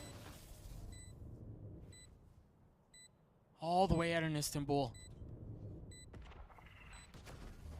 Laz holding the angle. Blaze on the peak. Flipsider below him. And he's got a Guardian. If he can slip in quietly, he may have something to do here. Oh, he got one. It's a 2v2 here. Flipsider, the leader, again, outnumbered, outgunned, and down. Zeta take the right cross that Boom throw their way and deliver a knockout punch of their own. A roller coaster of a series in what at the tail end of Pearl we thought could have been a bitter burnout to Zeta's bright flame, but it continues. One more chance here in groups to give them another lease at life in playoffs. What a performance. Again, man, this was just a couple of hours ago that Laz didn't want to get up from his seat. Remember, it was XQQ who had to go back to him to lift his spirits up because he was wearing the loss. You know, we often talk about grit, but that has to be probably the grittiest performance I've seen. That was tenacity from Laz and so much more too. Sugar Zero showing up on map number 2. And you could feel it on so many different levels. It was so hard for them to maintain their mental from beginning of end of the series. But freaking A, did they do it. And for Boom, man, such a rough defeat to go out on that note. Yeah. When everything else up to that point was like, yeah, we could do this. We could compete on the global stage. I think they've proven that, but the problem is they're going to go home with this 13-2. So difficult. to see a team. Again, man, to be so close. And you're right, it's so difficult to see a team get that close and not be able to close it out. It's heartbreak. It really is. But here they are, man. I want to call them the darlings of VCT Global Esports this year because they've made so many fans of not just the Japanese scene, but everybody worldwide rooting for this team. And there's still time here for them. Josh said it. How close they were from crumbling. But they could still go on a run. They could still make it deep. They could still win the tournament. All things are a possibility. Obviously, they're going to have to work on their form, but that's what they did at Reykjavik, man. Yep. The exact same thing they did at Reykjavik. It was their initial series in Reykjavik was what, 13-2, 13-1 against DRX? Just dominated by DRX. And then they put on this insane run. And you feel like they learned a lot about who they were, about what they're made of in Reykjavik, and it somehow feels like they've learned even more after that series. I mean, that was outrageous. It feels like they came out stronger than they did at Reykjavik, for sure. Yes, absolutely. But they were also playing familiar opponents compared to the international unknown, right? And then they play a weak Fnatic. Then they start to roll and roll and roll. EU team after EU team. It could have gone all the way. They made it to 3rd place. And they have found at least a little bit of momentum through that series. You guys are going to have to get your votes in for the End Zone MVP. Scan the QR code behind me. You've got Laz, you have Depp, and you have Sugar Zero. But again, it felt like an entire team performance. Yeah. XQQ probably needs to be on that list. Who knows what those conversations look like behind the scenes, but it's so hard to overlook the impact that a coach has in those situations. Yep.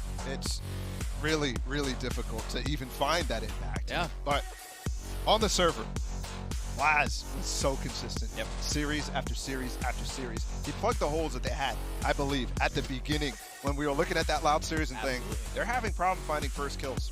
Laz came online today. Laz was the first kills the entire series.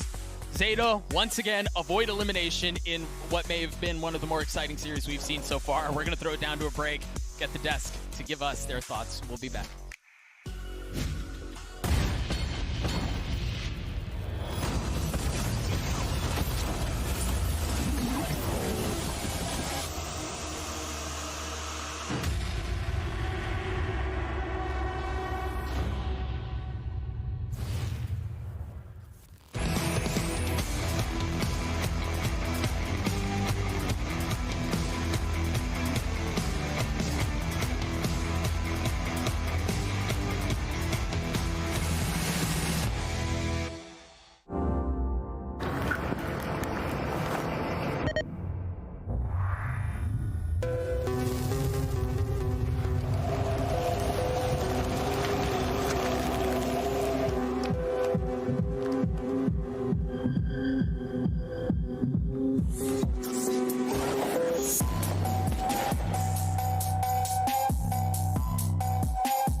Red Bull gives you wings.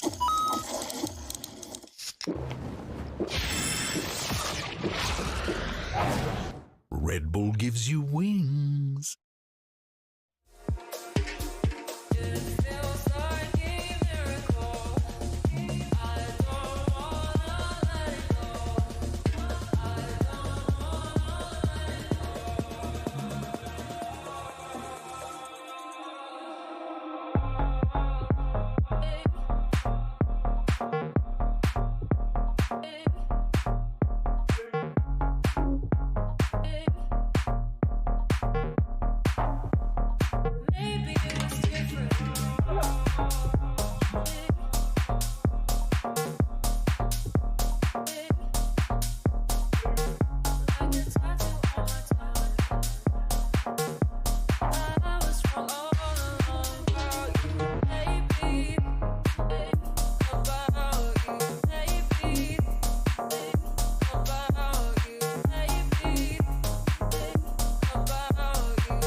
let's bring out our first two teams fighting for a shot at survival. Here's Zeta and Boom. But Last still with the up, still healthy, getting past Honor Fury, getting past Famous, and getting past Flipsider.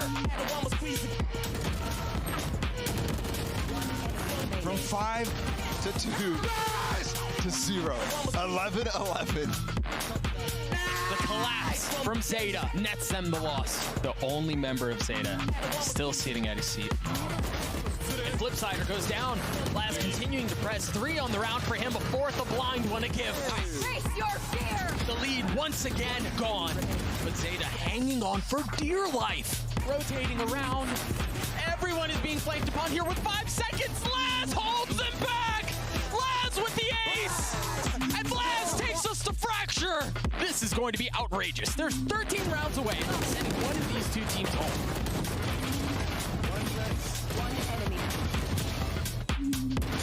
One enemy remaining. It's a roller coaster. Zeta take the right cross that Boom throw their way and deliver a knockout punch of their own. It was a roller coaster indeed, but finally, after the dust settles and it's all said and done, it's Zeta Division that will be moving on in this group. And unfortunately, we have to send the Indonesian team, Boom Esports, home. I'm Golden Boy alongside with Mimi, as well as Sideshow here. And Mimi, I mean, off the rip, like, let's just really reflect on the fact that Zeta's grit, their determination to get them to this point, my goodness, it feels like they were really in that glass case of emotions. I mean, it was such an incredible recovery for them. You saw the emotions coming through in the Prime Gaming post-match highlights there, where they were kind of like falling apart. It looked like a team completely dismantled. And then once they made it over that final step, got to the third map, they just woke up completely. Yeah, one of the awesome things about Fracture is that they never even had a moment where they were tested. They lost the pistol in the follow-up, and then Zeta just went on a streak of 13 rounds in a row. Notice that. Yeah, 13 rounds in a row. I mean, it's just absurd there. And overall, that is an amazing sigh of relief for Zeta Division, Zeta fans. They weren't tested. They weren't pushed to the limit on the final map. They didn't have their mental pressed at all. So they have that time to go back and reflect and improve. But I mean, a map like that just makes the heartbreak for Boom all the harder. They came out and played 2 really close series. They take a map off of Optic, they fall down to this lower bracket, and it looked like they were gonna beat Zeta in 2-0 fashion. They almost had the comeback on Fracture. If Laz hadn't aced, this would have been them continuing through, taking that 2-0 victory. They showed what they can do. They showed what Indonesia as a region can do, but unfortunately for them, it still was not enough. When it came down to that third map, it was just Zeta all the way home. Yeah, they gave us some moments, you know. I mean, they gave us a lot of fun moments, but you could really see what this has meant for them as a region, for the Indonesian Valorant scene, but just for those players, for those 5 players and the coach on that stage, right, Josh?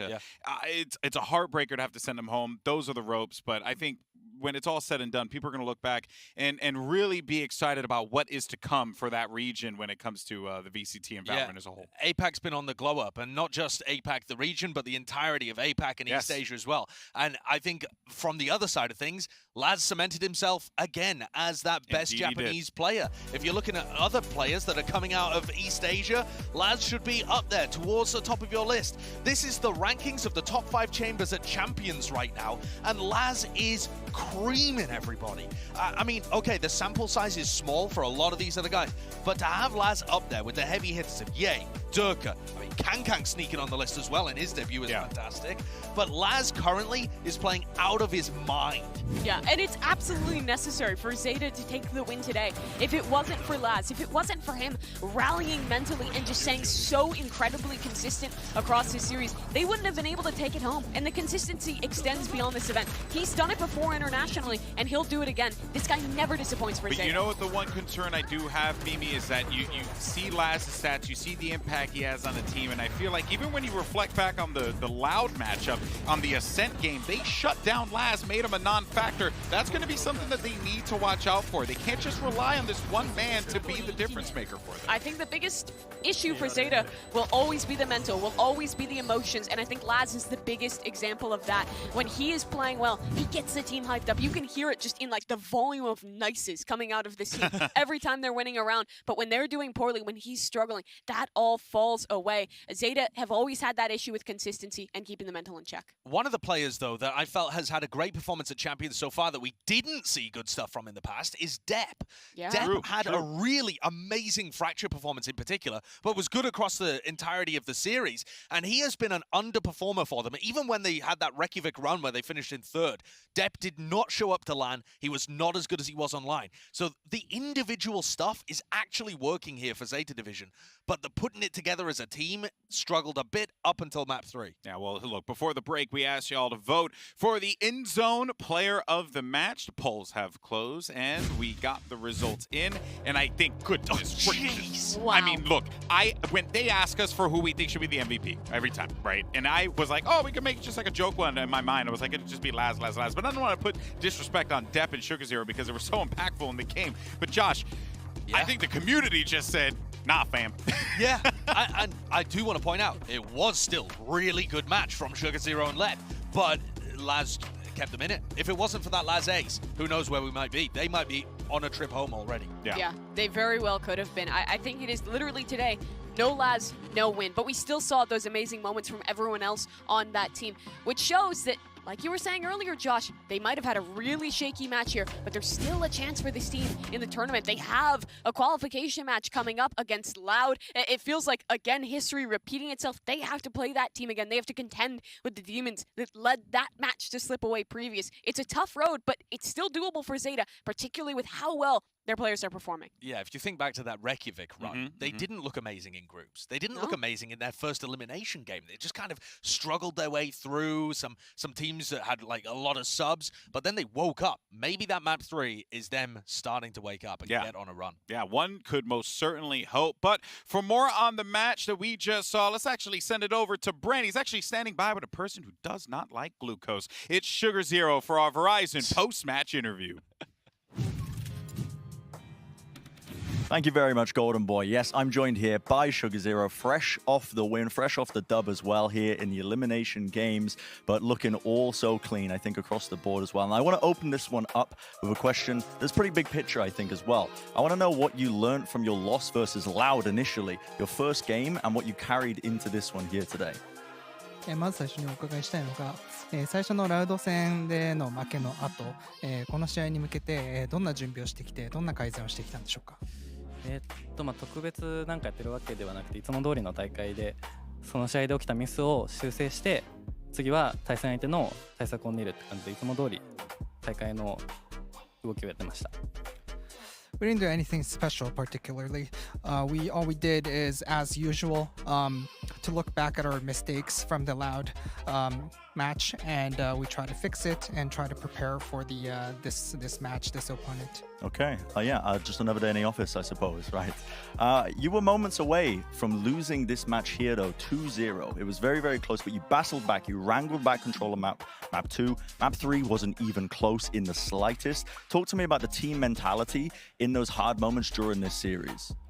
今回、第2マップ目、もう少しで 2-0 で負けてしまうところで、見事そこから逆転、そして、3マップ目に関しては、敵の追随を許さないような見事な快進撃でした。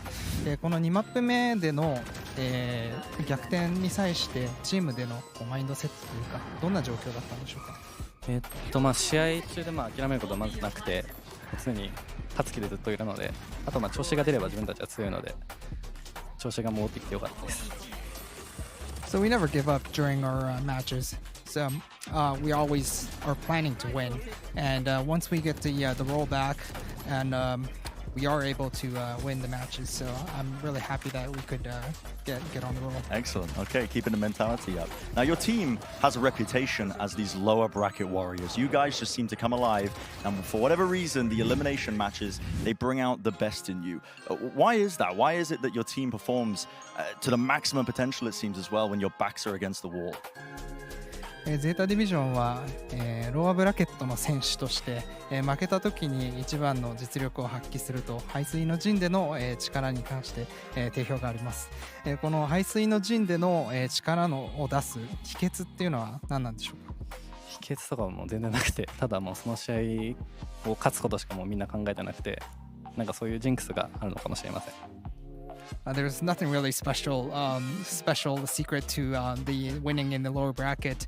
We're just all thinking about the wins, and yes, we're thinking about the wins. Okay, wonderful stuff. Thank you very much for the time, Sugar Zero. Congratulations again on the win. Thank you for the translation as well. That's going to do it for this post-match interview. We're going to be going to a short break, but on the other side of things, another elimination match. You know you're not going to want to miss it. Edward Gaming versus Team Liquid. It's going to be a banger, so we'll see you in just a few minutes.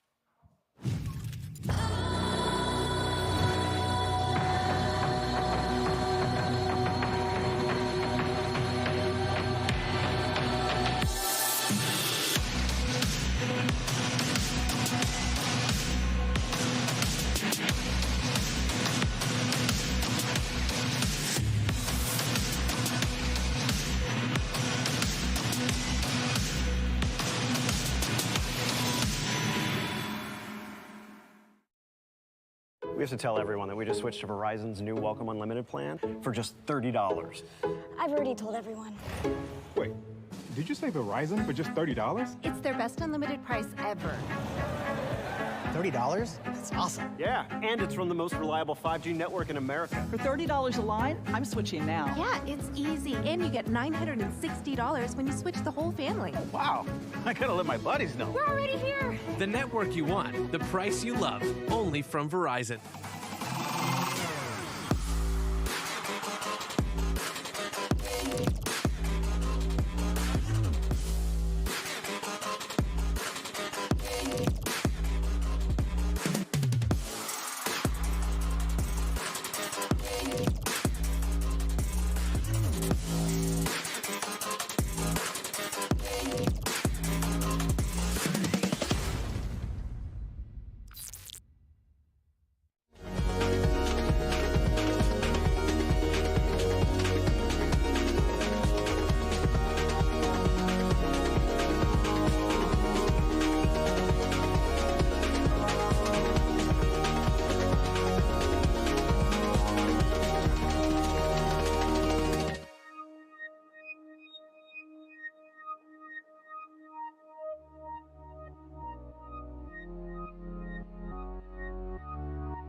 Welcome back to VALORANT Champions. We started with 16 teams in this tournament, and we're about to go down to 14. Unfortunately, we had to say goodbye to Boom, and it's time to say goodbye to potentially to another team. I got Jess and Ryan with me on this. I feel like a somber occasion. It is. Yeah. Every time you get me on the elimination desk, which, by the way, right, I see you. You always put me on these elimination desks. I go home and I cry after this, just so you know. It seems like an APAC elimination day, you know what I mean? It's just one of those days where I'm like, oh no, I hope we can rise above it, and well, we'll see what comes out of this game today.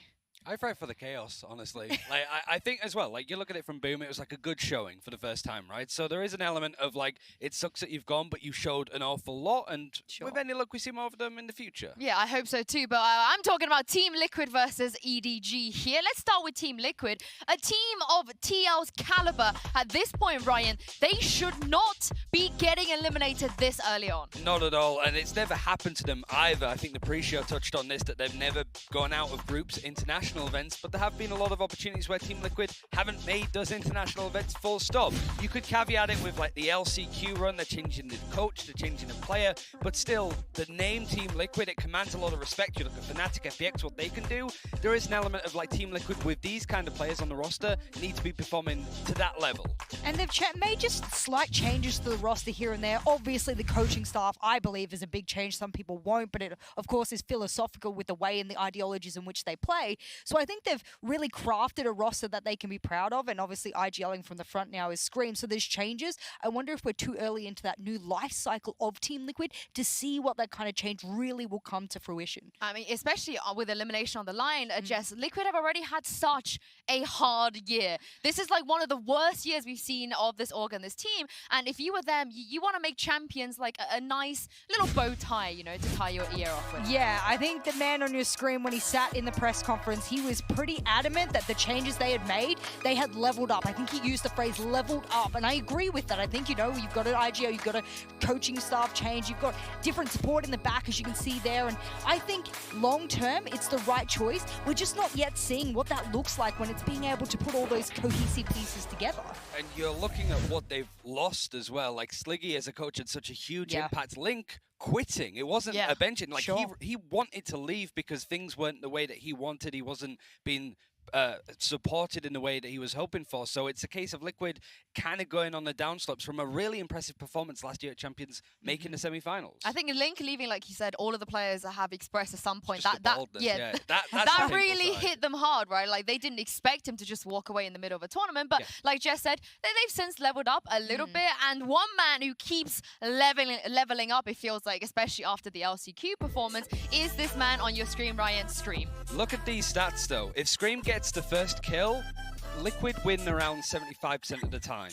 When Scream dies first though, it drops dramatically. He's so good at getting those first kills, but before you say this is Scream and team, Yampi's stats are very simpler, just a bit smaller in scope. Like if Yampi gets the first kill, they're able to sort of build on top of that, but if Scream or Yampi goes down early, it feels a bit GG. It's just these players have so much impact, and the rest of the team is built to support them, that if Scream or Yampi have a quiet game, it can look really, really tough, as it did against Leviathan. The trouble is, VALORANT and its entire global scope has changed and evolved exponentially. You can't just have that star player anymore that pops off and, you know, gets you through the round. Of course, we've got star players like Xiao who are clutching out, but they have such a good, robust roster around them that is able to also do the same. So when we speak about Scream and team, we're more referencing the fact that it does oftentimes rely on these pop-off, these clutches from Yampi, big hitters with the op, for example, Scream hitting amazing shots. That's not something you want to rely on if you're a team. You want to have, you know, rounds where you get the planter, you got a good retake, fundamentals are there.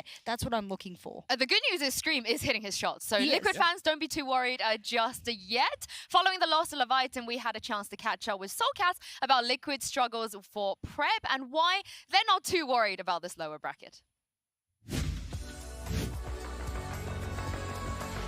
We knew what the match was going to be like, what the maps and the comps were, but unfortunately didn't go our way, and yeah, we'll see what we can do next match. I think what probably impacted it the most was the prep time that we had, because obviously we just played LCQ, so they had a lot of like data on us and we didn't have much time. We had like 2 days before coming to Turkey to practice. I think the biggest like strength that we have is obviously firepower, so like if we get comfortable in the game and we start hitting our shots, then we become definitely like a real big threat. Side, but Liquid have actually been able to take some deep control control. They're not even going to use it to fight towards the side. They're just trying to fight long. And Solkaz is still managing to win these duels. He's got Scream to back him up as well. We don't know much about EDG. We've had some practice against some chaotic teams before. We kind of know what to expect. When the games go like really random, there's like random peaks, random pushes, it kind of just turns into like a massive free-for-all. We've had some experiences there. I mean, this is Team Liquid's home, the lower bracket. We thrive in this type of situation. Team has done this before where they've started from the lower bracket and they've managed to claw their way all the way to the top, like Optic, for example, so what's stopping us here?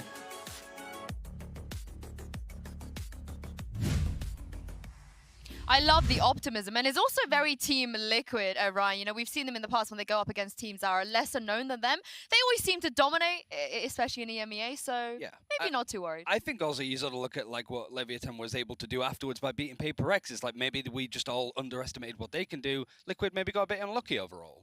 Yeah, well, let's talk about the team they're going to be facing today. Solkaz mentioned it already, but it is going to be EDG. And Jess, I don't know how you feel, but I love them so much. I mean, they came out swinging. There were two unknown factors from the APAC region. And, you know, I come from the lower part of the APAC region, so I had a little bit of pride, a little bit of hope. And while the hopium didn't even turn into copium anymore, it just was facts on my screen for Edward Gaming. They show that they can perform. Yes, it doesn't necessarily, you know, round out in those match scores and whatnot, but compared to the likes of Boom, for example, this is one that had high expectations, and other APAC teams, like for example Xerxia, Cruz was saying in the press conference, some of the most impressive scrims he has ever seen, and they've been here for a while. Are the expectations as high for them, do you think, Ryan? No, I don't think so. I think them just being here in the first place is like enough, because they've like charmed us, we're playing Pearl and stuff, but seeing like a Chinese roster and a Chinese org be in an international event for VALORANT sort of like seals the deal, right? Now we actually have like an international tournament with a region that has popped off in League of Legends and stuff like that. It's only the beginning, I think, for China as a region in VALORANT, and what a great team to sort of start that run than Edward. I mean, let's talk about the start against Paper X, because it was an explosive start. Oh, yeah. It's also just the way that you sort of look at this team in regards to winning off the bat, right? When it came to the first map on Pearl, they were 5-1 up in 6 rounds. When it came to Icebox, they were 5-1 up in 6 rounds. It's really good because you can get Kung Kung online with the operator pretty early, but also it was something that Team Liquid struggled with massively against Leviathan. Like, they were 0-5 down pretty early on, and they're having to run it back. And especially when it comes to getting that up online with Chambers, with Yampy, if you can't get the up online, it feels that those kind of plays go quiet. So EDG getting a great start kind of puts a nail in the coffin a little bit if they do it against Liquid. I'm wondering whether or not, because you're right, Liquid has already befallen that curse before of going, oh no, the rounds are slipping away, what do we do? But this sort of op head-to-head as well, that's something I'm going to be watching quite carefully. I'm sure there's many people in the world that are going to be wondering, is Kung Kung going to be the upgraded version of Yampy in this particular series? There's a lot of us that are sitting here giving a lot of, you know, I guess thumbs up to the side of Edward here. Yeah, I got to also tell you guys at home, Life is going to be back in the roster for this game. Jess, we're finally going to see the full strength of EDG. We were sitting back last night, we were discussing, weren't we, Ryan, about whether or not it'd be Life, would it be Smoggy, what would that mean? And you gave me a title for Life in the likes of Kung Kung. What was that again? I can't remember. The dynamic duo, something to that effect? The only thing I see when I see Life is back to life, back to reality. Make it stop. I had to do it for John. Oh my goodness. But overall, oh my goodness. He was just like, the combination, right? We were talking about those deadly duos. Scream and Yampy is one exactly like that. But yeah, Kung Kung and Life fighting together with the Chamber, with Life being on the Jet and the Rays, it completes this roster. I think Smoggy did incredibly well in that first series. I agree. But considering how close it ended up going against Paper X, now that they have that star player back in their roster, it just makes this team look even better, right? I mean, that's the actual phrase, right? It's not like Life is coming back in and it's like, oh, maybe they're going to look a little bit better, Jess. They're expected to look a lot better. That's something that I already feel kind of good with, because I was already impressed by what Edward put in our screens, and Life was the one sitting on the bench, and he's going, oh, you wait till I'm back, honey. Don't worry. You'll see what it's really about here at Edward Gaming. And does Edward game? I don't know. We'll find out when Life puts some life into this roster for today's game, because that's what I want to see. There were so many words that you just said. I did just wrap on. I apologize. Does Edward game is my favorite, though. Does Edward game? Does Edward game? I mean, we'll find out today. Yeah, we will find out indeed. But does this make you guys feel a little bit more scared for Team Liquid? Because like I said, their year has not been great. They didn't qualify for Reykjavik. They kind of got it on a technicality. Copenhagen, they missed it. LCQ, fair enough. It is their home ground. But then they got to face a full-strength EDG in an elimination match here. I think when you look at the roster and the expectations expectations, sure. I do think that some of the moves like ML coming in as a coach is thinking towards next year, because let's be honest, I'd be surprised if we don't see Team Liquid in partnership. So there is elements of it that's like, this is, like you said, the icing on the cake, just being here, but going out against a team that's never been at an international event like this and then comes in and beats you in that fashion. Just Twitter in itself is going to be crazy for these players afterwards. I mean, I have to remind everyone about what Scream said in the press conference. I don't know if he's still going to double down on this, but he said it, so I get to repeat it. He said that the best regions in the world are APAC and EMEA, and the last region to knock him out of an international event was the last time they played was Zeta, which is an APAC team. Is there a curse looming? Is APAC really the big old region that Team Liquid can't overcome? I'm saying yes. I'm getting on the train and saying he cursed himself. That's on him. I'm so sorry, but someone just barked behind us. Someone barked? I don't know if you Is heard it Team Liquid? But I thought got they a were little bit horses. distracted. But before we derail everything, let's stand over to the stage for map select.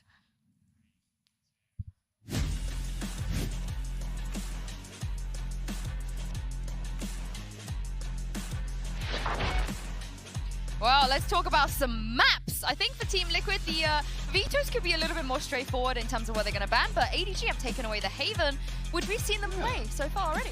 Yeah, it was the third map against Paper-X. They did lose it, but also we saw Team Liquid play it against Leviathan, and they also lost it. Yeah. Maybe it's just a case of they typically ban out Bind, which is something they might pick. This isn't What a expected, surprise. right? Team Liquid perma-banning this. Do EDG take them to Pearl, though, like they did in I Paper-X? want it again. I mean, parts of me just goes, oh my god, this totally works for them. But there is a similarity in a little bit of the playstyle. This so is smart. This is there we very, go. very smart. Also, they run super different stylistically, agent composition, wacky from like head to head of how this is going to go between their comps. That'd be really interesting to see clash. And Liquid have been pretty trash on this map, to be honest. In LCQ 0-3 in LCQ alone, but they haven't won since stage 1 against Big of all teams, right? So, and even then, that was a long series overall. So, yeah, Team Liquid need to improve here overall. Where are they going to want to take EDG at this point, realistically? Like, do they go Pearl? Do they try and sort of have something lined up? Because if they lose this series, we won't even get a chance to see what Liquid could do on a new map. I wonder if we get a newbie from the side. Like, do we get a new map implemented here? Something that maybe Edward hasn't played at the international. There you go.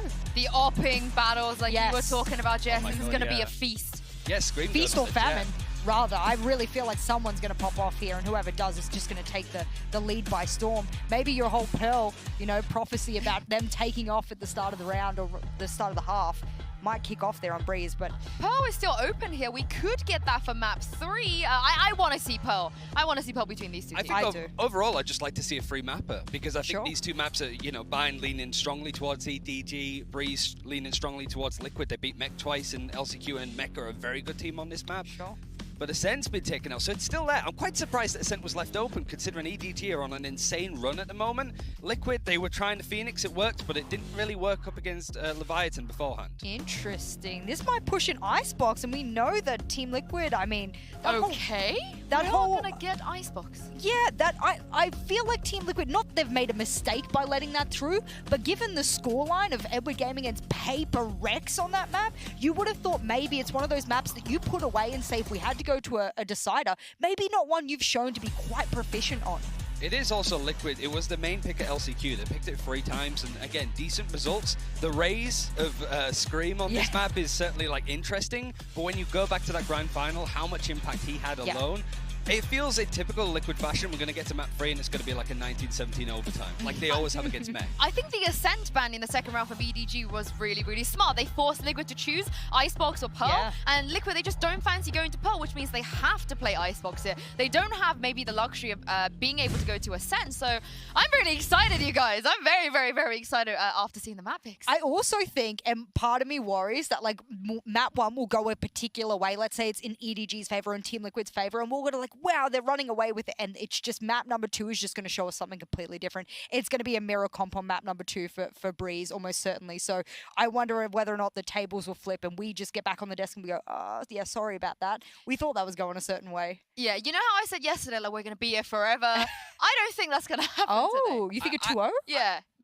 Who to EDG? No, I just think it's going to be fast. I think it's all about like breaking expectations. I think like it's just those elements like Liquid. Yeah, this is a tough map for them. They need to bounce back. Yeah, well, we're going to send this over to a break, and when we come back, we're going to go into Agent Select. Don't go anywhere.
smoke clears. You better bring it home. You better bring it. You better bring it. You better bring it. You better bring it.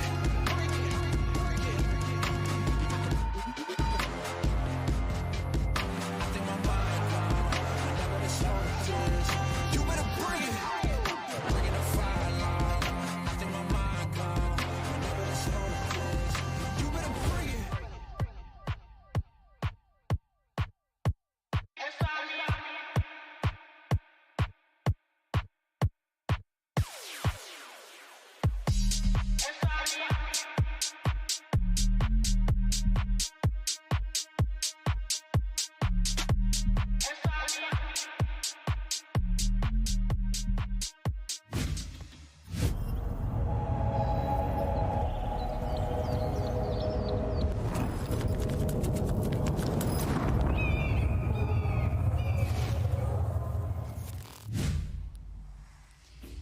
Welcome back, everybody. Let's bring out our next two teams to the stage. It's EDG and Team Liquid.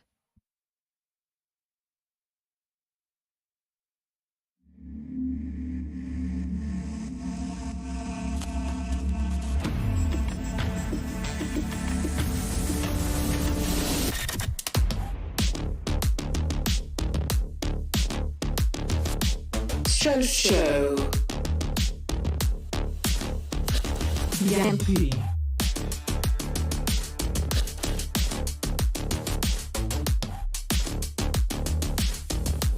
Kong Kong. Nivera.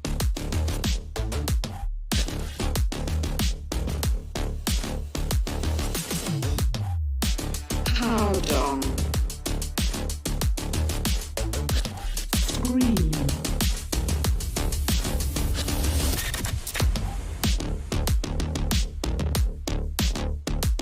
Nobody. Soulcast.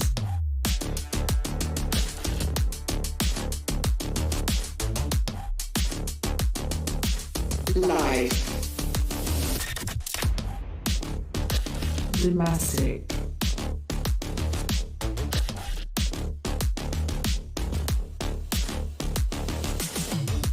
After. Emil.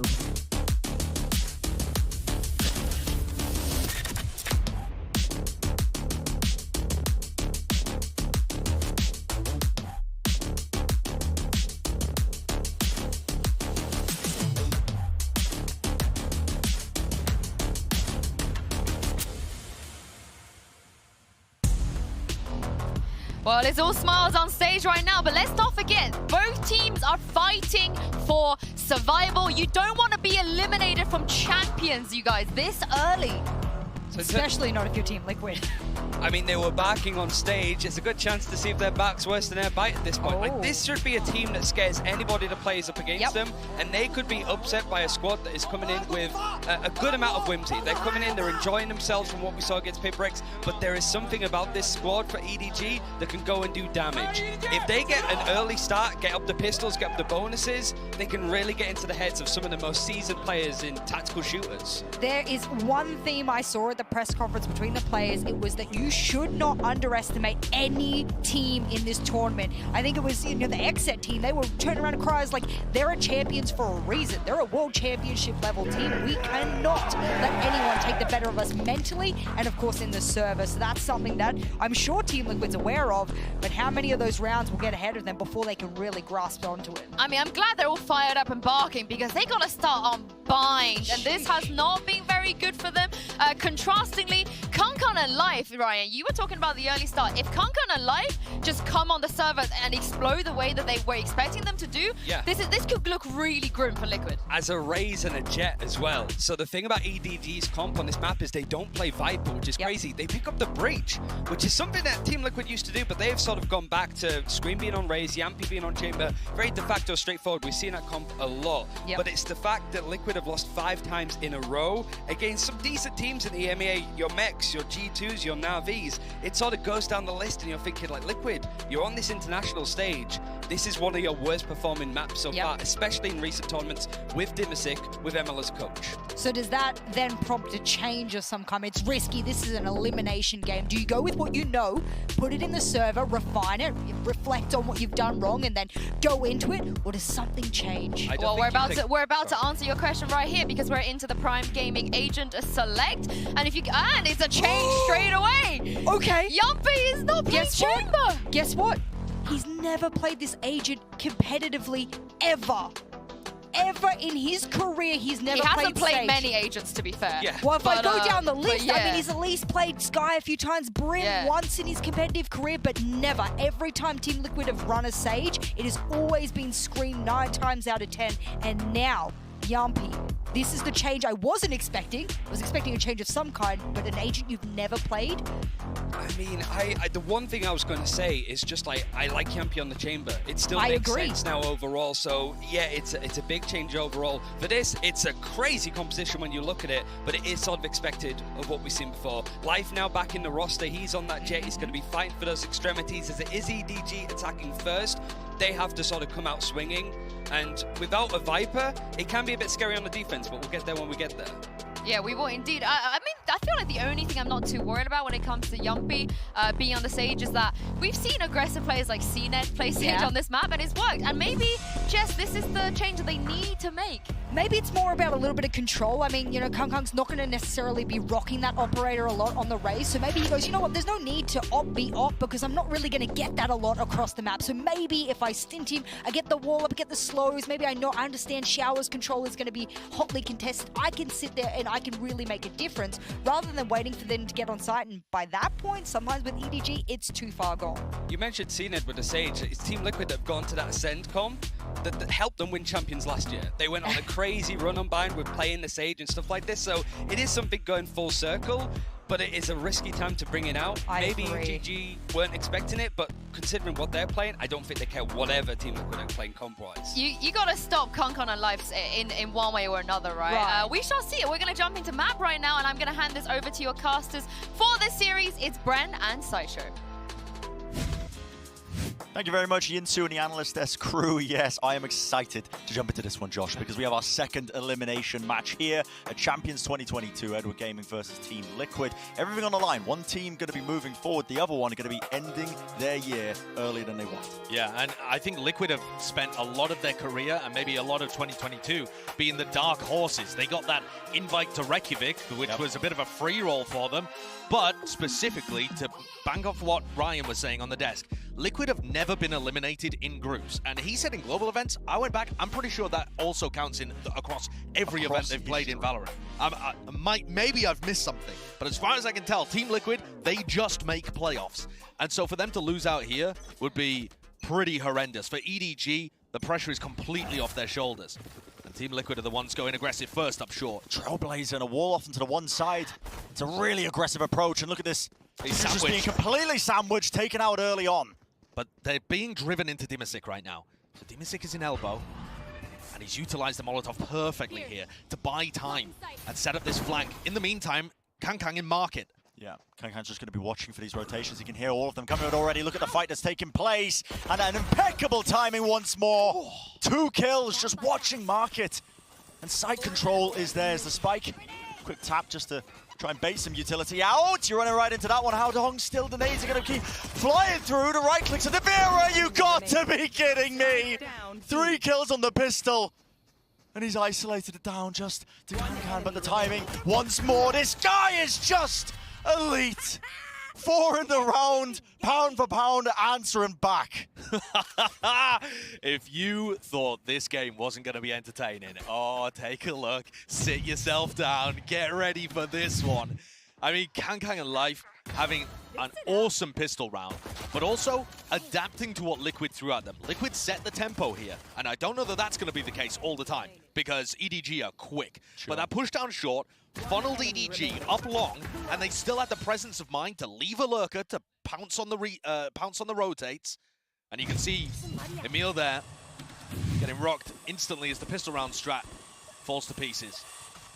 And also, Bren, just the fact that we're here on Bind, you are going to see these all-in pushes from EDG constantly.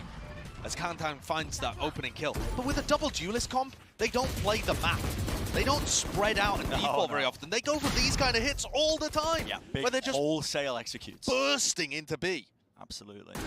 It is intriguing as well, the fact that this is Edward Gaming's pick on Bind. It's a map that they have opted into. It does make some level of sense when you consider Team Liquid's history with the map, but even still, in my eyes, when I've been watching this team, you know, through the eye test, just watching them, I wouldn't have considered it one of their stronger maps. No, I can agree with you there, and I think also the double duelist composition on Bind has just not worked. No, it's gone out of favor a lot. At the global level, there haven't really been any teams that have made double duelist function.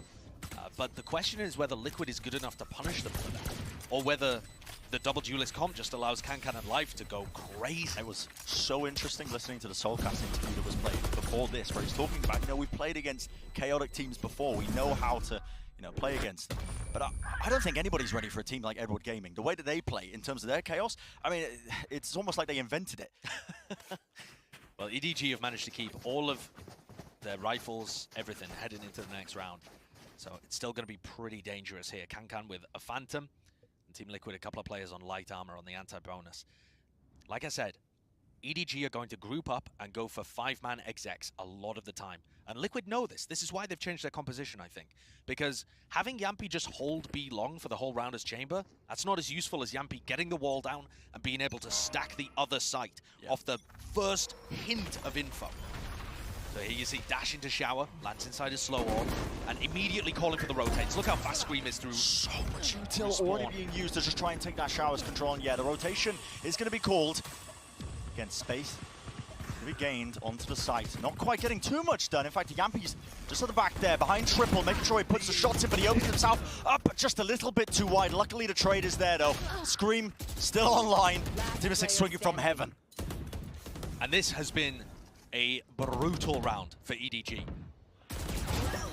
The Showers player got walled off instantly, so that stops it even being an 8 split. Did you see the amount of utility they used there? The pull, the seize, the stun. Yeah, the Team Liquid game plan for Bind is going to be to rotate extremely quickly. I mean, you could even call it over-rotating, but using Yampi's wall and slow orb to either slow the hit, or if Yampi's on the wrong side, to just wall an area off so that you can't get any lurkers coming through, and stopping a rotate back to that side. I think the adjustment here is a really good anti-strat coming from Emil. The question is whether the execution is good enough, and Team Liquid able to secure the anti-bonus. And now EDG are playing a little bit spread, looking to fight for B long, while there's still 2 players monitoring the rest of the map. But here's that wall, and it's such a pest, because Yampi continues to control showers just off the back of passive utility. That fault line did connect prior. It's forced out the Trailblazer, but again, that map control just going over to the side of EDG, but it looks like a fight taking place once more. Team Liquid trying to take it to them and regain control of the Octagon position. A lovely deep nade. That is going to be pushing Life just back for but a moment. And Nivera spotted at least 1, perhaps 2 over by short. And so Liquid are going to keep their players in position, spread 2 and 2. And EDG have been smart about this. You know, how long is their IGL? And we've seen in that opening game against PaperX, he wasn't afraid to pump the brakes.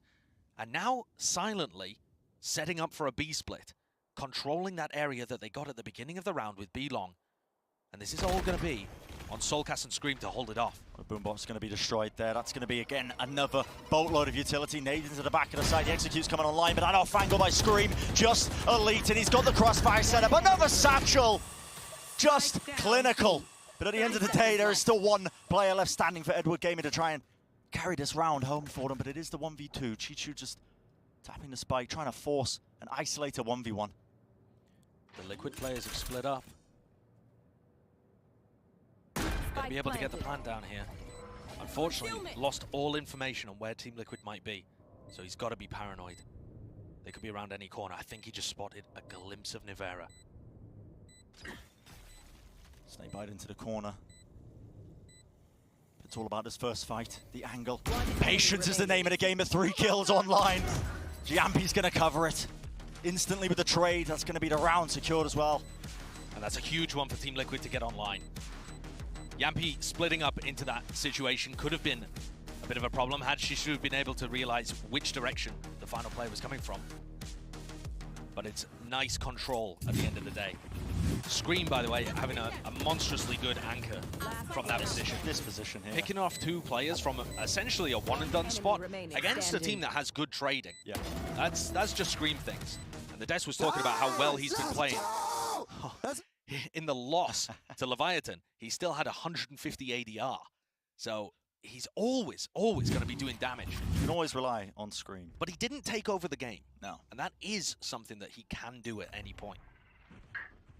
Very intelligent player when it comes to the mechanics. And he's been tasked with a lot of the IGLing, which, not going to lie as well, when I've been trying to grab scraps of interviews to find out exactly what's going on inside the Liquid camp, it's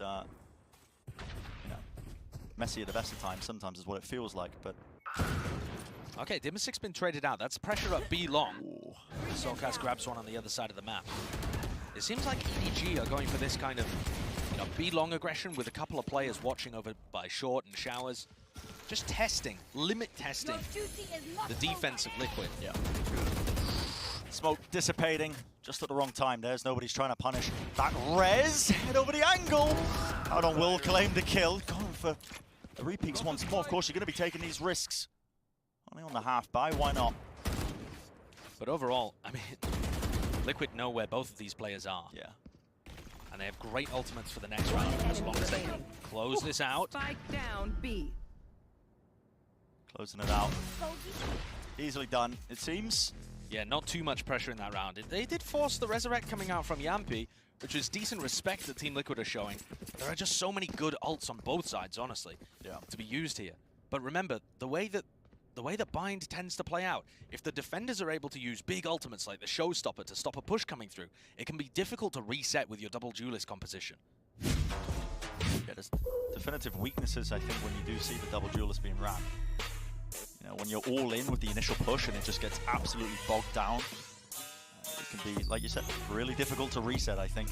And that's part of the reason why it's so interesting that EDG went to Bind first. Yeah. They had their options. They are on a, I believe, 7-map win streak on Ascent right now. Yeah. And yeah, Liquid are a great Ascent team too, but you could be the ones anti-stratting their Phoenix instead of Liquid being the ones anti-stratting the double duelist. So there certainly were different directions that the map veto could have gone. And EDG are really trying to flex their muscles of Life and Kankan early on in this game to see whether they can get value out of the star power on the team. And Kankan has been good so far. It's been a menace, man. I pulled up at the top 5 chambers at the event. Yeah. He's on that top 5. He's on the list. After his first performance against the grand finalists from Copenhagen. He's one of those players that, I mean, he just plays possessed. In their last matchup as well, he had 44% of his team's first kills. 44% of his team's first kills was coming from Kankan. I mean, the guy is just absurd. He is nuts. He is nuts at this game. But if there was any player and talent, I think, to try and shut that kind of chaotic style down, it would be Liquid. They've got it in them. Yampi only has a classic? That's, yeah, that's interesting. Yampi only has a classic. Definitely money online to get the buy. Yeah, I wonder if I'm missing something and he's got a gun on the floor, but it doesn't look like it. Okay. Little mistake coming into this one, maybe. Just drop not coming online, but... See if that ends up punishing them. They're not heading into the Sage player from Team Liquid. It's very cautious so far. Now they are. It's a complete rotation that's being caused. Now they are. And this is where the trouble lies. The wall will get broken from that TP rotation. Remember, there's still about a minute on the clock here, so Edward Gaming do have a lot of time to work with. That's a minute where Yampi is sweating bullets. In a situation like this where you realize you've made a mistake and you're just waiting for the consequences, it just gets so much worse. Now, EDG have cut noise again, going through the teleporter, and that has prompted out the Seekers from Soulcast. Perfect time in the round to use them. 50 seconds. If Chichu can break all 3 of them, that might be useful, but there's still 2 heading towards B and informing the rotates that should be coming here. Yeah, Liquid should have complete information. There's hits coming through now to Nightfall, scattered into the corner. Prowler sent back as well. There is a lot of ultimates online for either side to try and offset this one, but it's going to be the B side give it up for the time being. Now the orbital strike. Let's just try and deny that space in the plan once more, but there's 20 seconds remaining. Showstopper as well, out here for Scream, who's in elbow right now. Does he want to try and go for this one? They're letting them get the plant down. They're letting them get the plant down. Going for that full retake. This Team Liquid setting this one up. Players in position, but Same again for Edward Gaming. Now the Trailblazer into the back. That's going to be that Rolling Thunder pushing him all the way into the corner. Nice little shot from Dimisic. Connects onto that one. Showstopper for Showstopper. Is that 1-for-1? As Kanan will fall. The players just can't quite get into the back. Still the duel is going to be won by the off angle. Nobody going absolutely insane. Yampi now has a rifle. Picks up 2 and the rifle in the hands of Yampi.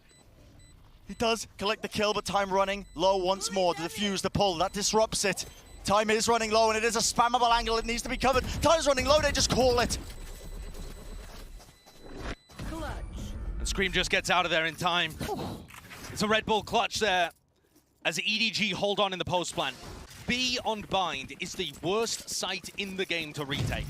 And I'm a little bit befuddled as to why Liquid played it in this way. Perhaps it was because they didn't have 5 rifles online, but they didn't play to deny the plant with the Showstopper. They weren't able to make space off the back of Scream's Showstopper either. And the rotates were far too slow, considering that there were Seekers at play. I think that is a missed opportunity there for Liquid in multiple ways. But at least Yampi comes out richer than he went in. Sure. Walked away with a rifle, I suppose. It was a costly round for Edward Gaming, obviously with all of them dying in the end. A couple of them are on half-armor rifle buys. I assure you. I mean, they'd be buying full armor if they could. You can't say that about every team in the tournament though, Bren. So look at this. There's a little bit of pressure over towards Showers, which is the area of the map that Navera's got his Viper's Pit. And already Dimisic is thinking about playing rotate. If Team Liquid think EDG are going to be readable every single round, they're going to be in for a nasty surprise. But the tendency to over-rotate, I think, is still going to be useful for them. Just got to make sure you don't do it too much. Trailblazer finds the jet on the other side. And that lets you know that Life is not a position to immediately engage. You know you've got a few seconds before that would happen. They do have a good crossfire right now to set up the Scream, just playing on top of triple. There's going to be a dash engage into the cloud burst, and Life does fall at the end of the day. The pull, though, is locking down these players, and the aftershock is just a bit delayed, but the bullets are not. Kang just opens it up, taking down 2 of the anchoring players on Team Liquid. Fantastic entry. 30 seconds left. Life getting spammed into his smoke was a bit unfortunate, but Kankan's bullets are just so accurate. Meanwhile, Navera just stays alive, and they're going for the pivot with 20 seconds. 20 seconds. They don't know that Yampi's here. Yep, Yampi, he could just be a miracle worker. Down onto the floor, the spike, it drops. There needs to be a trade, and eventually it comes through. But at what cost? 10 seconds remaining. They know they can deny this one, but no! Kankan, you absolute maniac. He takes the fight, and 4 kills for him. He's hunting for the ace now. He's doing everything right now for EDG. He's a one-man army. But he is low, but the crossfire is quite good. If Navera chooses to try and take the fight by pushing into the back now, it's going to be going to the opposite side. This isn't really being watched by any of the Edward Gaming players. Navera's got a weak player, but a crossfire that he's going to find it difficult to break. And there it is. That's the ace in the round. Absolutely sublime stuff. The precision that this guy comes out with. That is one of the most impactful aces that you will see spread across a round. I mean, Kankan just rips apart the A defense. Look at these shots. The first one onto Scream as he swings, and then Soulcast then trades out the rest of his team that are waterfalling from Hookah and wins the clutch at the end. Not just that, but he relieves pressure to get the plant down. I mean, he literally did everything in the round. Yeah. The only resource he had available to him was the rest of his team sending their lives away to make space. I can't believe the confidence of that as well. A tap, a swing when, honestly, his teammate wasn't even ready, I don't think, to trade it out. No, I mean, the normal play there would be to have Kankan plant and the other player try to hold it. Yeah. But when you're a superstar, you've got that level of confidence, and that, I think, is an accurate label for Kankan. I know we haven't seen him very much on the global stage, but so far, in his team and in the matches he's played against good, great competition so far, he has been dominant. You wouldn't think that this is his first big tournament on the global stage. With, you know, truly across the world international competition. Obviously, they went through that East Asia LCQ to get here. They dominated their opponents.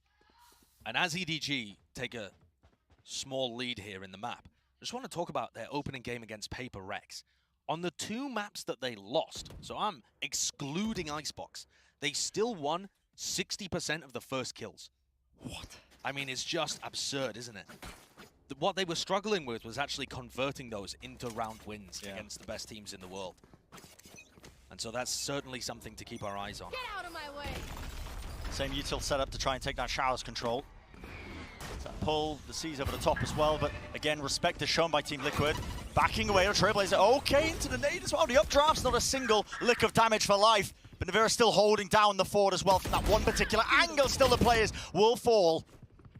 Liquid's with the fast rotate, but they are smoked off from all of these positions. There has to be a bit of respect, and a rifle has been acquired. And it's so rough for Dimasic right now. Heading through market, but with only a judge to play with. Great timing from Yampi, catching life as he was spamming. Yeah, really clean stuff, honestly. The Slaughter as well. Drop, that is the spike still planted. And Dimasic rotating with a judge, but player not known. Classic whipped out 2 shots to the cranium. That will do it. Just down to Haodong now. And he's been swarmed from every position. The jump in judge play. Perfect, again with the swing from Yampi, making sure that he supplements all the chaos in the round. Yeah, what a great play by Yampi. Thanks. Finding that opportunity to drop down from heaven. If he goes down there, it's round over. That's the kill that flips everything. Liquid are keeping pace. Certainly one of their weaker maps. I mean, what? Just a little bit of moments before disaster there. EDG are going to get pushed down onto a thrifty buy.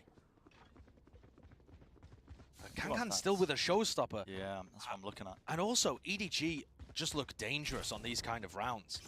You know, Liquid, when they played against Leviathan, were losing so many eco rounds. Yeah. Or rather, anti-eco rounds. They just couldn't shut down the stingers and the sheriff plays. Sheriff play. Yeah, these guys are really dangerous. So 3 players to start from Team Liquid over on B. And again, EDG on the eco rounds are just playing spread, not to trade for each other, not to group up and overwhelm. They're just really spreading out around the map and trying to find 1v1s. Just trying to find those pickoffs, but the angles are watched. Yeah. One enemy remains. This kind of strategy is just so easy for Team Liquid to deal with. Yeah. Liquid's individual skill is never in question. That's one of the big reasons that they can sometimes be a frustrating team to watch. Because the talent on this roster is absurd. You expect great, things coming out from a team like this. Yeah, I think Liquid talent, pound for pound, really up there. Liquid have been around for so long at this point that they should have some kind of a Masters trophy. I don't think that's unreasonable, but 2022 has been a bit of a story of wasted potential, I would say. Maybe that's the whole story of Team Liquid, and this is their opportunity to turn that around. This tournament. Here at Champions, the back's against the wall. So EDG taking B long control again here. This has been their game plan, but it's almost always pivoted into a B exec. And there are 3 Team Liquid players waiting for it. They can go for 4 players pushing through B long. They're biding their time though. Just waiting around. Sorry, 3 players at B long.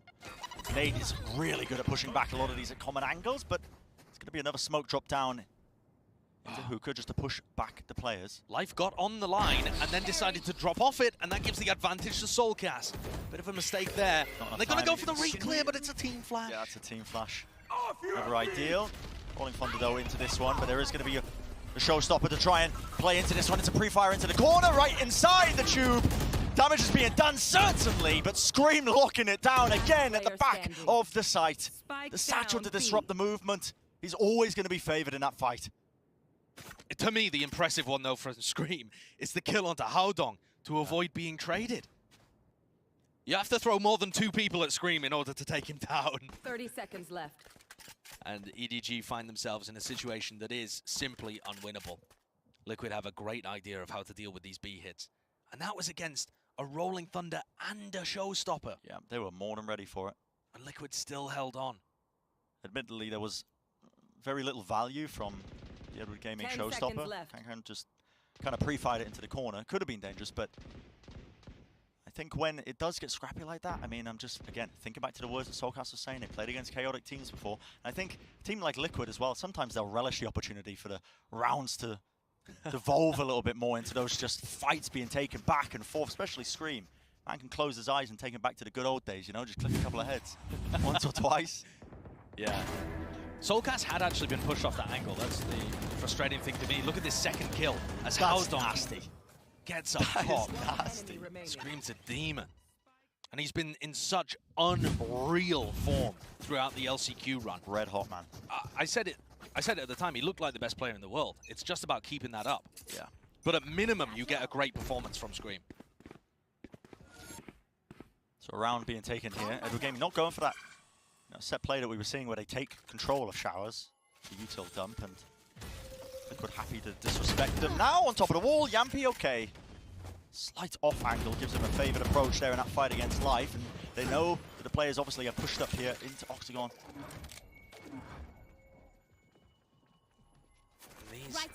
These eco rounds, they've just not been able to apply enough pressure on one side of the map to make space for the lurks. Kankan just finds a glimmer of an opportunity. He does pull Scream back over to A. Maybe there's some kind of chance here. But once more, the defensive setup looks good, and once more, they give away a player because there's no distraction on the other side of the site. EDG look frankly lost in these eco rounds. Their approach to bind there, maybe not quite tested enough on the global stage. Oh, the strike just being held down. And yeah, it's just too obvious that the players of Edward Gaming are just loitering around that area. 30 seconds left. Making too much noise. Obviously, there's still that half by round, but they're not really showing too much incentive, I think, to cook anything up that's unique. It's really does feel like they're just leaning onto that raw mechanical ability, hoping that they get given windows of opportunity to take fights at the sheriffs and whatnot. But even when they do, there's Scream on the other end. Yeah. And he is going to be getting up to another showstopper. One after the other. Oh, she's just going to be looking for a couple of kills. The double face. Tap, Dimisic. That's going to be a rifle removed at the end. Yeah. He still has enough money to buy. So final round of the half, EDG, with one last shot of making this a decent one. But apart from the pistol and the follow-up, they've won 2 rounds here. Yeah. 2 rounds out of 9. Again, it comes back to that earlier question of, out of all the maps to take Liquid to, this was the wrong one, I think. Was, I think, the wrong one as well. It's still... You'll have to wait and see, but the double duelist idea is something that you need to... it seems like teams need to be shown it doesn't work firsthand. Sure. At the lands. And EDG haven't had that experience before. Okay, so round is that final opportunity, Josh. Liquid are kind of scrambling in spawn right now, trying to get the read on where everybody is going. They know that EDG are going to group up and go for a big exec, so they're not too worried about giving them, space on the map. Yeah. And for EDG, they're trying to make a little bit of noise over towards B, grouping up for a short exec. But Yampy has an operator in his hands. Here comes the fight. Another Nightfall going to be pushing back into short, does latch on. Yampy from Heaven's going to get smoked off, so that operator angle, no good for the time being, or at least for a couple of seconds until it eventually dissipates. And it is going to be that site control. Spike needs to go down, though. Kankan wants to push this one. Yeah, I mean, this is so risky, especially when there's so many Team Liquid players just ready to face you. And there you go, punished. The Seekers now to try and get them right back into the fray.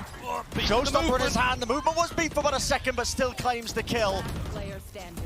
Just down to Shishu, not enough. Again, that is a beautiful, beautiful retake there from Liquid. Yeah, they're looking superb, and Scream is delighting in this gladiatorial battle where he just gets to take every duel he possibly wants. That is a flawless. It is really just his comfort zone, I think. He's 13-4, taking all of the fights at the front, demanding a duel to the death with these EDG players.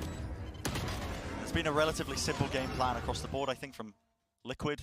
They've got a good read on which direction the attacks was coming from. Just, I think, the nature of the comp as well. It's pretty obvious when you see that utility coming out. But we'll send it down to the analyst test. Let's break it down for the first half and set us up for that second one as well. What have you got for us, guys? Let's break it down. You guys want to break it down? Okay, no, never mind. We've already had Ryan Where's Golden Boy where you need him?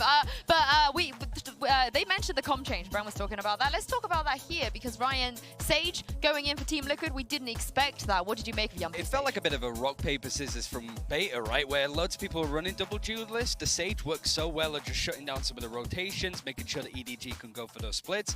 But Yumpy moving on to the Sage for the first time, pretty good start. Also in regards to like Team Liquid, they won every single first kill. They got the first kill on all 12 rounds, which is one of the areas, the win conditions for EDG, right? Like, they got more first kills against Paper X, but still lost the series. They were so good at finding openings, they found literally none today. I think Yumpy finding all of this control, winning out clutches, stalling, taking fights. It's these kind of moments where the aggressive side of double duelists on attack on bind found very little.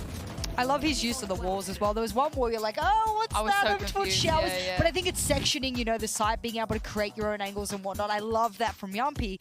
But looking forward into the second half, I have a bit of a worry because if you've watched the last 4 times Team Liquid has attempted to play bind, then I'm looking at the fact that they've merely won 3 rounds maximum on their attacking side the last 4 times. In fact, there was one match against M3 Champions that they won 0 attacking rounds. This is a team that struggles very much on their attacking side on bind, and that's where I'm going to put a huge asterisk. It looks like they're doing good, but trust me, ladies and gentlemen, EDG can really rip apart the second half. Yumpy's too... I'm waiting for him to do something crazy. He's playing so conservative. Maybe he's saving it for the attack side? Maybe he played a bit scared. Maybe. Just more passive overall, so like they're not really wanting to give anything to EDG because they know that EDG can run with it. Well, I can't wait to see their attack side going into this, throwing this back to Bren and Saisho to break it down. Yeah, certainly going to be some breaking going on, I think, if Team Liquid continue this pace. Look at Life at the bottom of the scoreboard there as well. Obviously competing away from the rest of his team, having to play remotely because of COVID, and didn't get to play the opening game either, where Smoggy filled in. So, a rough opening to the global stage for Life, and part of why they've struggled so much with those first kills. It was their area of domination, and yet they found none of it, as Ryan was pointing out. Let's see what the answer is here, because this is immediately fast showers control. The snake bites were layered down. This is a clear set strategy, and there's no attempt to try and break this wall. In fact, the spike is going to go down without any problems at all. The Ascent and pistol round. They've stolen the comp, they've stolen the strat as well. Those were your champions from last year. Team Liquid taking a page out of the book. Yeah, why not? Use a bit of an older play. Yumpy, though, okay with a short. He does not get the one he was looking for, but there is utility online for Team Liquid to deny a lot of time off of this one. Still, the kills are starting to flow in the way of Edward Gaming. Molly, though, on the floor, posing a bit of a problem, and still that flank, the one extremity there, nobody will be losing that fight. And time still running so low. Frenzy spray downstream, just can't quite find it. Devastating knife! You can't do it to him like that.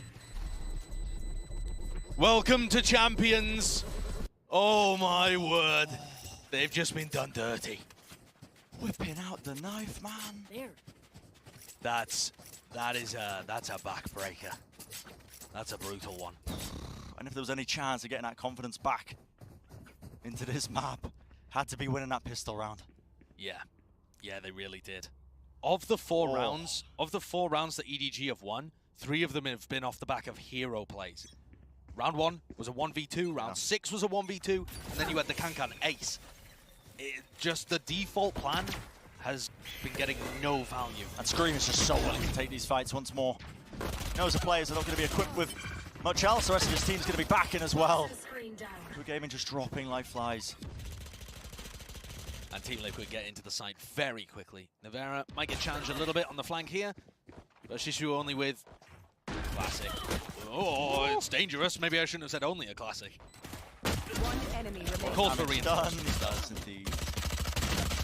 Spectre was given over in the midst of all of that, but not enough. 10-4 lead for Team Liquid. Just absolutely running away with it here. Running away with it. And we're looking at Life at the bottom of the scoreboard there, 2 and 13. And I was curious as well at the impact that this guy was going to have when he would be back in the roster, because it felt like, you know, with Smoggy playing, Smoggy was a fantastic player for them in their game versus Paper X. He was. The numbers the guy was putting up were pretty crazy. Yeah. And they still had fairly good trading as well. They were about average in terms of trading. Yeah. Team Liquid Pretty excellent in these bonus situations. And EDG are looking like they're almost out of this map. They should be favored to win this round, though. And anything is possible. We've seen some crazy comebacks. But you need to be winning these rounds where you're favored economically. Yeah. I love this slow spread defo here by Team Liquid, just waiting for Edward Gaming to make the mistakes first. You've got a bit of a trap play set up here. Life to take contact, fault line that comes down B long. I suppose they could throw a flash in there as well, but it is a fault line that Hardong is holding. Isn't this intriguing? Like on A, Edward Gaming, again, they've just given up showers early. Content for it. With the Viper util, the wall goes up here, so that's going to be a boombot to try and find it, but slightly timing, but it does give itself away, so that is valuable information. And with the Sage, you're fine giving up showers if there's a wall in the way. Oh, there we go. Can. Finding the opening duel, the raise diff. It's a big kill to find. And time is running relatively low. You're just swinging into it. Of course, the dash just to evacuate. Life's going to get, I believe, his third kill there of the map. Left. And the trap had already been abandoned, so they're not going to set back up for that one. But the rest of Team Liquid are heading into B here. Really dangerous, Josh. There's 20 seconds remaining. And they're in a 3v5. And what is the call? You're going to be committing into this one with 3 players. The crossfires from Edward Gaming. Look at that. Once more, locking down the line-of-sight angles. Spike down B. Well, up to Navera, but the spike nowhere near him. It's going to be the Edward Gaming winning this round, getting their 5th one on the board. And doing it without losing too many players. Yeah, hopefully not losing too many more rifles to Navera here. And nobody might go for another little peek. No, they keep the Vandal. So EDG escape with the anti-bonus and a lot of weaponry here. They've still got a fighting chance heading into this half. And I think, weirdly enough, I know it sounds counterintuitive, but the double duelist composition on Bind, I think it's easier to shut down when the double duelists are attacking. You might think double duelists should be really good on attack, but it's just so readable. Yeah, you mean on Bind in particular? On Bind in particular, yeah. On defense, you're letting the game come to you, and there's still opportunities for Life and Kankan to take fights on their own terms. So maybe there can be some sort of setup here. That's a slow orb into a molly that traps Jisoo inside showers. Really big set play. Screen's been flashed though. Unsure the direction of that one. How do you shut that one? What a down, shot. Cool, calm, and collected. And the angles, it is just a bit of a swarm now. Coming around Team Liquid. Navera's going to make a play though, pushing through the snake bite. Not ready for it, but he is vulnerable. Sets up Life for the kill. Very late lurk here from Dimasic as well. Could be back through showers. Unexpected. And he could be everything for them. He's already found the 1 kill. There needs to be the support, and the swing is eventually there. 2 kills. Life. Dash going to be fading away, but he does catch it. Down to that 1v1, and you're right, Josh. Dimasic, he's bought enough time, and he's got the kills on top of him with the orbital strike. And Dimasic could be anywhere right now. Top short, showers. The stress piling up. Taken away, you have to stick this one. Dimasic doesn't choose to take the fight. Swings into it anyway. Handed to him on a platter. 3 kills for it. And the intelligence that he's just orchestrated over that round really did just carry him. Yeah, awesome play there by Dimasic. The timing on that lurk back through showers. So good. And overall, the strategy from Team Liquid was lovely. They had a slow orb lineup, the molly lineup as well from the brim. Landed to trap Shishu inside showers. And then Dimasic late flanks way later in the round. Look at him, no problems whatsoever. Cool as a cucumber. You're going to see that Edward Gaming timeout. At this point, you don't have many rounds as a buffer. 11 rounds online for Liquid. They are so close to taking away this map. Yeah, I think EDG's defensive side might look significantly better than their attack, but they just don't have the rounds to play with, like you said, Brent. And part of the gamble of playing the double duelist is hoping that your duelists are able to carry, are able to find the fights. Yeah, put up those numbers. And Life's been doing a much better job on the defense side. But again, you have no buffer here. And Liquid are feeling easy. When Scream's playing like this, when he's 16-7. The game does become a lot easier. With Scream putting up these kind of numbers. Yeah. EDG are going to have to dig really deep here. They've shown us some interesting ideas on the defensive side, but they're going to have to seize control of the tempo of this game. Yeah. Curious if they want to go for some sort of aggressive play to try and take some of that map control early. They do have a showstopper in the back pocket of Can. Look at the starting positioning here. So passive. Anticipating a big short push, I think. Yeah. And Scream with a judge. That's the molly lineup that they were doing that lands outside showers. So you can see it bouncing off the roofs. And Scream's already in. He's in lamps. Yeah, with the Trailblazer to support it as well, so he gets good information knowing that this area of the map is clear. Nade over the top to deny the plant. That's going to be colliding. Yampi pays for it with his life, but the spike is at least down. That puts down that time pressure. Boombot's going to be spotting Scream. Still holds it down with the angle, and he claims the kill. Nerves of steel. The big ultimate that I think Ebu Gamer were relying on is going to be taken away from them, and it's looking inevitable at this point. Yeah, it's a comprehensive outplay in rounds like this. They're not even bothering to save the Brimstone Molly for the post plant. They just are hyper confident they're going to be able to collect every flank. Again, that time pressure starting to really make itself known for Edward Gaming. Jump peak, it's running so low here. You want to take the fights, but right into the rifles. Yeah, you can take down Scream, but guess what? The team's backing right from short. Match point. The nerves here to just tank the damage when Kankan knows where you are off the Boombot information and just hold for the kill. Sure. And look at this again. Team Liquid, they're always prepared for the short push. You can see the positioning when they start the round. They're expecting EDG to explode through short. Well, it looks like they might be about to, I think. But Liquid are so ready. Yeah. Really far back. It's going to be a smoke that ends up going up, actually. Moving its way towards showers there, but look at the position of the Divisec. I mean, the guy is just... He's in the place where you buy guns. He went to the bathroom at the start of the round. I mean, he's AFK.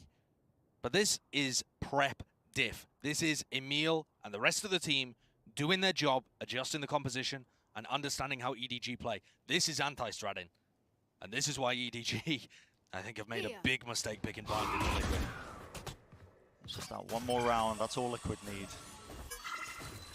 Take away Binds, not even their map pick. Seekers now going to give them good information, so Soulcast's going to be leading away with the rest of his team, but drop down. That was an updraft over the wall.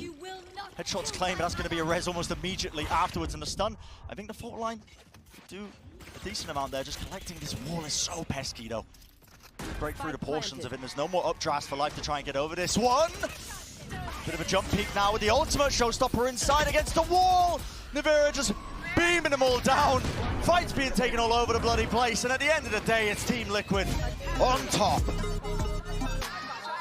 Scream with a little fist pump there, but that one was fairly trivial for the EMEA team coming out of LCQ. Liquid weren't able to win a single pistol in their game against Leviathan, got tested, got pushed, and ended up dropping down into an elimination game.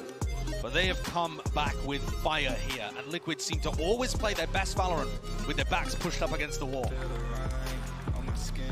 Yeah, no strangers to it. Plenty of experienced players on this roster.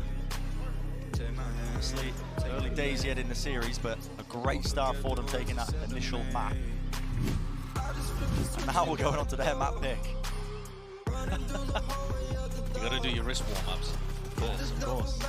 Yeah, this one was a comprehensive flattening of EDG's approach to Bind. And I think, Brent, this is what you should expect from EDG playing on some of their maps. They simply haven't been tested against the global elite competition. Sure. And so they don't know which ideas are going to work and which ideas aren't. And that only comes from playing against the best and getting all of your weaknesses punished. Getting tested in this fashion. Why wouldn't they be confident? I mean, they cruised through the East Asia LCQ, dominating, not losing a map. But here, it's different competition. Yeah. The confidence was so high as well from the Liquid players. You could hear them screaming across the stage. I mean, we're high up over here. But those guys, they were making some noise every single round. I mean, just absolutely elite stuff from Liquid. Really clean, clinical stuff as well. That's going to do it for map number 1. We're going to go to a short break on the other side of things. Of course, our analyst desk sets us up for map number 2 and the rest of the series. Don't go anywhere, you know, you're not going to want to miss it.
What a fantastic start from Team Liquid as they take down EDG on map 1. I'm your host, Youngsu, and I'm back here with Ryan and Jess, restoring some EMEA pride, I feel like. I think EMEA fans were getting a little bit worried. Yeah, especially after that Team Liquid loss. We're like, we just have to put them as, you know, sort of the last seed team out of EMEA. We'll just put them in the corner. We'll put our hopes on everyone else. But there was so much upgrade. You know, you play those little games where you upgrade everything. I kind of felt that from the Team Liquid boys. I was looking down and I was like, they've upgraded their first kill percentage. They've upgraded the attacking rounds they put on Bind exponentially in the way they're able to convert them. There was a huge sharing of the first kills across the team. In fact, there's not a singular person that was overwhelming in the first kill engagements in the team. So that goes to show it's not Scream and team anymore as you coined it before, Ryan.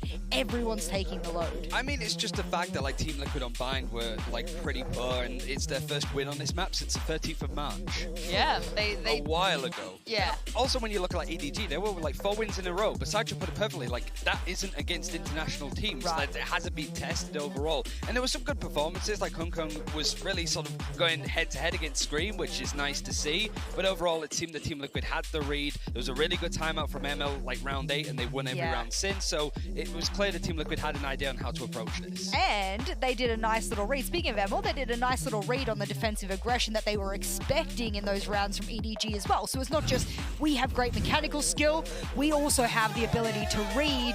And speaking of Scream, who was also letting out a lot of screams, both sides of the room were echoing. They were bellowing after every round, and it was just incredible energy. Yeah, I want you to guys just hear some of what is going on.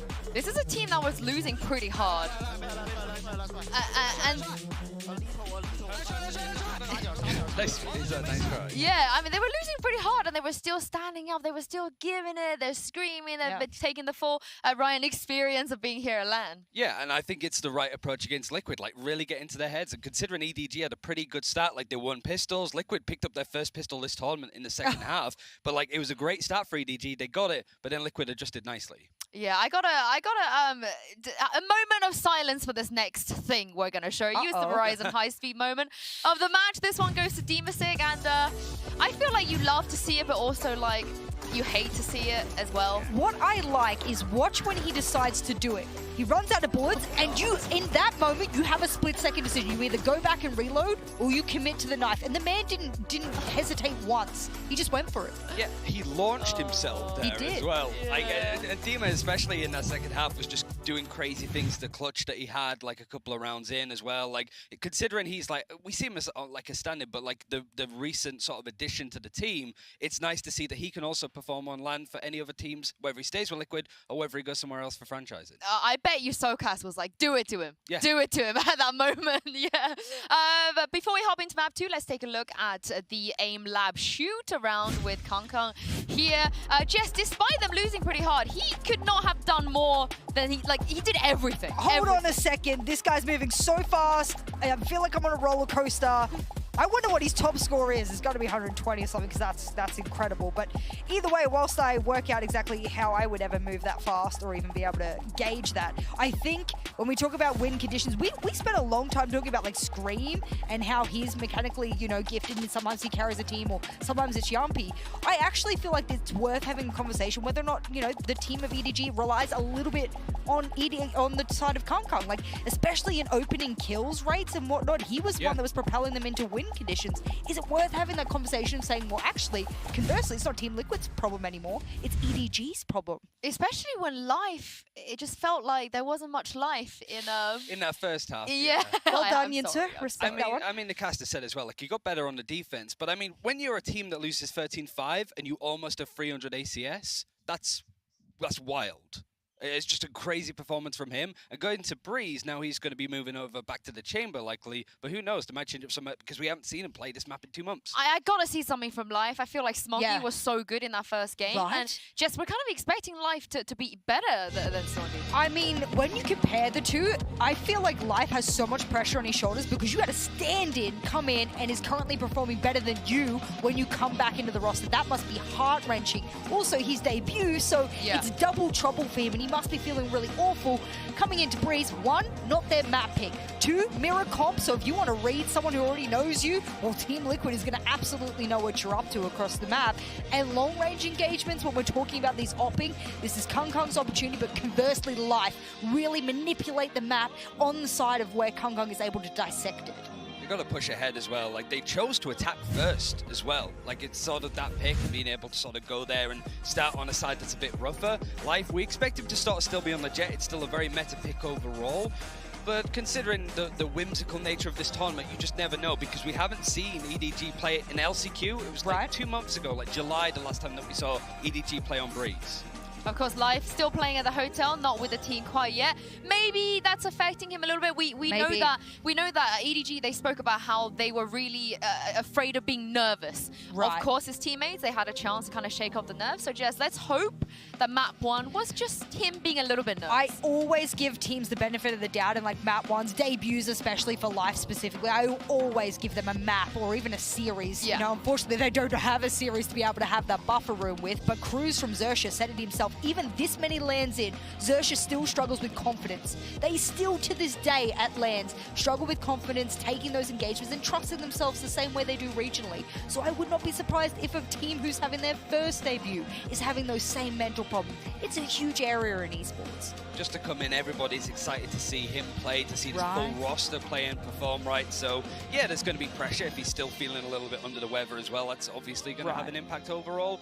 But it is just like that push through for EDG. Like, this is still a great chance to like test themselves up against some of the most tenured players and one of the biggest orgs in esports, full stop, with Team Liquid. There's still stuff to gain, but I still fancy EDG just getting the game in their momentum and really putting the pressure on Team Liquid.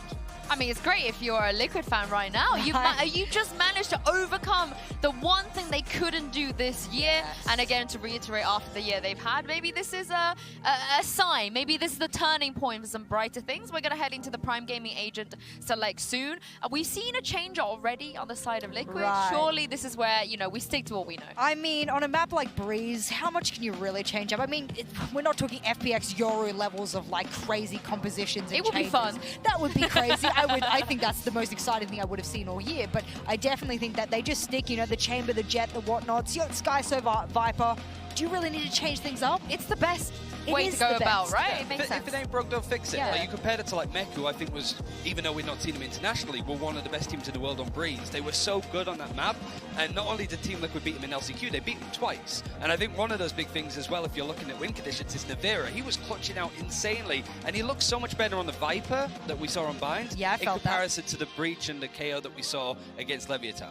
Yeah, I think especially going to this one, I know we didn't see a Viper on the side of EDG before, but I mean, they're not going to troll that hard on Breeze. They can't. Yeah, they're surely not. I mean, look, this is their elimination map. If you're sitting there, you're making choices. You got your coach after sitting there, and I love the fact that they've got coach after and then a player life. Throw that together, and then you got yourself. Yeah, then you got yourself a nice little afterlife there. But speaking of, they don't want to go to the afterlife. Elimination match. We really have to put this down to the fact that play what you know. Oh my God, Adil. Scream has brought out the, what is a Benkai cosplay right here? What is happening? What is going on? What is happening? And the KO? KO? Yeah, but like, Phoenix. No, stop. Yinsu. Oh, okay, all I'm going to say is that Boaster and Mini said this year earlier, before the buff, that they believed that Phoenix was a good pick on Breeze. You know what? And they weren't trolling. You know what? Scream refused to answer a question about Phoenix in the press conference. He said, you will see. And I'm like, okay, what does that mean? That's very ominous. That's very vague. Well, yes, Scream, now I see. Oh, do you like this? He's gone off the deep end. He's gone wild. Like, there's some areas of the map I can see, like, I think it is going to be like Liquid defending first overall. But even then, on the side of like EDG, I think they're changed up just a little bit as well. Like, you've still got the double duelist sort of working through it. So no, this is actually that's the straightforward, expected stuff. I was expecting EDG to be making the chaotic moves. Yeah. I'm very curious as to why Team Liquid have decided to go against a comp that was working so well for them at LCQ. EDG won't have known. There's no way they could have prepared for this. Unless you had some Scrim bucks somewhere floating around, you've snagged that. You wouldn't believe it. You wouldn't believe and you're exactly right. So now, I mean, this is a surprise. If it works, I'm all for it. However, last time we watched Scream play Phoenix, it wasn't so much about his utility usage. It was more about his map presence and the scariness of that Phoenix could be there. So we'll see how he manipulates the map on Breeze specifically. Oh, things have just gotten interesting for this one. I can't wait to see what Brand and Sideshow make of this. Are you there, God? I might need you right now. I'm not gonna lie. Scream's doing it again. Liquid's doing it again. Oh, it's painful. They're doing it again, Josh. They're doing it again. Oh, they're playing Phoenix on Breeze. Liquid moment. Can I? Okay. The desk was saying that Scream played well the last time he played on Breeze, right? Yeah. He played Jet. He had 240 ADR. Yep. He had 370 ACS. He ran around the map and he deleted Mech. Dominated. Wherever they were. And now he's going to be tethered to Phoenix. The trouble is, the frustrating thing about Liquid, they could make it work. They can make it work. Oh, it's the caliber of players that Liquid have. They make stuff like this work. Well, let's speak a little bit about how it might function. I think a lot of it is going to be based on the wall on the attacker's side, but Scream currently defending over by Yellow, double doors, not looking to get too aggressive early on. They have a lot of flashes to go for cheeky individual plays, but EDG have taken Nest away very early on. It's contained though, look. An attempt to maybe to reclear, but it looks like they are aware of this deep mid push. Life is going to evacuate out of there. Quick dash to disengage, but the rest of his team nowhere in sight. At the same time of things, all that horse control being taken at the bottom of the map, that was Nevera. He goes down in the kill feed. You can see it there. He was watching for that A angle, and it's going to be a complete rotation from Liquid. Scream. It's just absurd. He's got a Sheriff on the pistol round as well. They're not even getting into this. They're just skipping and hopping, just stuck in a choke point. Where's Life getting kills in the middle of all of this? He had the lurk. He stayed in the exact same position and cut off Yampy on the rotate. That means that everybody else can try and go back over to B. But they've been spotted. Do they try to go back to A? Who knows? What's going on here? I mean, mid-control gained. Dimis is going to try and cut them off in elbow here, but the spike is still... There's no decision being made. You're going to be dropping the spike here. Oh, you have to hit the shots, Dimisic. Oh, that could have been the whole round right there. And meanwhile, they've got double lurks. No way. Double lurk Double plays. lurks to contain all of this, and now just down to Dimisic. They know where he is. And just taking a fight to the right time, right place for it. Pistol round goes the way of Edward Gaming. Exactly to plan. Oh my god. EDG setting up for a fake B hit. So they're faking the mid to B push so that they can get Life in a lurk position and go back over to A. They get the perfect timing on Nevera to take him out. And value from Life, who got headshot instantly by Soulcast and almost pushed away. Yeah. That is a great opening, but EDG, they got the pistol on bind, and it went south after round 2. I can't help but put my eyes on where Scream is playing, though, but once again, he's away from the action to start early. What a shot from Yampy, man. Okay. He's going to get that 1-for-1. Was traded as well. He didn't manage to just rendezvous away back to safety. The dart's going to be dealt with. But in front of the site, control gained here for Edward Gaming. Should be able to get that spike planted. Gonna be worried about this one, though, even still with Liquid. You never know when they'll rip your head off with a Sheriff bullet. And in fact, Kankan going down means that Screamer's got the flank going here. Yep. Making his way all the way through into Cave, and timing, again, so important for him. He needs to be able to find these good, clean shots. It was watched, and that's a flick of the wrist. Still, is it going to be that double face? You can see the Gaming players. They want to try and take the fight. How long eventually will man up a little bit. The minerals are there, but again, they're just a lot of damage being dealt, and still the Vera just trying to save away his life. Dimisic looks to try and take away a couple of guns, but inevitably another round here for Edward Gaming. Was expensive for them, though. Yep. A fairly expensive round 2 means not a particularly great bonus for EDG heading into the next. Oh, I mean, I say that, and then Kankan just decides to buy up an op. So EDG are going to be, it looks like, investing into that one. Yep. You can see there, Team Liquid has 1 loss on Breeze in 2022. That was against Mech. Mech long considered to be one of the best teams in the world on this map as well. And that's who Team Liquid beat in that final map of EMEA LCQ to get their spot right here, with Scream dropping 29 kills on Jet, though, not Phoenix. And so, yeah, the buy actually coming out from EDG is expensive and not what Dimisic was expecting. You just don't expect that.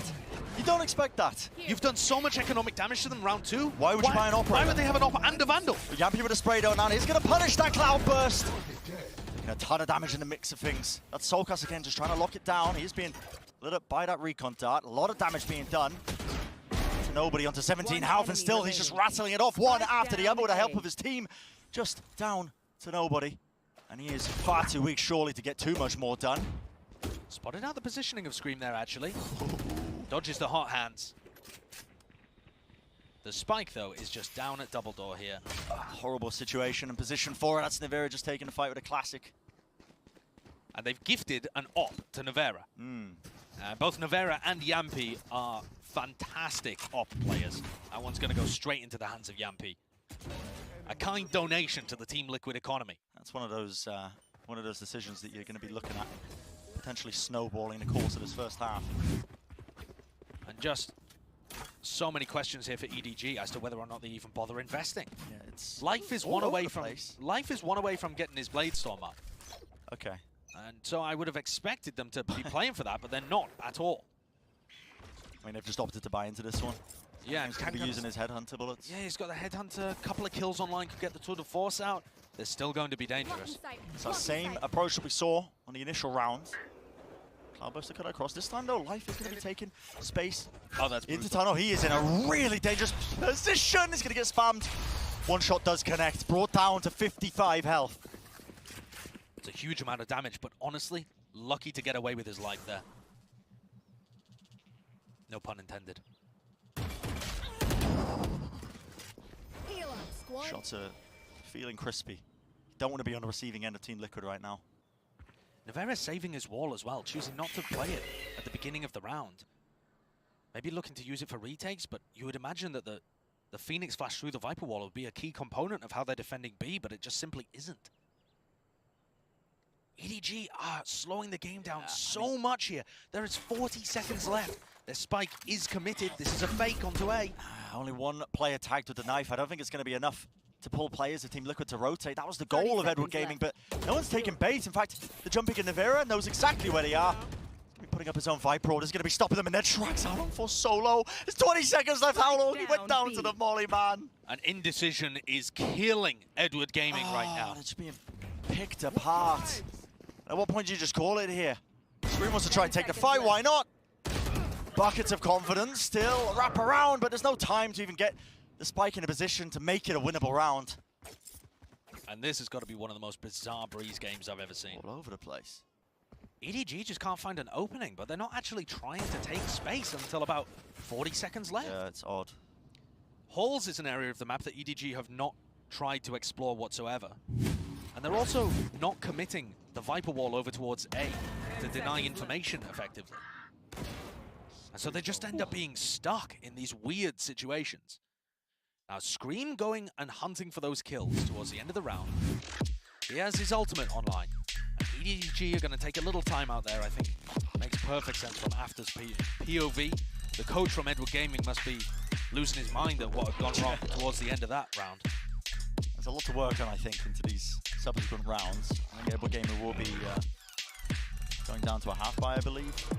Well, who knows, honestly. Yeah, the economy's kind of all over the place. The economy really is all over the place. Kankan has his Tour de Force to work with. Life could play for an orb and get Blade Storm online. There is definitely a chance that this next round is guns on both sides as well. Investment. Yeah. Probably what they're discussing right now.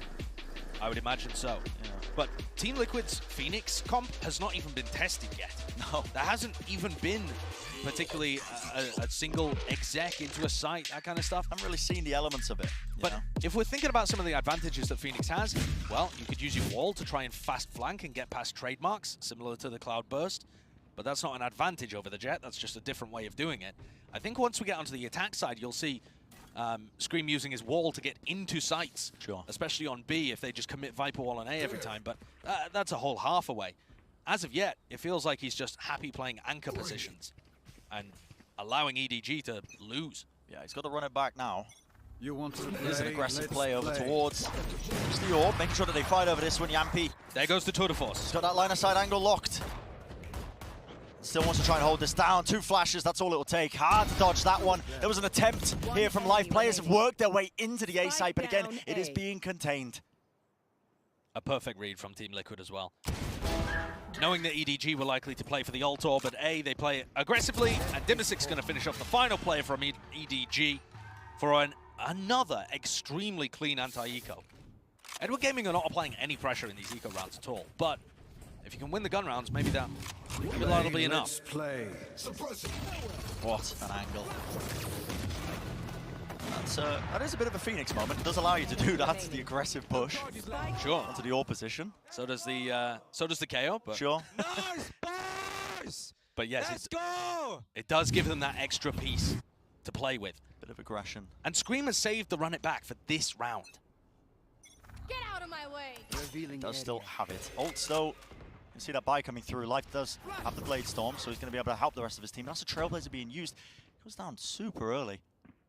Scream might look to try and ult in and trap these players in elbow. But actually, no, now his help is removed. Dimasic moving away from that nest position. I am so confused at this. Edward Gamer, what is the play really there to try and contact in when you know they have an operator? Yeah, it's kind of madness. The way in which EDG are using their Viper Wall just allows these A players to chill. Just get all the way in, and there's an instant trade. I mean, Scream, he offloads the ult, but he's going to be safe and sound. Obviously, returns back. He's got that armor as well on top of it. Yeah, the Phoenix ult, much buffed recently. And Nivera trading out his brother perfectly there. I am just bewildered, I think, at this approach, because it's so obvious which direction the Edward Gaming players are coming from. What do they have to try and push Yampi off of this angle? I mean, Soulcast is having a field day right now. Players just wandering into his field division. 30 seconds remaining. You've got 2 rifles. You board into this one. It has to be a save, right? It does, 30 seconds left. And this is a flawed game plan or a crumbling IGL performance here from Edward Gaming. That, if we want to talk a bit about how they're approaching the rounds, the Viper Wall that they're running as a default here from Shishu is good for A splits or hall splits into A. Yeah. And yet they are not A splitting or hall splitting. No. They are going up and taking mid control past their own Viper Wall and then trying to walk onto the A angles before their mid players have done anything. There's a massive problem with the coordination and the understanding of how to distract the site anchors here. Yeah, it's really quite confusing. This is not the same Edward Gaming that was playing against Paper Rex. This team looks lost right now. Just an element missing, and that was a great trade from Nivera, but gotta remember as well, elimination match for both of these teams here. Both of them knocked down. They are playing for their tournament lives. They're playing, essentially to continue their run of 2022. I'm coming for you, Sabine. It's the biggest event of the year, champs. And Edward Gaming have done a great job of getting here to start with. But we've seen 2 teams debuting for the first time here at Champions. One we've already had to send home this morning. EDG are going to be desperate not to suffer the same fate. But it is another very slow start to the round. This time, though, Shishu not committing the Viper Wall early for that mid kind of denial of information. Yeah. And timing of the drone is going to be giving a bit of false information as well. Nothing's really spotted there.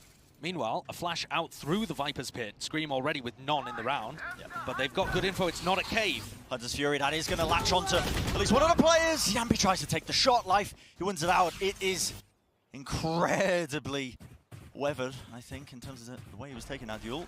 Not too easy at all. Now the shock darts to try and deny at least something, but that spike is still going to go down, and now you can see that post plant starting to get played now by Edward Gaming. The fast flank here from Scream and Soulcast could be really good. It's a power position that they find themselves in. How with that? That's fine. Can gets the kill in the end, but he's not going to expect Scream. Yeah.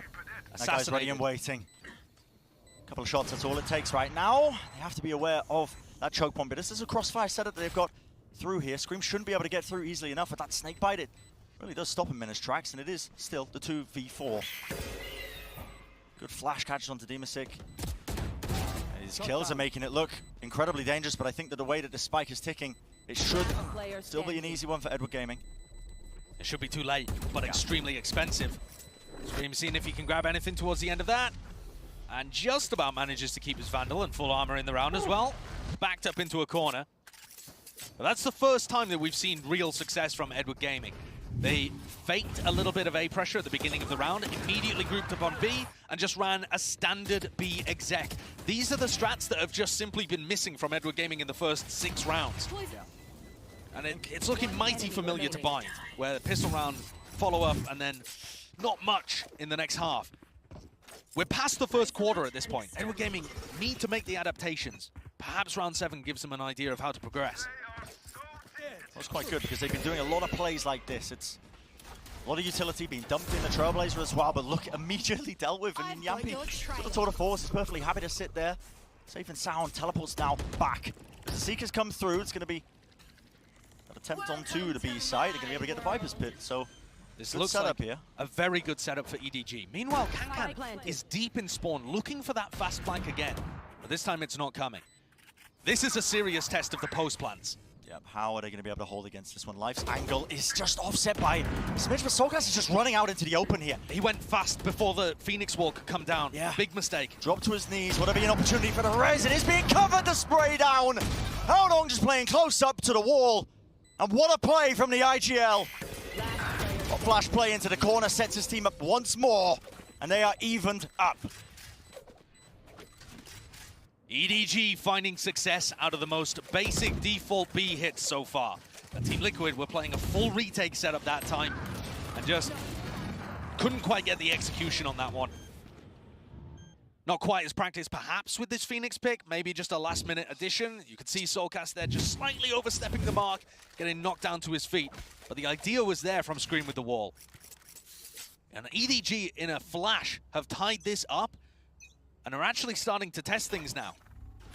Yeah, maybe the goal for EDG is to try and make it a bit more simple. What an aggressive angle. The play from Yampi pushes straight down. Yeah, but a moment to find that shot into Haodong.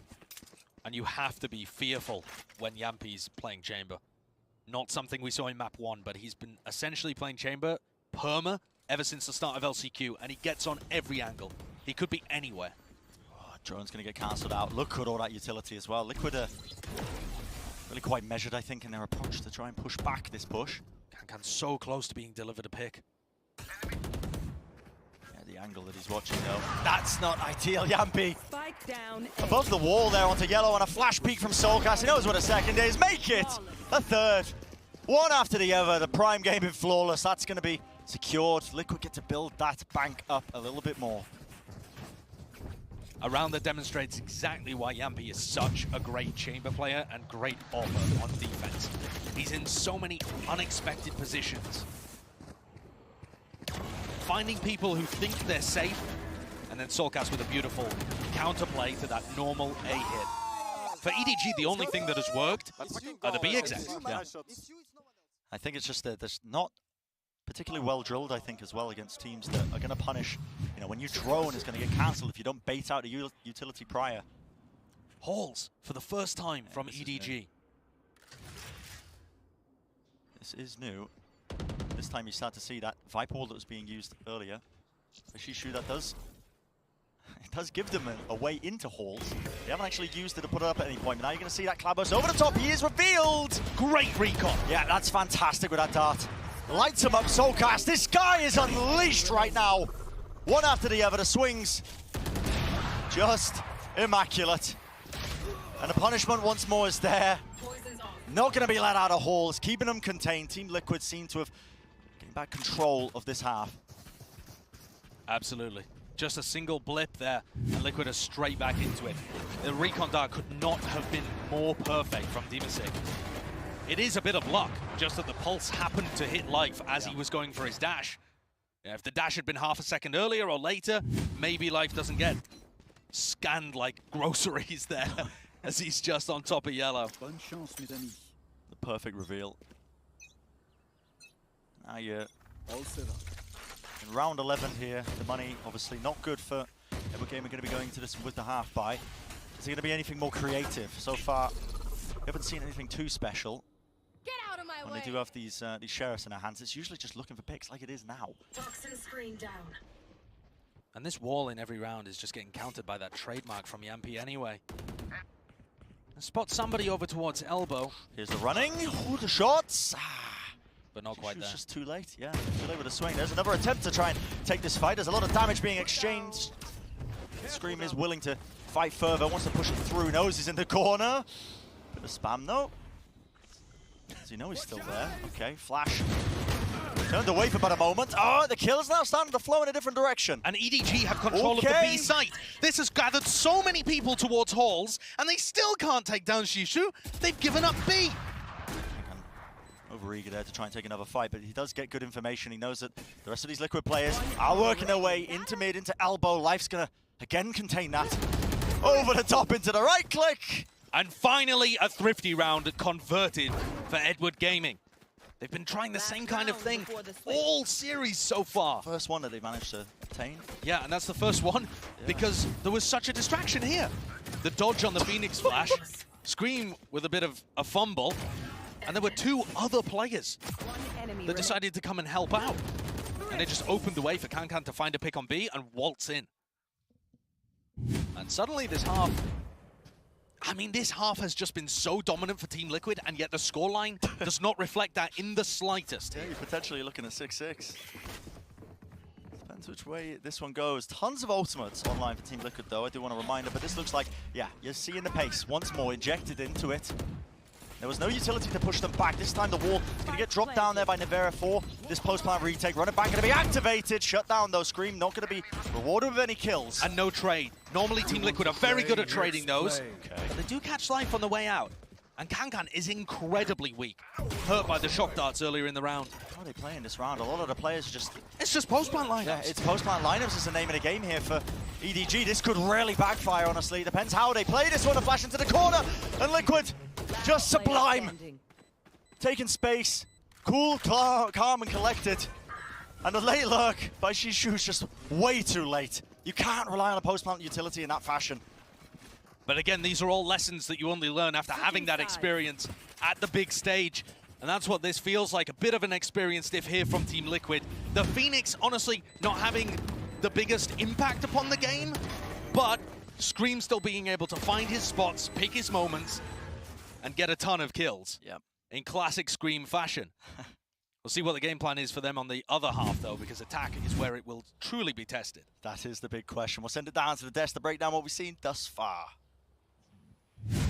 Thank you very much. Guys, let's just talk about the Phoenix, Jess. We didn't expect it. What did you make of it? I mean, look, there was only few parts of the map I could really see him having a very big effectiveness on, and I was like, okay, what does that look like for Scream? Does he, you know, hold towards those tight corners? Is that something that the Phoenix is prevalent for? Is it a little bit more, you know, we saw him use his hot hands both for healing and for a little bit more proactive aggressiveness. He had a bit of an impact there, but just like the last time we saw him play Phoenix, it wasn't heavy utility, but there was a particular round where he did manage to take that control, but it relies on there being a solo player really there. It relies on no trades being able to be called, and that's what we're talking about. It's those moments there. Yeah. They're a little bit few and far between, so a lot of it does just come down to raw firepower. It's like Liquid know that EDG are going to go for these splits by going through like cave and then trying to go through doors. So Scrib is just pushing a particular area. However, I do think that it's pretty good looking for EDG. Life especially, so the lead in the line overall looking a lot better than he did in that first half of Bind. Now starting to bounce back. He's on an average of like ACS of 247. On defense, it's a little bit lower, but I think that if Life can start building it up, if he can get the up online especially, I don't know how much I like the Phoenix on attack. And I think that Life is the pivotal point to actually shut that down and stop those executes going in. Mind you, how many flashes on those retakes that EDG have to deal with? Maybe conversely on the attacking side, having the flash guys, having, you know, Kerbal come out, I think that's going to be huge for the side of Team Liquid. I will say retaking it looked good, and retake's kind of just a converse version of attacking, so let's see if that kind of plays into this. I know you don't like the Phoenix on attack, but the ultis, I want to see how many Scream can farm on this half. Of course, if EDG, they don't win this half, we're going to have to say goodbye to them, Bren. And Sayasho, there's a lot of pressure going to the second half. And that's a beautiful setup here with this elimination game, because it is a ton of pressure on the shoulders of Edward Gaming. EDG, I mean, they made waves in the East Asia LCQ to get here, but this map, this is what they got to overcome right now, Josh, to just stay in this series and stay in the tournament. They've already put Chinese Valorant on the map by turning up to Champions and representing East Asia. That is for sure.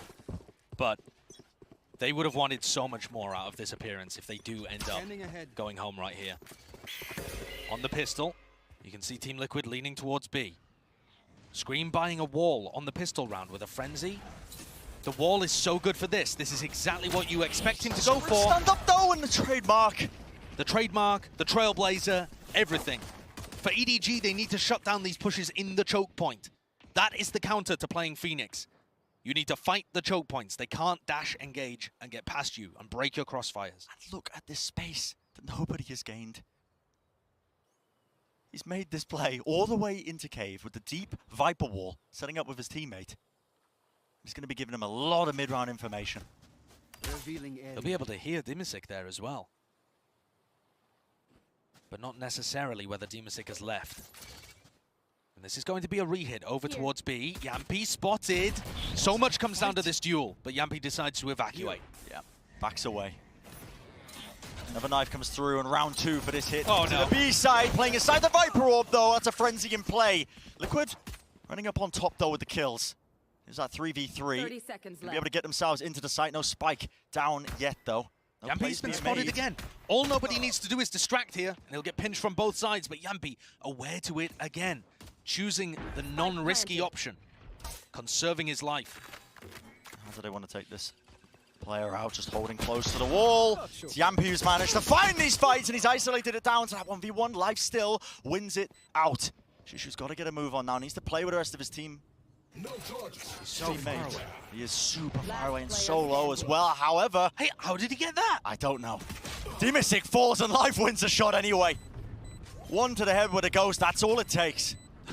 What a round from EDG. What a retake. I have no idea how Shushu was able to get the frenzy kill from long range on a full health target, I believe. But take a look at the replay here. Frenzy, yeah. This is Life able to eventually take out Yampi, and this one's on Shishu. What's the frenzy? What on earth is that? I mean, absolute miracle play. Dimisic is massively favored there. Yeah. But look at the reaction from Edward Gaming. They know they've just won the round that they need. That is 3 out of 4 of the pistol rounds going the way of Edward Gaming.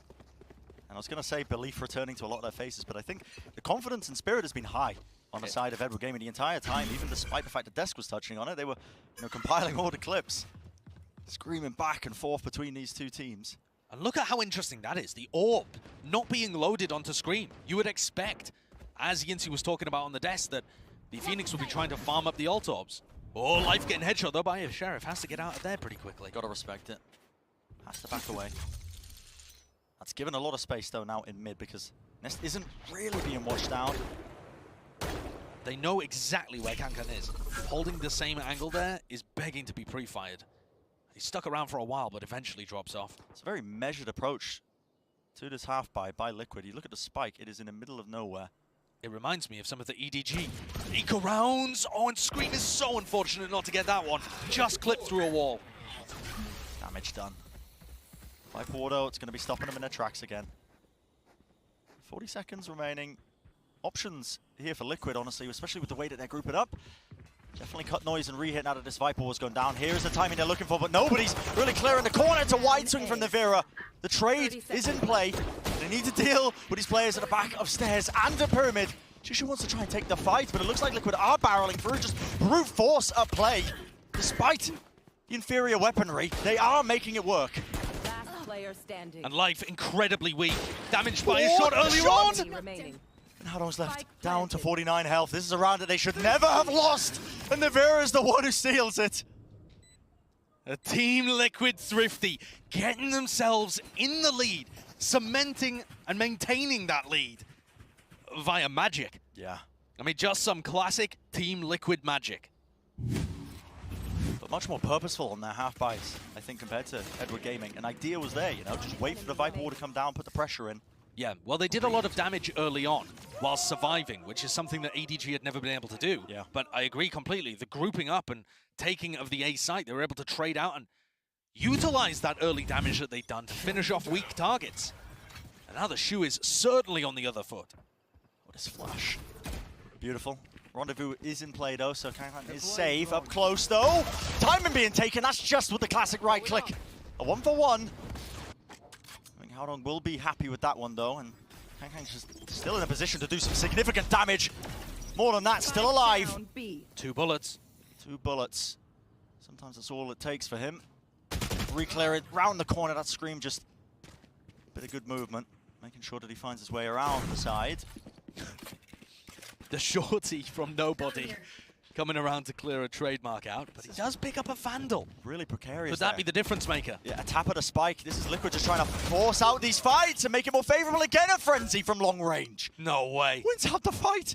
It is Sokas holding close, but again, look where the spike is. Screamer's at the back of the pillar. This time going to be committing to this one, but he's very scared, I think, of being repushed there just through tunnel. Are we going to see back-to-back Thrifty rounds here? Does Chishu know the dark magic? Scanning ahead. It's absurd what he's done with the frenzy. The accuracy, I mean, that... Here he comes again. A weapon just sometimes just looks disgusting. A bit of run and gun, the trade. A good face there by Scream, making sure that they don't lose sight of what should have been an easy round. 9-6 now, the advantage for Team Liquid, getting close to some big ultimates, and with some large ones online too. The null command is always going to be huge amounts of value heading into the next.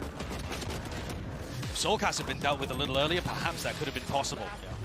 If Shishu had been looking the other way, maybe there could have been something going. But at the moment, Team Liquid are muscling their way through. And you've got to expect the null command to be used here. Deep knife, nice little orb there onto Scream. That puts him online with the ultimate, that's the running back ready. Could we see Life go for a very fast flank here? Bit of play, because right now you kind of just have to give up this site. Scream's already so deep. The nature of the ultimate is up to find some space. Yampi was trying to get that lurk into Halls to try and pincer it back, one after the other. Phantom in his hands, Kangan just really doing some solid work here, but it's all about timing once more. Noise has been made. Life, he did reveal himself there, just running across the sand. Scream was aware. Can't quite find the kill, and it's a third in the play. Again for Kangan. Life catching onto Scream. That's the rarest of Scream whiffs. This Viper's Pit has to stay up though. It's everything for them, but a bit of run and gun. And the trade online, a 7th round for Edward Gaming. And what a beautiful round it was for EDG. The null command comes out of Team Liquid, and with Kankan getting turned off, that allows Yampi to go theoretically for this lurk, but Kankan is watching it. And in fact, also not suppressed, not caught by the null command, though they thought he was. So far back. So Yampi ends up giving away the first kill, and Scream, for whatever reason, isn't actually able to deal with Life on the flank. He had a free kill there. Yeah. And Life had time to turn his head around, dash away, and take that one again. Now Team Liquid are the team that have been pushed back down to a half buy. Still dangerous. Scream and Dimisic out with Vandals, but a spread approach. Always dangerous with the rifles in their hands. But it is slow, it's spread, you know. They're dangerous with anything. Yeah.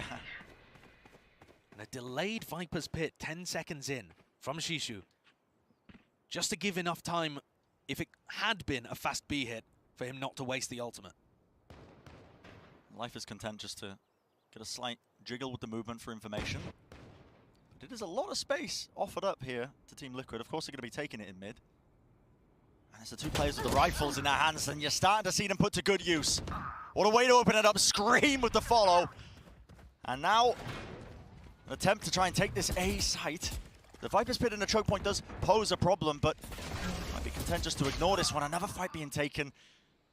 And this is just crumbling before their very eyes. It's another one of these rounds where EDG should absolutely be winning it. And Team Liquid work the map effectively and find picks. EDG with so many holes in their defense. And I just don't see a way for Shishu to be able to get this one. No. Dimisic should be favored here. You see him? Okay. View model problem. Yeah. Just did not quite spot it. The flash around the corner, that is almost impossible to react to. So Scream will clean it up easily enough. Patience was trying to be played there, I suppose, by Howdon, but yeah. Don't worry, you won't win in the round anyway. Okay. But that is diabolical. That's 2 rounds in this second half where EDG should have been favored to win cleanly, and they fumbled the bag. It's just been up and down, but still Team Liquid have held on to this lead in this map. And this is the only map they really need now.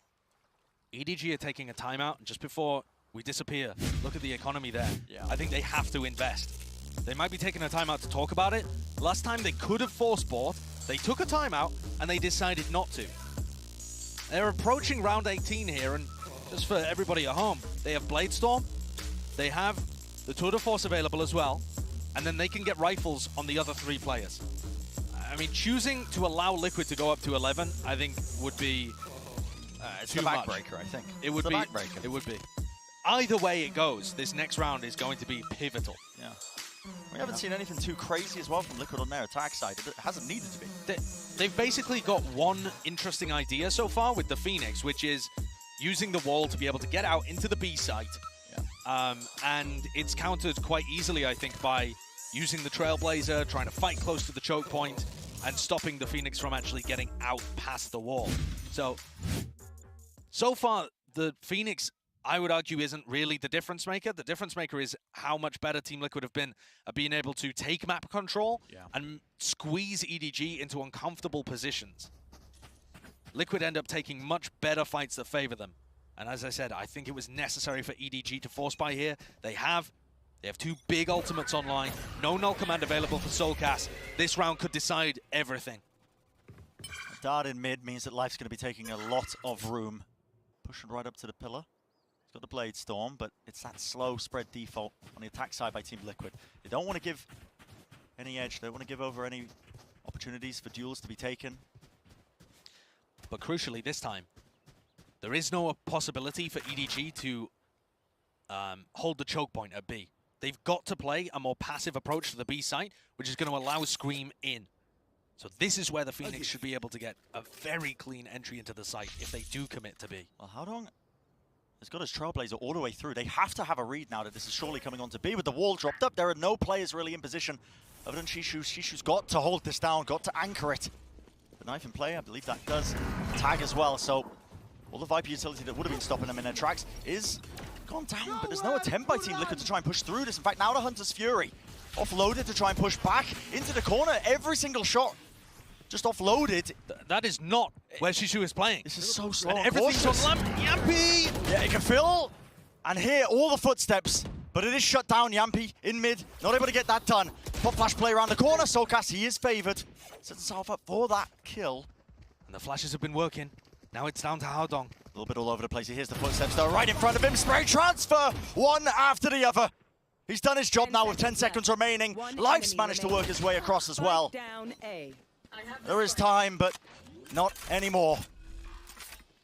That plan is not going to be able to be secured. Yeah, it is the round for EDG. That was scrappy, I think, from Team Liquid. I'm thinking back at that round, Josh. But again, it's the problem was with the Phoenix, Brent. I said to you that there weren't enough people there to stop the Phoenix engage, but actually one is all it took.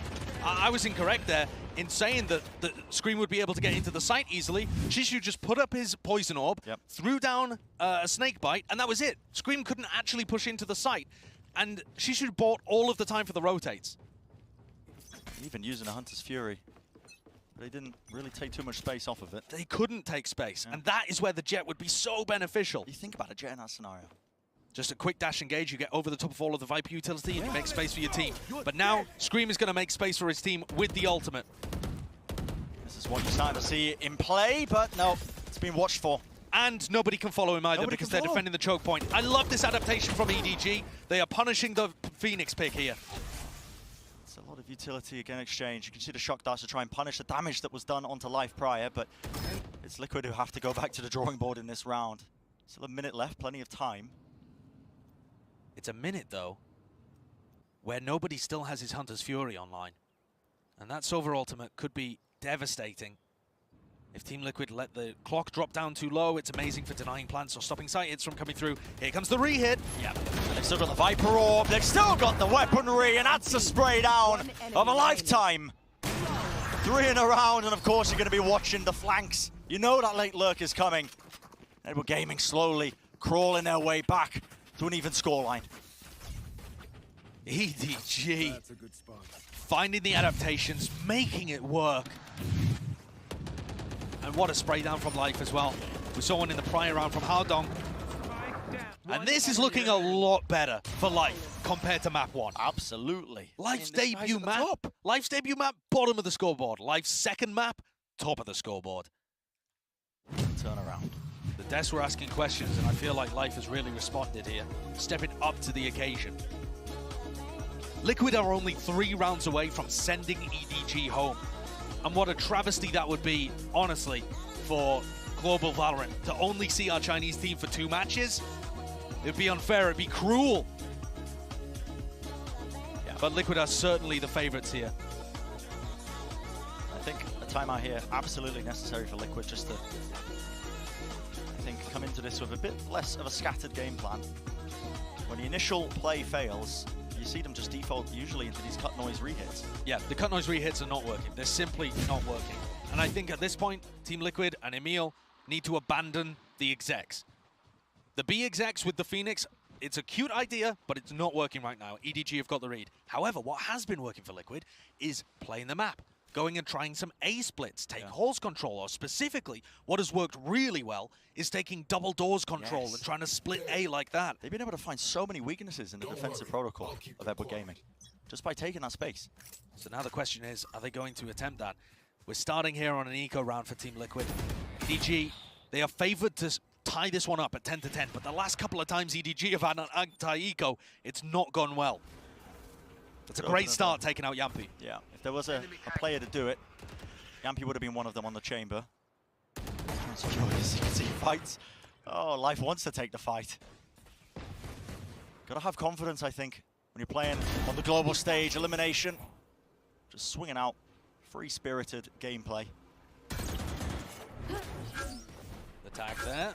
Thankfully has a big old concrete pillar to hide behind. And Nevera's the player with the Vandal.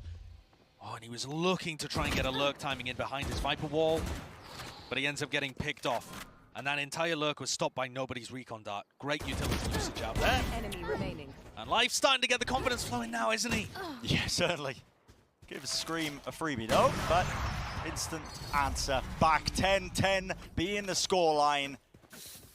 Whatever that timeout was that Liquid ended up taking, it's probably going to be notable here now when they've got the money to get that full purchase, the guns online. What a recovery. Has been really good from EDG. The last 3 rounds been masterfully played, but I think after that Liquid timeout, Emil has certainly given them a plan for this round. What do Team Liquid go for? You can see them on the minimap stacked up towards B. Those hits have not been working. Is this a B fake? Aiming to go somewhere else? They do have the no command in their back pocket. Would increase the likelihood of it doing well, but what a timing to take with Life.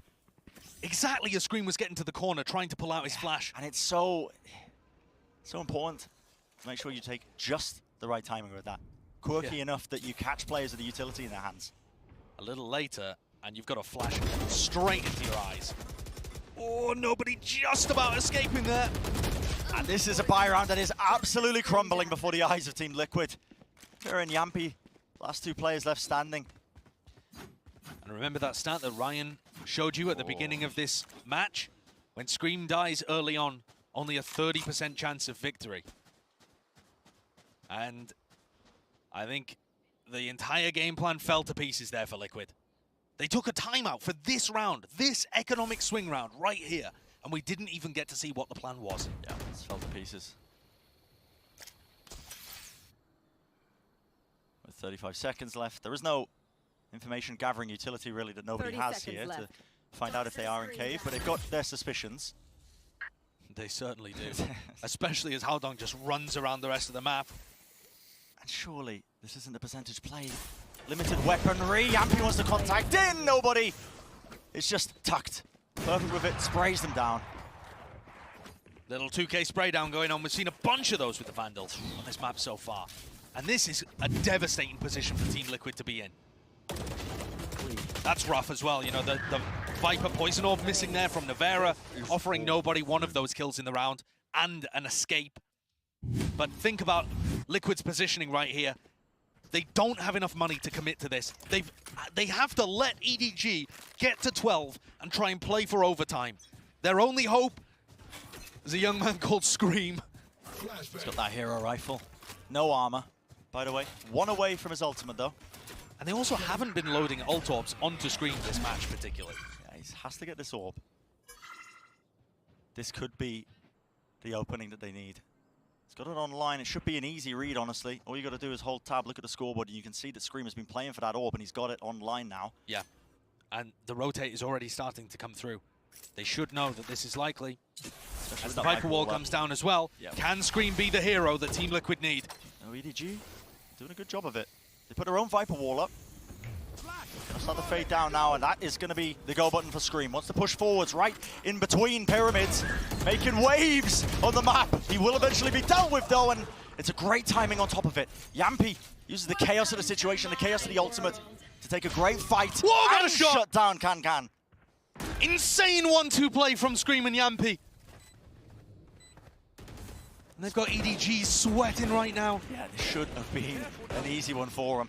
How many times have we said that? What is this, the third anti-eco that EDG are about to lose? One enemy remaining. Again, Yampi just knows the right timings to take. Adam's too distracted, and there's your thrifty win. Team Liquid looking like they're on the cusp of potentially having to play for OT, but no. Put your faith in Scream and Yampi. What an ult from Scream. Look at this flick. Perfectly onto Shishu. And then as nobody scrambled to try and get the trade and shut down the ultimate, Yampi's there, and what a shot that one was. It was really good by Yampi. Absolutely perfect with the headhunter. Lovely timing to take. Yeah, just really capitalizing off the chaos of the situation. Team Liquid's so dangerous on it, but now they've bought themselves that lifeline with the guns. Even footing, theoretically, in the round. And EDG. This would be a heartbreaking way for the story to end. Giving up the B site. But how are Team Liquid going to get that read? Oh, flash around the corner here. Yep. No command trying to split their way through.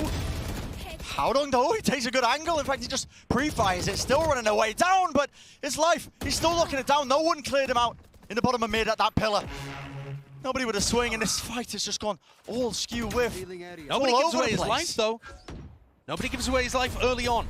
And Howdong worried that there could be somebody over towards B. Spike is in a dire position. Yampi has managed to gain a lot of space now. He's sitting and making his way at double doors. Make sure he can try and hold for his teammates back, but what can he really do? So difficult. You have to push through there. 50 health. There's the leg shot. Okay. 1 bullet left in the operator, 5 left in the headhunter. Does he go for it? The madman wants to take the timing. Snake Bite vulnerable up, but it's EDG who are doubled up. They're almost lined up. Yeah, there are no risks really willing to be taken, including the Seekers being used just for the information.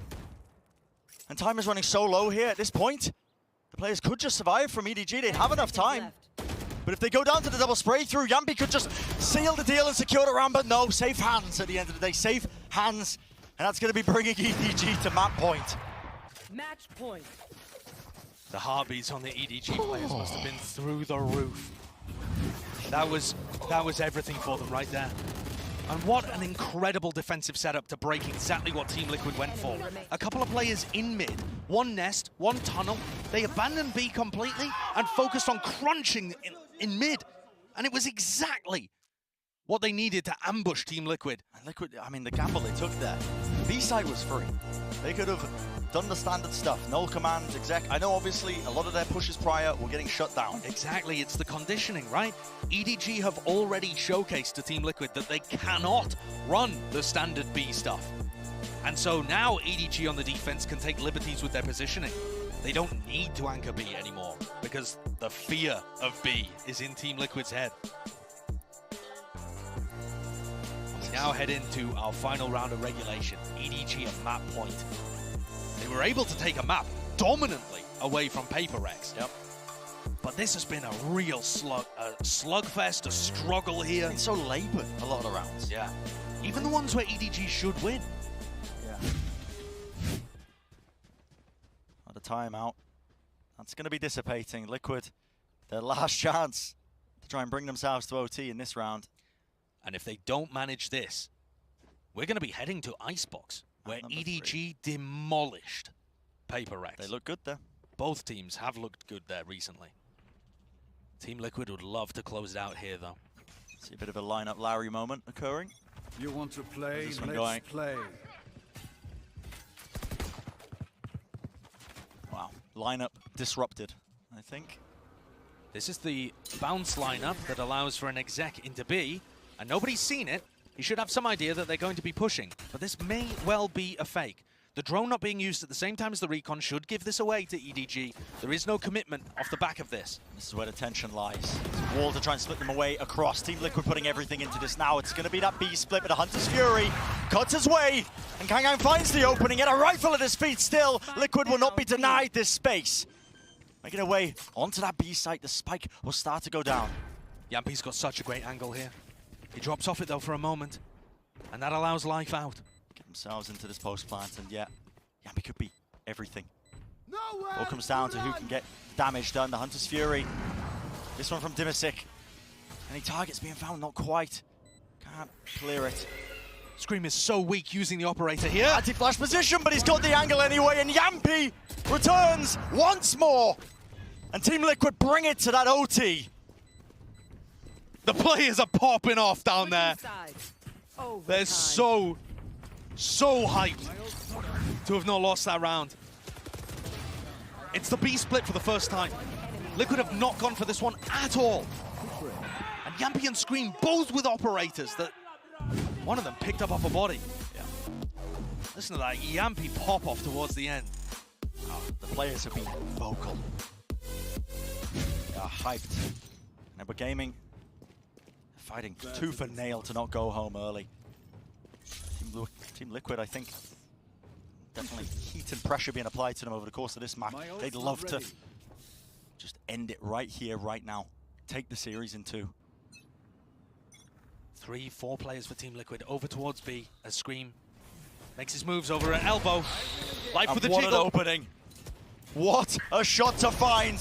One after the other. Still wants to take the fight. Howdo not wasting any time though in the mix. It's a decent response, but Nevera got a spam through the Spray smoke. down. Another spam through the smoke. And the players, oh, Team Liquid, all in their sights. They know that Howdo was locked down there. It's down to Kangang, and it's just an impossibility. What a rapid round for them. First 10 seconds, you're finding the impact, and Liquid find themselves on map point, on match point.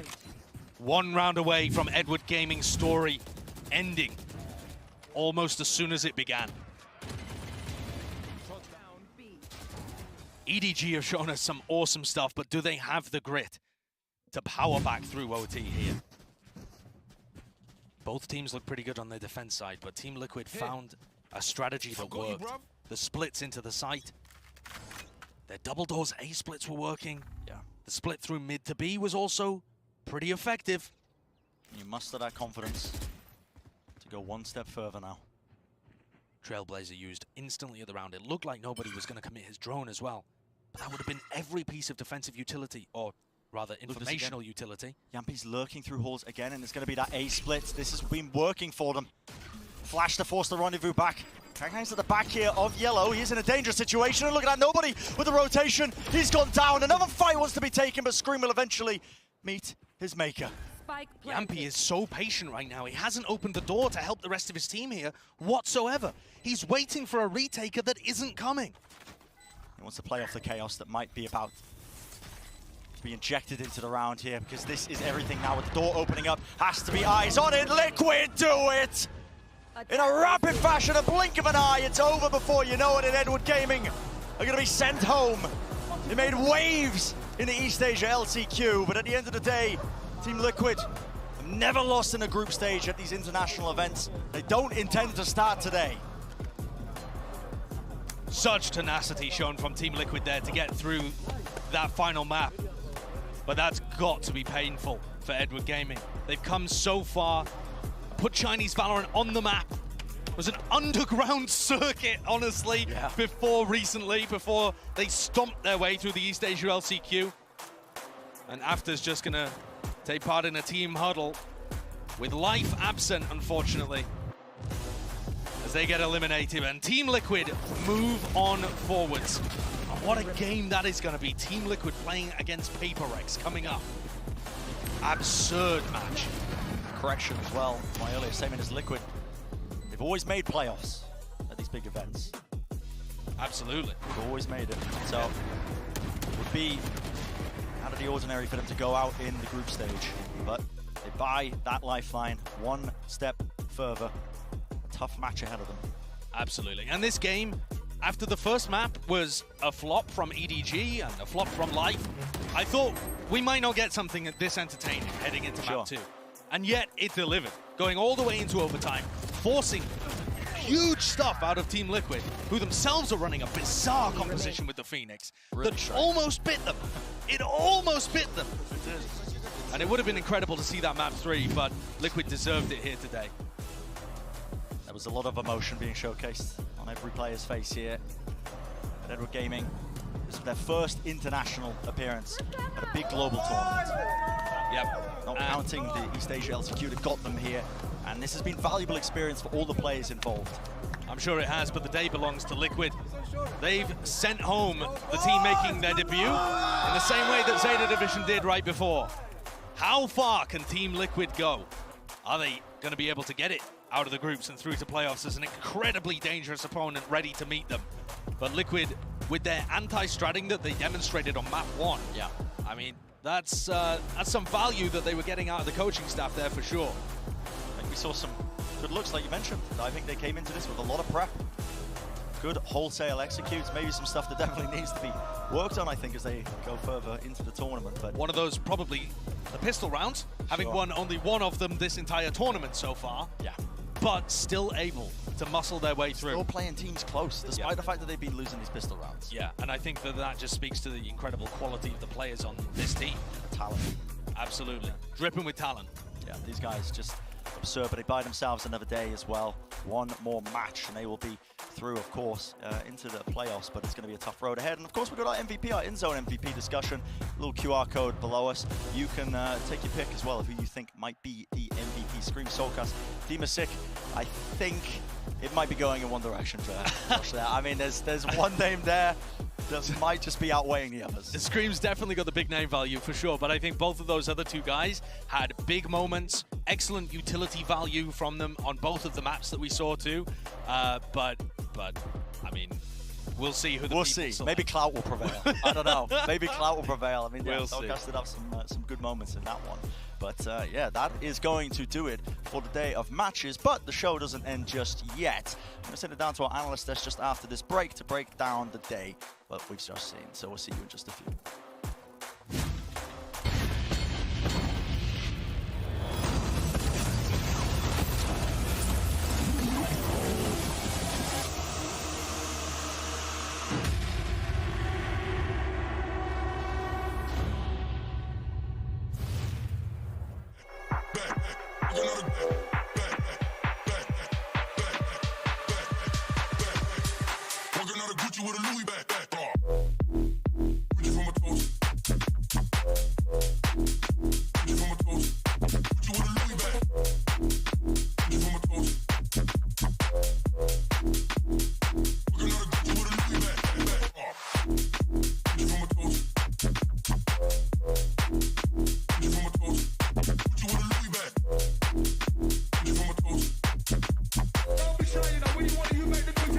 Simple like that as we does it.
Well, it's all smiles on stage right now, but let's not forget, both teams are fighting for survival. You don't want to be eliminated from champions this early. But the timing, once more, this guy is just elite. Welcome to Champions. Oh my word. Who trained you? One enemy No! You can't do it to him like that. And at the end of the day, it's Team Liquid on top. That one was fairly trivial for the EMEA team coming out of LCQ. Are you there, God? I might need you right now. I'm not gonna lie. Scream's doing it again. Liquid's doing it again. On a flash peek from Soulcast, he knows what a second is. Make it a third. Fabulous over the top, he is revealed. Yeah, that's fantastic with that dart. Lights him up, Soulcast. This guy is unleashed right now.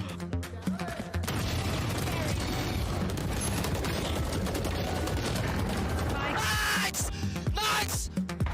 One enemy remaining. Nice, boys, let's go! In a rapid fashion, a blink of an eye, it's over before you know it, and Edward Gaming are going to be sent home. They made waves in the East Asia LCQ, but at the end of the day, Team Liquid have never lost in a group stage at these international events. They don't intend to start today. Welcome back, everyone. That was the Prime Gaming post-match highlights. I'm Yingsu, and I'm back here with Jess and Ryan. We spoke about in the pre-match, Team Liquid, they cannot go out this early. It would not be good for this team, given the year they have had. Ryan, LCQ turning point, bit of a dip against Lev, but this is it. You know, they're doing better. This could be that little cherry they need on the top of their cake. There's definitely areas of concern, sure, like the pistol win rate still only picking up 1 out of 8 total, I think. But overall, like, they had that star performance. They were winning out some of the thrifties as well in that second half, which is what we've seen a lot from LCQ in particular. And this is what you sort of expect when you have like these kind of names on your roster for Team Liquid. But saying that, considering how Liquid started, they were like 10-7 up. The fact they went to overtime is a little bit concerning, but a nice little bright spot for EDG, I guess, Jess. I mean, if you want to be a household name in the Valorant world, you need to be putting these wins up without even a little bit of a lick of doubt. Doing it in a 2-0 fashion, whilst a little sloppy, yes, that is something that they need to be able to do. It's not something that we expect here and there. And you heard the casters point out, they don't struggle in groups. That's not something Team Liquid is known for. So they're not about to start doing that today. And for EDG, they just happen to be the victim on that other side. Yeah, and also the Phoenix. I will say we're coming up to the 1-year anniversary of the last Phoenix win, held by Sick, of course. And Scream has overtaken that this time. Ryan, he's finally got a Phoenix win on the board. Yeah, and it worked so well on the defense. Like Scream sort of pushing these angles on Cave, taking close quarters fights, which is what you want to be doing with the Phoenix. But Soulcast as well on the KO, doing similar stuff, watching for some of these angles, going for a lot of these fights, getting multi-kills as EDG were going on the executes. It was a good showing from him, considering he's able to have these kind of performances, and he's still got flashes half the time. He knows that like the Phoenix could go in ahead, use that utility, and then here, now he's still got 2 flashes left, so that's always taking those duels and winning out against a mechanically gifted team in EDG. Big thing as well, I felt like I was in a disco party, the amount of flashes on the defensive side. It was like, oh no, Phoenix flash, and then a KO flash, and I'm like, oh my goodness, like this is one of those strobe light parties that I've been in before, and I thought to myself, that's great if you want to be hyper oppressive, especially defensively. And I think it worked with Team Liquid, just a little bit more refinement, and I think that will turn out really good for them into the future. Yeah, Dom is playing like pre-Sky Nerf Dom, which was like one of the best initiator flashes we saw in EMEA. Sadly, we've had to say goodbye to EDG. We've had to say goodbye to the 2 new I teams hate these days, Yinsu. here at Champions, Jess. But it bodes really well for their future. That's the bright side. They have come out and made a spectacular debut. There's not a lot of teams that get that kind of debut, and there's also not a lot of players in the world that get this kind of debut, because coming into today, there was a singular player that was the highest rated player in the world. This is top 5 ACS stats in the world for 2022. Kung second in place right now after that particular matchup, but coming up against Team Liquid, he was the highest rated player in the world. There is not a debut where you can come in against some of the most seasoned players and be able to do top 10 in Champions. That's where he sits right now after that matchup against Team Liquid. We need to celebrate players that are this good, that come in who are already good, obviously the top rated player in the world, but are able to show on an international stage that can fly, that can hang. And well, Kung, yeah, he definitely hung around with the best. It was one of those ones as well where, like, it's one to watch for the future, for sure, overall. And also, like, the reason why it ended up being so close in the end on Breeze is because Kung could get the op online, and on that defense, he was farming multi-kills. We're sort of looking at it and going, like, he's one of the reasons why EDG are coming back into it. Life also showed a lot more in that second half, especially on the defense. It just felt a little bit like too little too late. I don't know why I forgot that phrase of all of them, but yeah. Also, they had to play Paper X and Team Liquid on their debut. It's not easy. And speaking of Team Liquid, before the break, we asked you guys to vote for the in-zone player of the match. The votes are in. You guys, what a surprise. Wow. Could have never called that one. Pretty dominant win there. I think everyone's excited that Phoenix finally has that map win, you know what I mean? Comes in and is like, yes, Phoenix can work. Ladies and gentlemen, it's Scream. He can make pretty much anything work. Please don't get into my ranked games and start running Phoenix on every map. I beg you. Maybe not the KO. Or maybe that's the one that I mean, even from Liquid, I don't want to see it again. Like, on the defense, it made a lot of sense pushing in cave, but like when you're playing up against an op that's like in Nest, you're trying to flash mid, it just doesn't reach. It's close quarters, and that was one of the reasons why EDG were able to make it so close. Well, Scream, he is the man of the hour. He's standing by with another man of the hour, Golden Boy, right now for the Verizon post-match interview.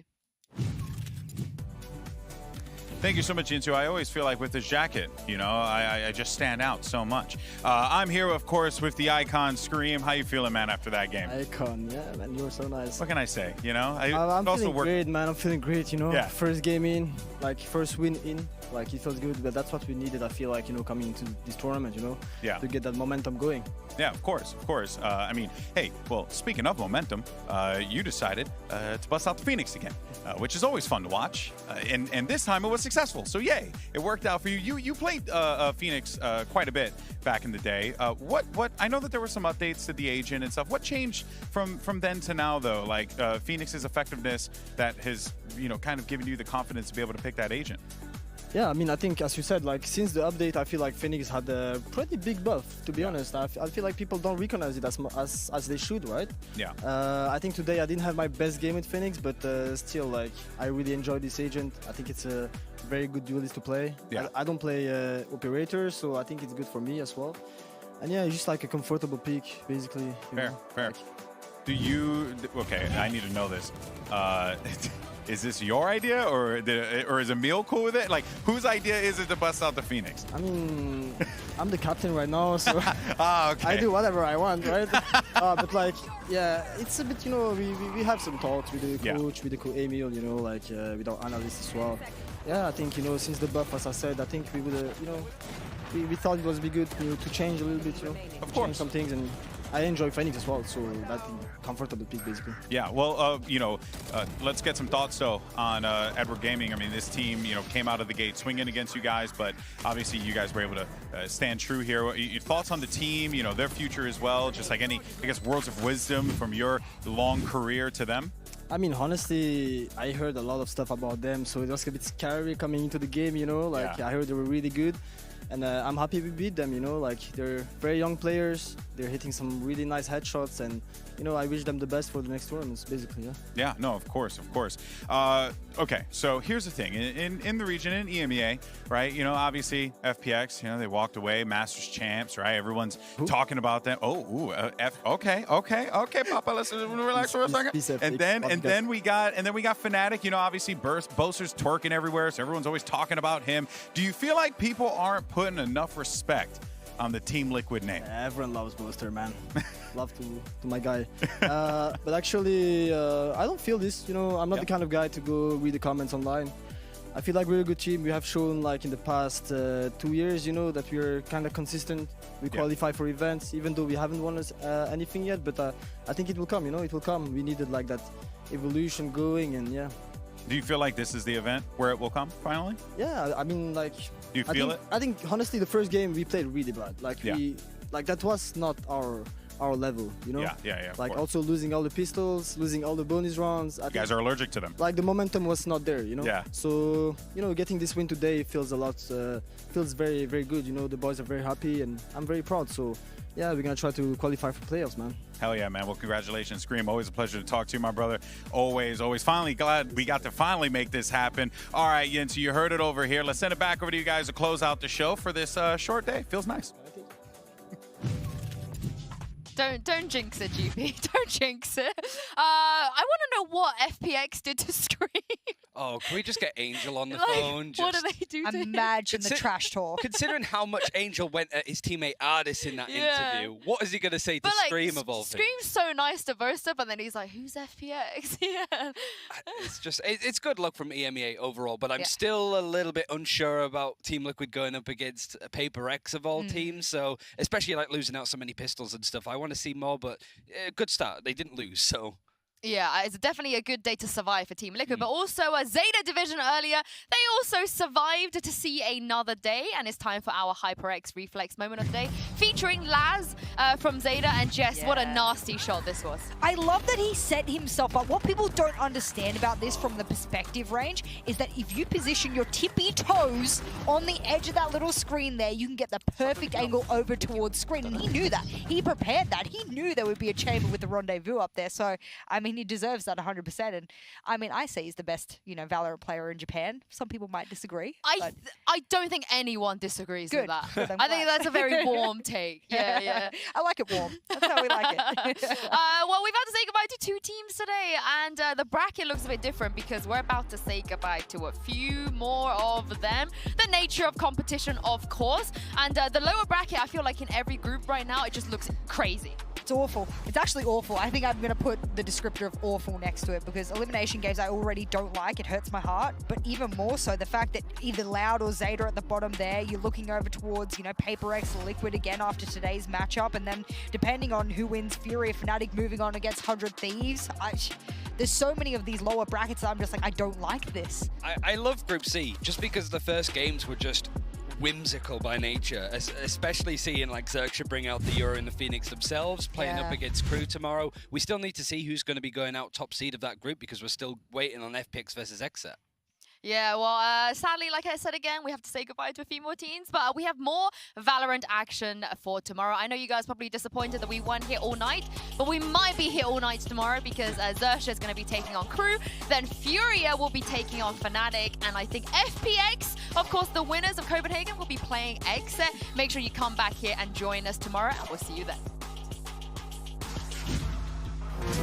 Let's bring out our first 2 teams fighting for a shot at survival. Here's Zeta and Boom. But Laz still with the up, still healthy, getting past the Hunter Fury, getting past Famous, and getting past Flipsider. From 5 to 2 to 0. 11-11. The collapse from Zeta nets them the loss. The only member of Zeta still sitting at his seat. Flipsider goes down. Last continuing to press 3 on the round for him. A 4th, a blind one to give. The lead once again gone. But Zeta hanging on for dear life. Rotating around. Everyone is being flanked upon here with 5 seconds. Laz holds them back. Laz with the ace. And Laz takes us to Fracture. This is going to be outrageous. There's 13 rounds away. Sending one of these 2 teams home.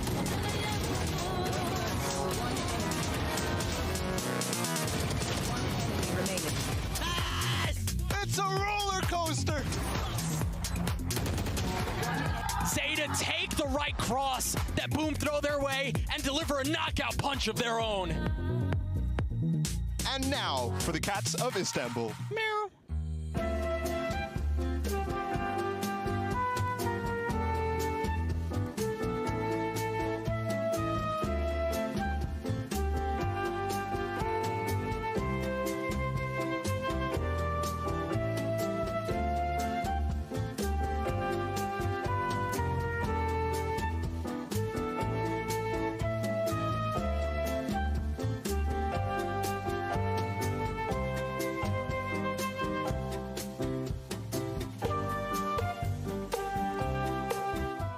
That is disgusting. I mean, that looks just like you. I saw a cat just like that out in the streets. And now back to your regularly scheduled programming.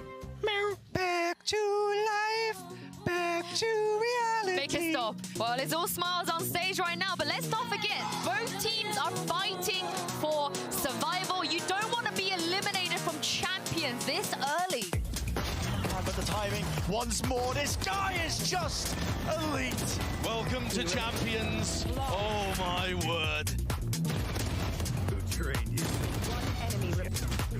No! You can't do it to him like that. And at the end of the day, it's Team Liquid on top. That one was fairly trivial for the EMEA team coming out of LCQ. Are you there, God? I might need you right now. I'm not gonna lie. Scream's doing it again. Liquid's doing it again. On a flash peek from Soulcast, he knows what a second is. Make it a third. Bravo's over the top. He is revealed. Yeah, that's fantastic with that dart. Lights him up, Soulcast. This guy is unleashed right now.